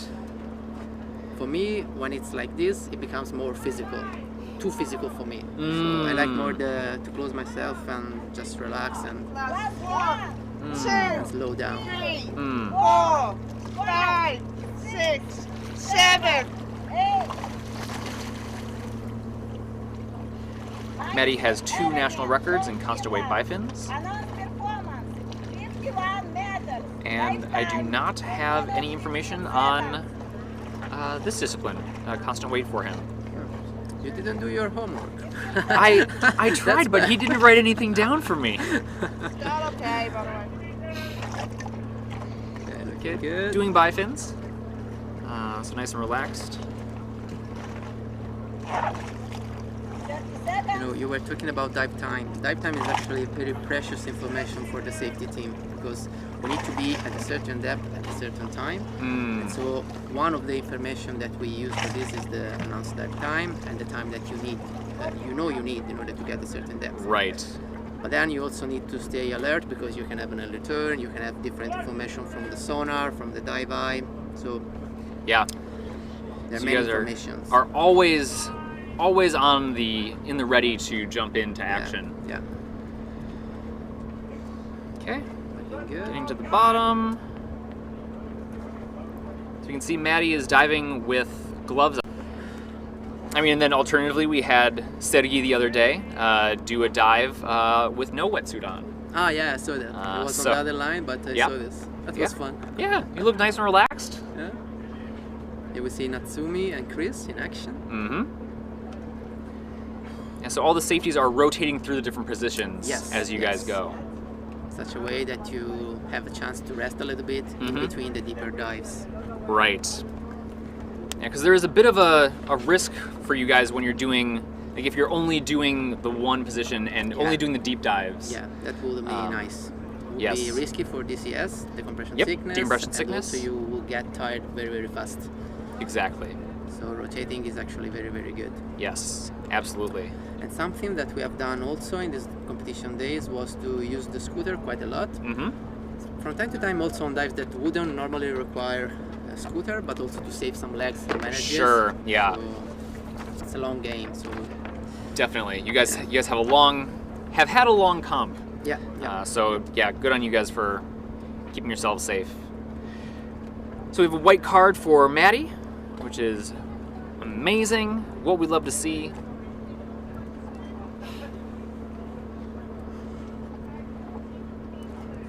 Yeah, looking good. Once again, making sure you are following all of the divers on their Instagram accounts. Making sure you're following AIDA Freediving on our Instagram account. Thank you again to our sponsors. You can see on the left-hand side of the screen.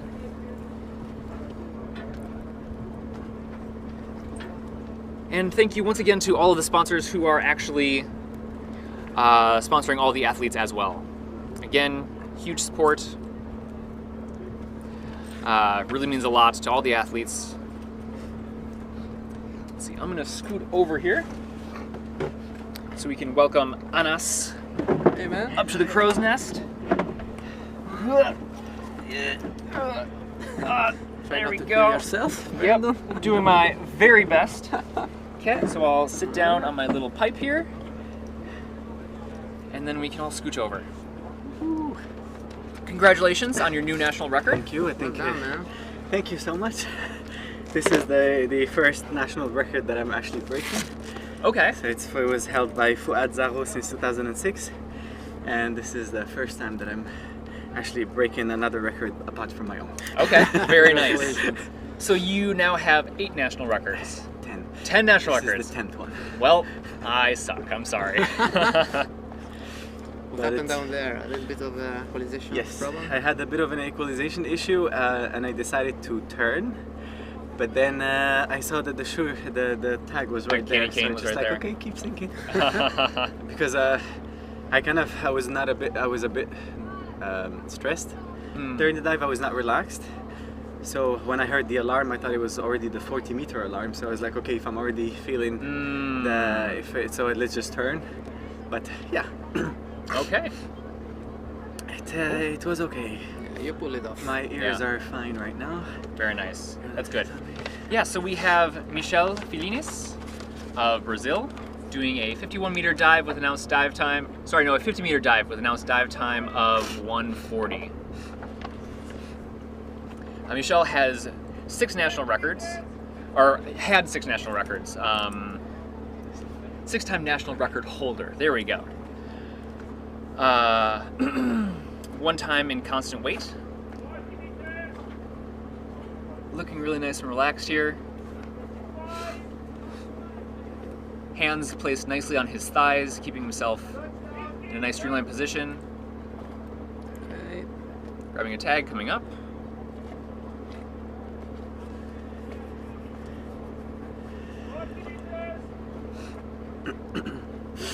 Arms up. Arms up. Be more streamlined. He started diving at freediving at 41 years old, and now also competes in triathlons, marathons, and open water swimming races. So we've got quite the athlete. Yeah. You can see Pavel and Solal from the safety team in action. One of the questions I wrote on my questionnaire was, what's the first memory of holding your breath? And I quote, Michelle said, when somebody in the elevator farted. Which, okay, that's not romantic, but it's not romantic. I can relate. But it's super funny. And it is relatable content, right? Yes. I think we've all been there. Done a little bit of static apnea in the elevator. Yeah, but I'm always disappointed with my skills when they are needed. In this game. Yeah. I mean, Like when they're needed the I can most. press all down there, but elevator. And a white card. And for a white Michel card. Filinis. Amazing. This also just shows how much of a fun person he is to be around. He's funny. Always making jokes. Yeah, very funny.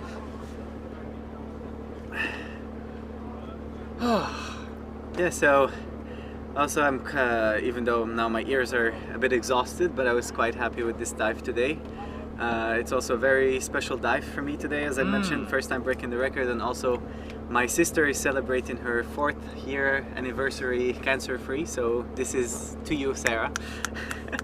Woo! And yeah, I would just like to thank everyone who's supported me along the way. I mean, this is the last day of the competition. And thanks to everyone who supported me in the crowdfunding. Thanks to my sponsors, Best Dive, Pod, Chunk, and Apnea College for their constant support. And for everyone who's been there for me along the way, both mentally, emotionally, and financially. So thank you so much. This is just the beginning of a promising career, I hope. And also the beginning of a new era for freediving on the African continent. So. Yeah. And if anyone out there is watching and either you are in Africa or somehow related to it, then please let me know. Reach out to me on my Instagram, ANAS_CHAIR. And we're happy to put our efforts together and merge our efforts to make freediving gain the recognition it deserves on the African continent. Absolutely. Yeah. Well said. Thank you. Yeah. Anything else to add? happy and lovely dives to everyone afterwards.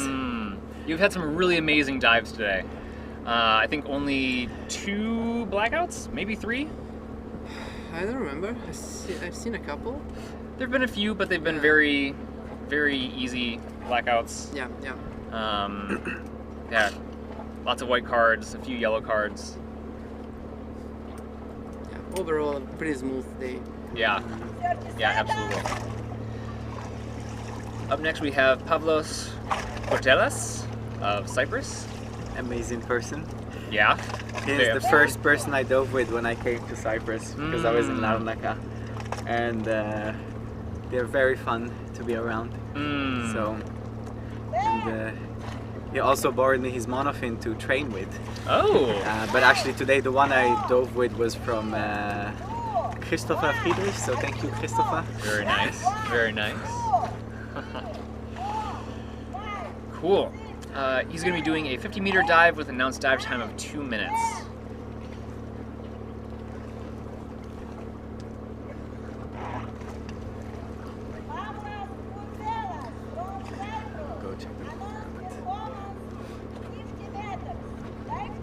Okay, here we go. Nice streamlined position. Arms above the head. Chin slightly tucked. Flying past one of the photographers. Arm pull and free fall.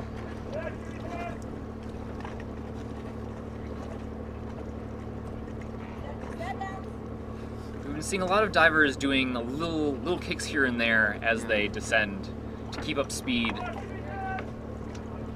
And I know I was talking with Vitamir, and he was saying that that's a more recent occurrence. Like in the past, there's been a lot of people just sinking all the way down. Yeah.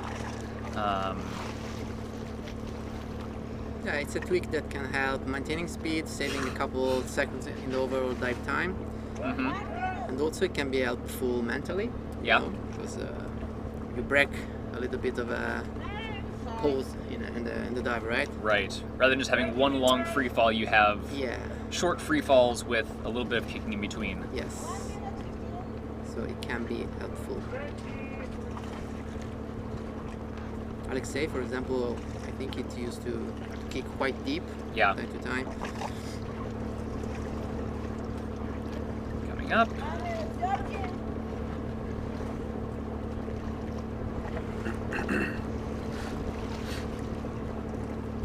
Looking good. Breaks the surface. He's okay.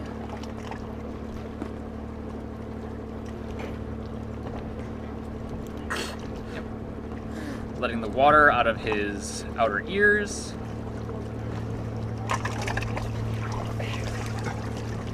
And with a big smile. Big smile. I love seeing the divers pop up with massive smiles on their faces. And a white card. That's a wonderful dive. Fantastic. Then I'll go down and cheer for everybody else and also give him a big hug for his dive. Okay, So, cool. Sounds good. Wish you all the best here. Thank you. Thanks for coming up. Thank you for always commenting on our dives. It's a Thank pleasure. you for doing our section. You're very welcome. Okay. I'll see you at home. Later. See you at home. See you later. All right, scooching back over. Now we have Miro. We have Miro Suonpera of Finland doing another 50-meter dive with announced dive time of 1:50. This is his first competition, and he has a PB of 52 meters in constant weight. So again, a little below, but again, I mean, with his goals of having white cards, not pushing for a new PB and being conservative is definitely the way to go. Yeah, it's always a wise idea.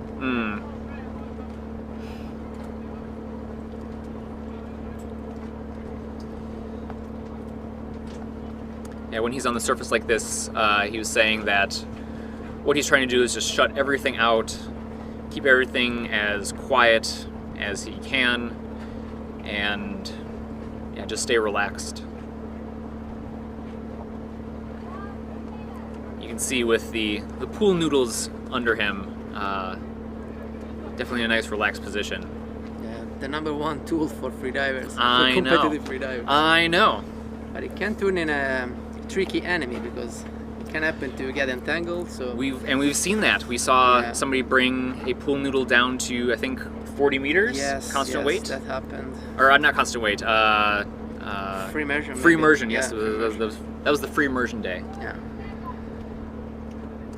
Yes, that was an impressive dive too, because she also got a white card. Yeah. So she managed to. That's a big brag. Yeah.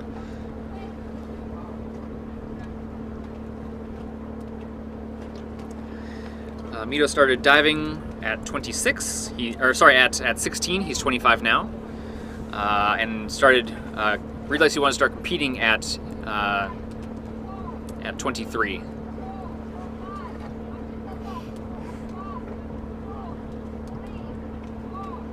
Again, doing some packs on the surface.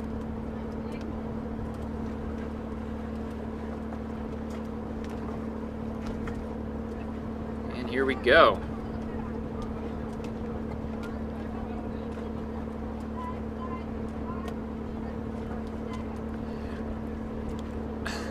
On his profile here, I asked, what do you consider your dive descent style to be? And he wrote, messed up. Okay. Honest? Honest, maybe a little self-deprecating. Yeah. I mean, I think it looks pretty good. I mean, his chin is tucked in. His legs are in a pretty nice free fall position. As you can see, his elbow is tucked in, nice and tight to his body as he's equalizing, using a mask. Trouble synchronizing. No, don't. Ah. Oh, we got another one. Yeah. Okay. Ooh. There was, and a pull above the line. So, yeah, a little shake of the head there. A diver is allowed to pull on the candy cane. They're only allowed to pull once, and I don't believe you're allowed to pull yourself down. No, you're not. So it'll be a DQ for pulling himself at the very bottom, and then he pulled again above the candy cane on his way back up. So, but you get that. You get close to the bottom, you see that candy cane. You just want it. Nice and high up on the line. Mask off. He's okay. A bit disappointed. Probably a little disappointed. I would definitely be too.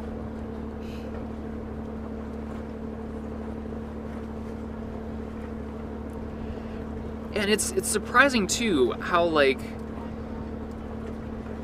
well, they gave him a white giving card. him a white card. Okay. Although So from time to time they do review videos afterwards. So yes, yeah, they do review all the footage afterwards. So we'll see. Judges are able to reverse their decisions, and then athletes are allowed to protest their decisions as well. So we'll see. All the results will be available on the AIDAinternational.org website. If you go to the website, scroll down to the 27th AIDA World Championship logo, click on it. Along the top menu, you will see a Start/Results tab. You can click on it, and you will see all the results from all of the previous days. And the results from today, I believe, should be available, if there aren't a lot of protests, probably around 4 or 5 p.m. Cyprus time.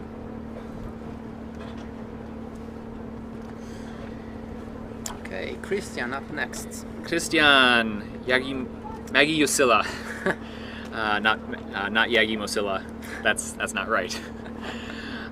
He's doing a 40-meter constant weight dive with an announced time of 1:25. Again, there with Henrietta, his partner.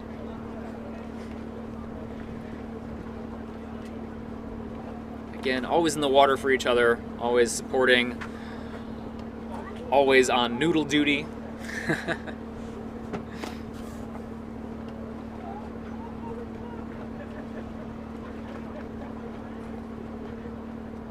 His goals during this comp are just to try and become a better freediver and learn lots of stuff to teach their students. They have a freediving school in Finland. So if you're in Finland and you want to learn how to freedive, check out Henrietta and Christian. Christian is on Instagram at freefall_addict. Oh, that's nice. That's a nice handle. Nice nickname. Yeah, yeah. Do you teach as well, Brandon? I do. I teach courses in South Africa, and then I also lead dry static coaching sessions online on Patreon. Nice. So while we're talking about it, if anybody wants to take some courses in South Africa on the garden route, or if you want to do some online Zoom coaching training sessions, you can find me on Instagram at Brandon Freediver. And check me out there as well. Thank you for giving me the in to shamelessly plug myself. That's okay. We forgive you. Excellent, thank you. Christian does hold 2 national records in dynamic, both in no fins and in bifins.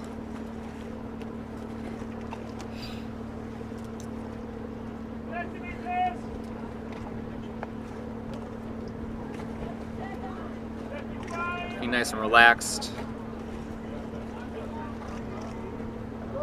Reaching for a tag. Okay. He's taking his time. Yep. Is he allowed to pull with 2 hands? I'm not sure. Because I was thinking about that. I was thinking about, how could I abuse the 1 pull rule? Why do you want to? Well, I was thinking if I grab my own wrist and with one hand hold on to the rope and the other hand push with the rope at the same time. I mean, it was a stupid thought experiment, but let me know if you end up experimenting with okay, this. I'll let you know. I'll let you know if I get a white card or a red card. Right. I'm okay. Okay, he's good, okay. Looking fresh.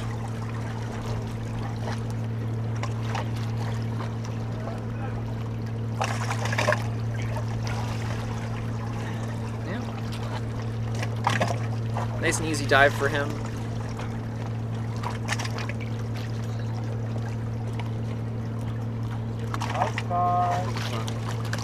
And a white card. Well done. All right. Heck yeah. I think we have the last dive of the day. Yes, we have one more dive. Alexandros. It is the one and only Alexandros Polemitis of Cyprus. I know you guys haven't had much chance to chat with many of the athletes outside of, making sure they're okay on the surface. Blowing on their noses. Blowing on their noses. This kind of interaction that you usually have with people, Yeah, maybe not as much, talking and that sort of stuff. No, sadly not. Our routine has been very, very much focused on what we need to do. So we dive, we stay a lot of hours in the water, we go back, eat, sleep. Yes. Meetings, eat again, sleep. That's how it worked out. Yeah, you guys have had a really intense schedule. Yes, that's been quite tough. But, I mean, again, we appreciate it. We appreciate all the work that you guys have put in. I think you're doing an amazing job. I've been shouting loud at the people at home that you guys are fantastic. Thank you so much. Yeah, I mean, you guys really do deserve it. You've worked very, very hard here. Actually, speaking of the safety team, Alexandros started his sort of competition experience by being a safety. And after that, he decided in 2019 at the Infinity Depth Games that he would try doing some competitions. And here he is. Yeah, that's interesting because I've heard many athletes that are really interested into seeing the other perspective. They ask questions about safety, they want to do safety, and the other way around is also true. So some of us are saying, okay, that's enough safety. I want to dive, I want to compete myself. Yeah. You don't want to wake up at 6 in the morning anymore? No, I mean, maybe you can do both, but it's nice that when you are on one side, you are intrigued by the other one, and you can mix things Absolutely. during your freediving journey. Absolutely, absolutely. So Alexandros is doing a makeup constant weight bifins dive. Again, this is from day 2 of the comp. That was canceled due to rough surface conditions. So we're finally getting through the first event being done at the end. Yep. We're coming full circle. Yep. He's 32 now, or sorry, 35 now, but he started diving at 32 in mid-2018.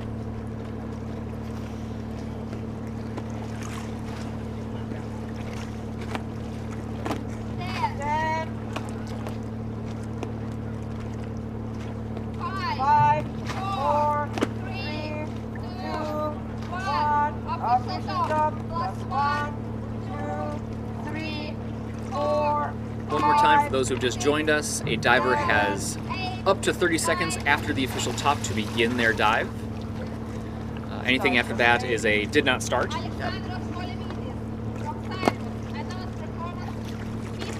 Really cool shot there of not only the diver, Alexandros, but also the boat.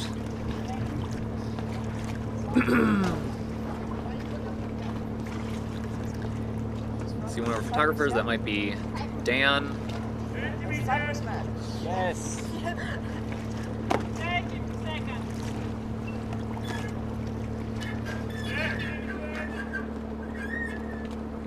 Yeah, looking really nice and relaxed, keeping the elbow tucked into the chest as to not have too much drag.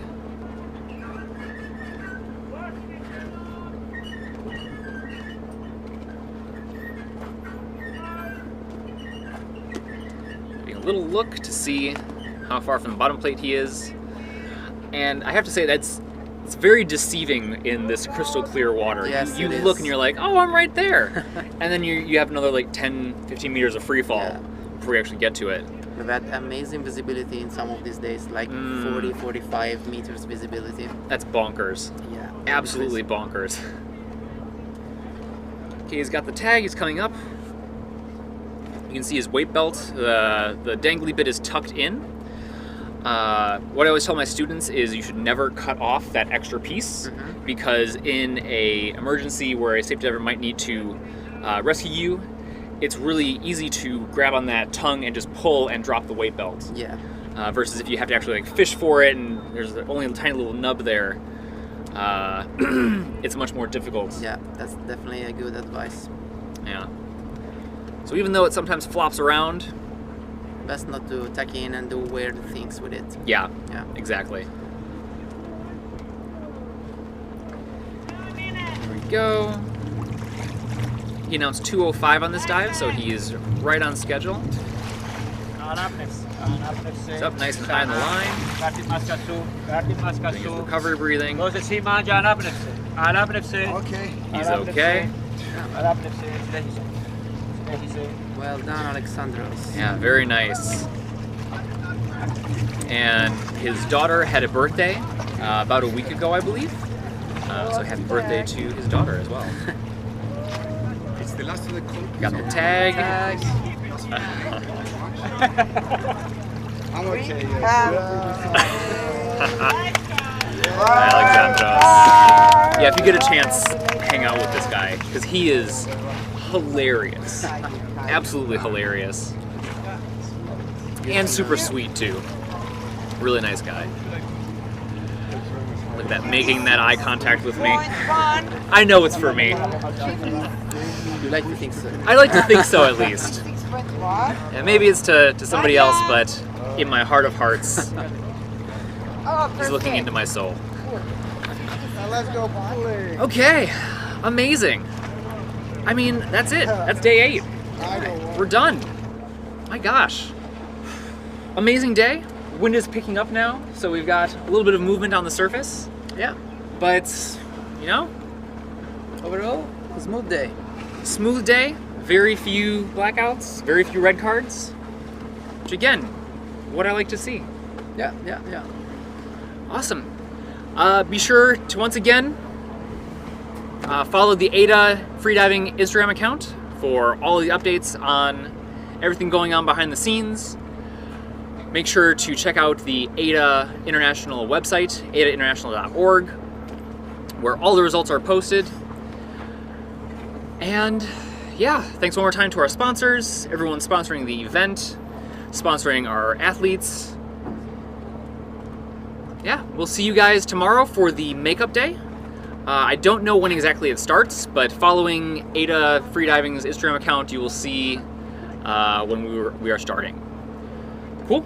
All right. Thank you for joining me. Yeah, you're very welcome. It was a Yes, pleasure. Awesome. Thank you. Cool. And yeah, we'll see you guys tomorrow. Bye. Bye, everyone.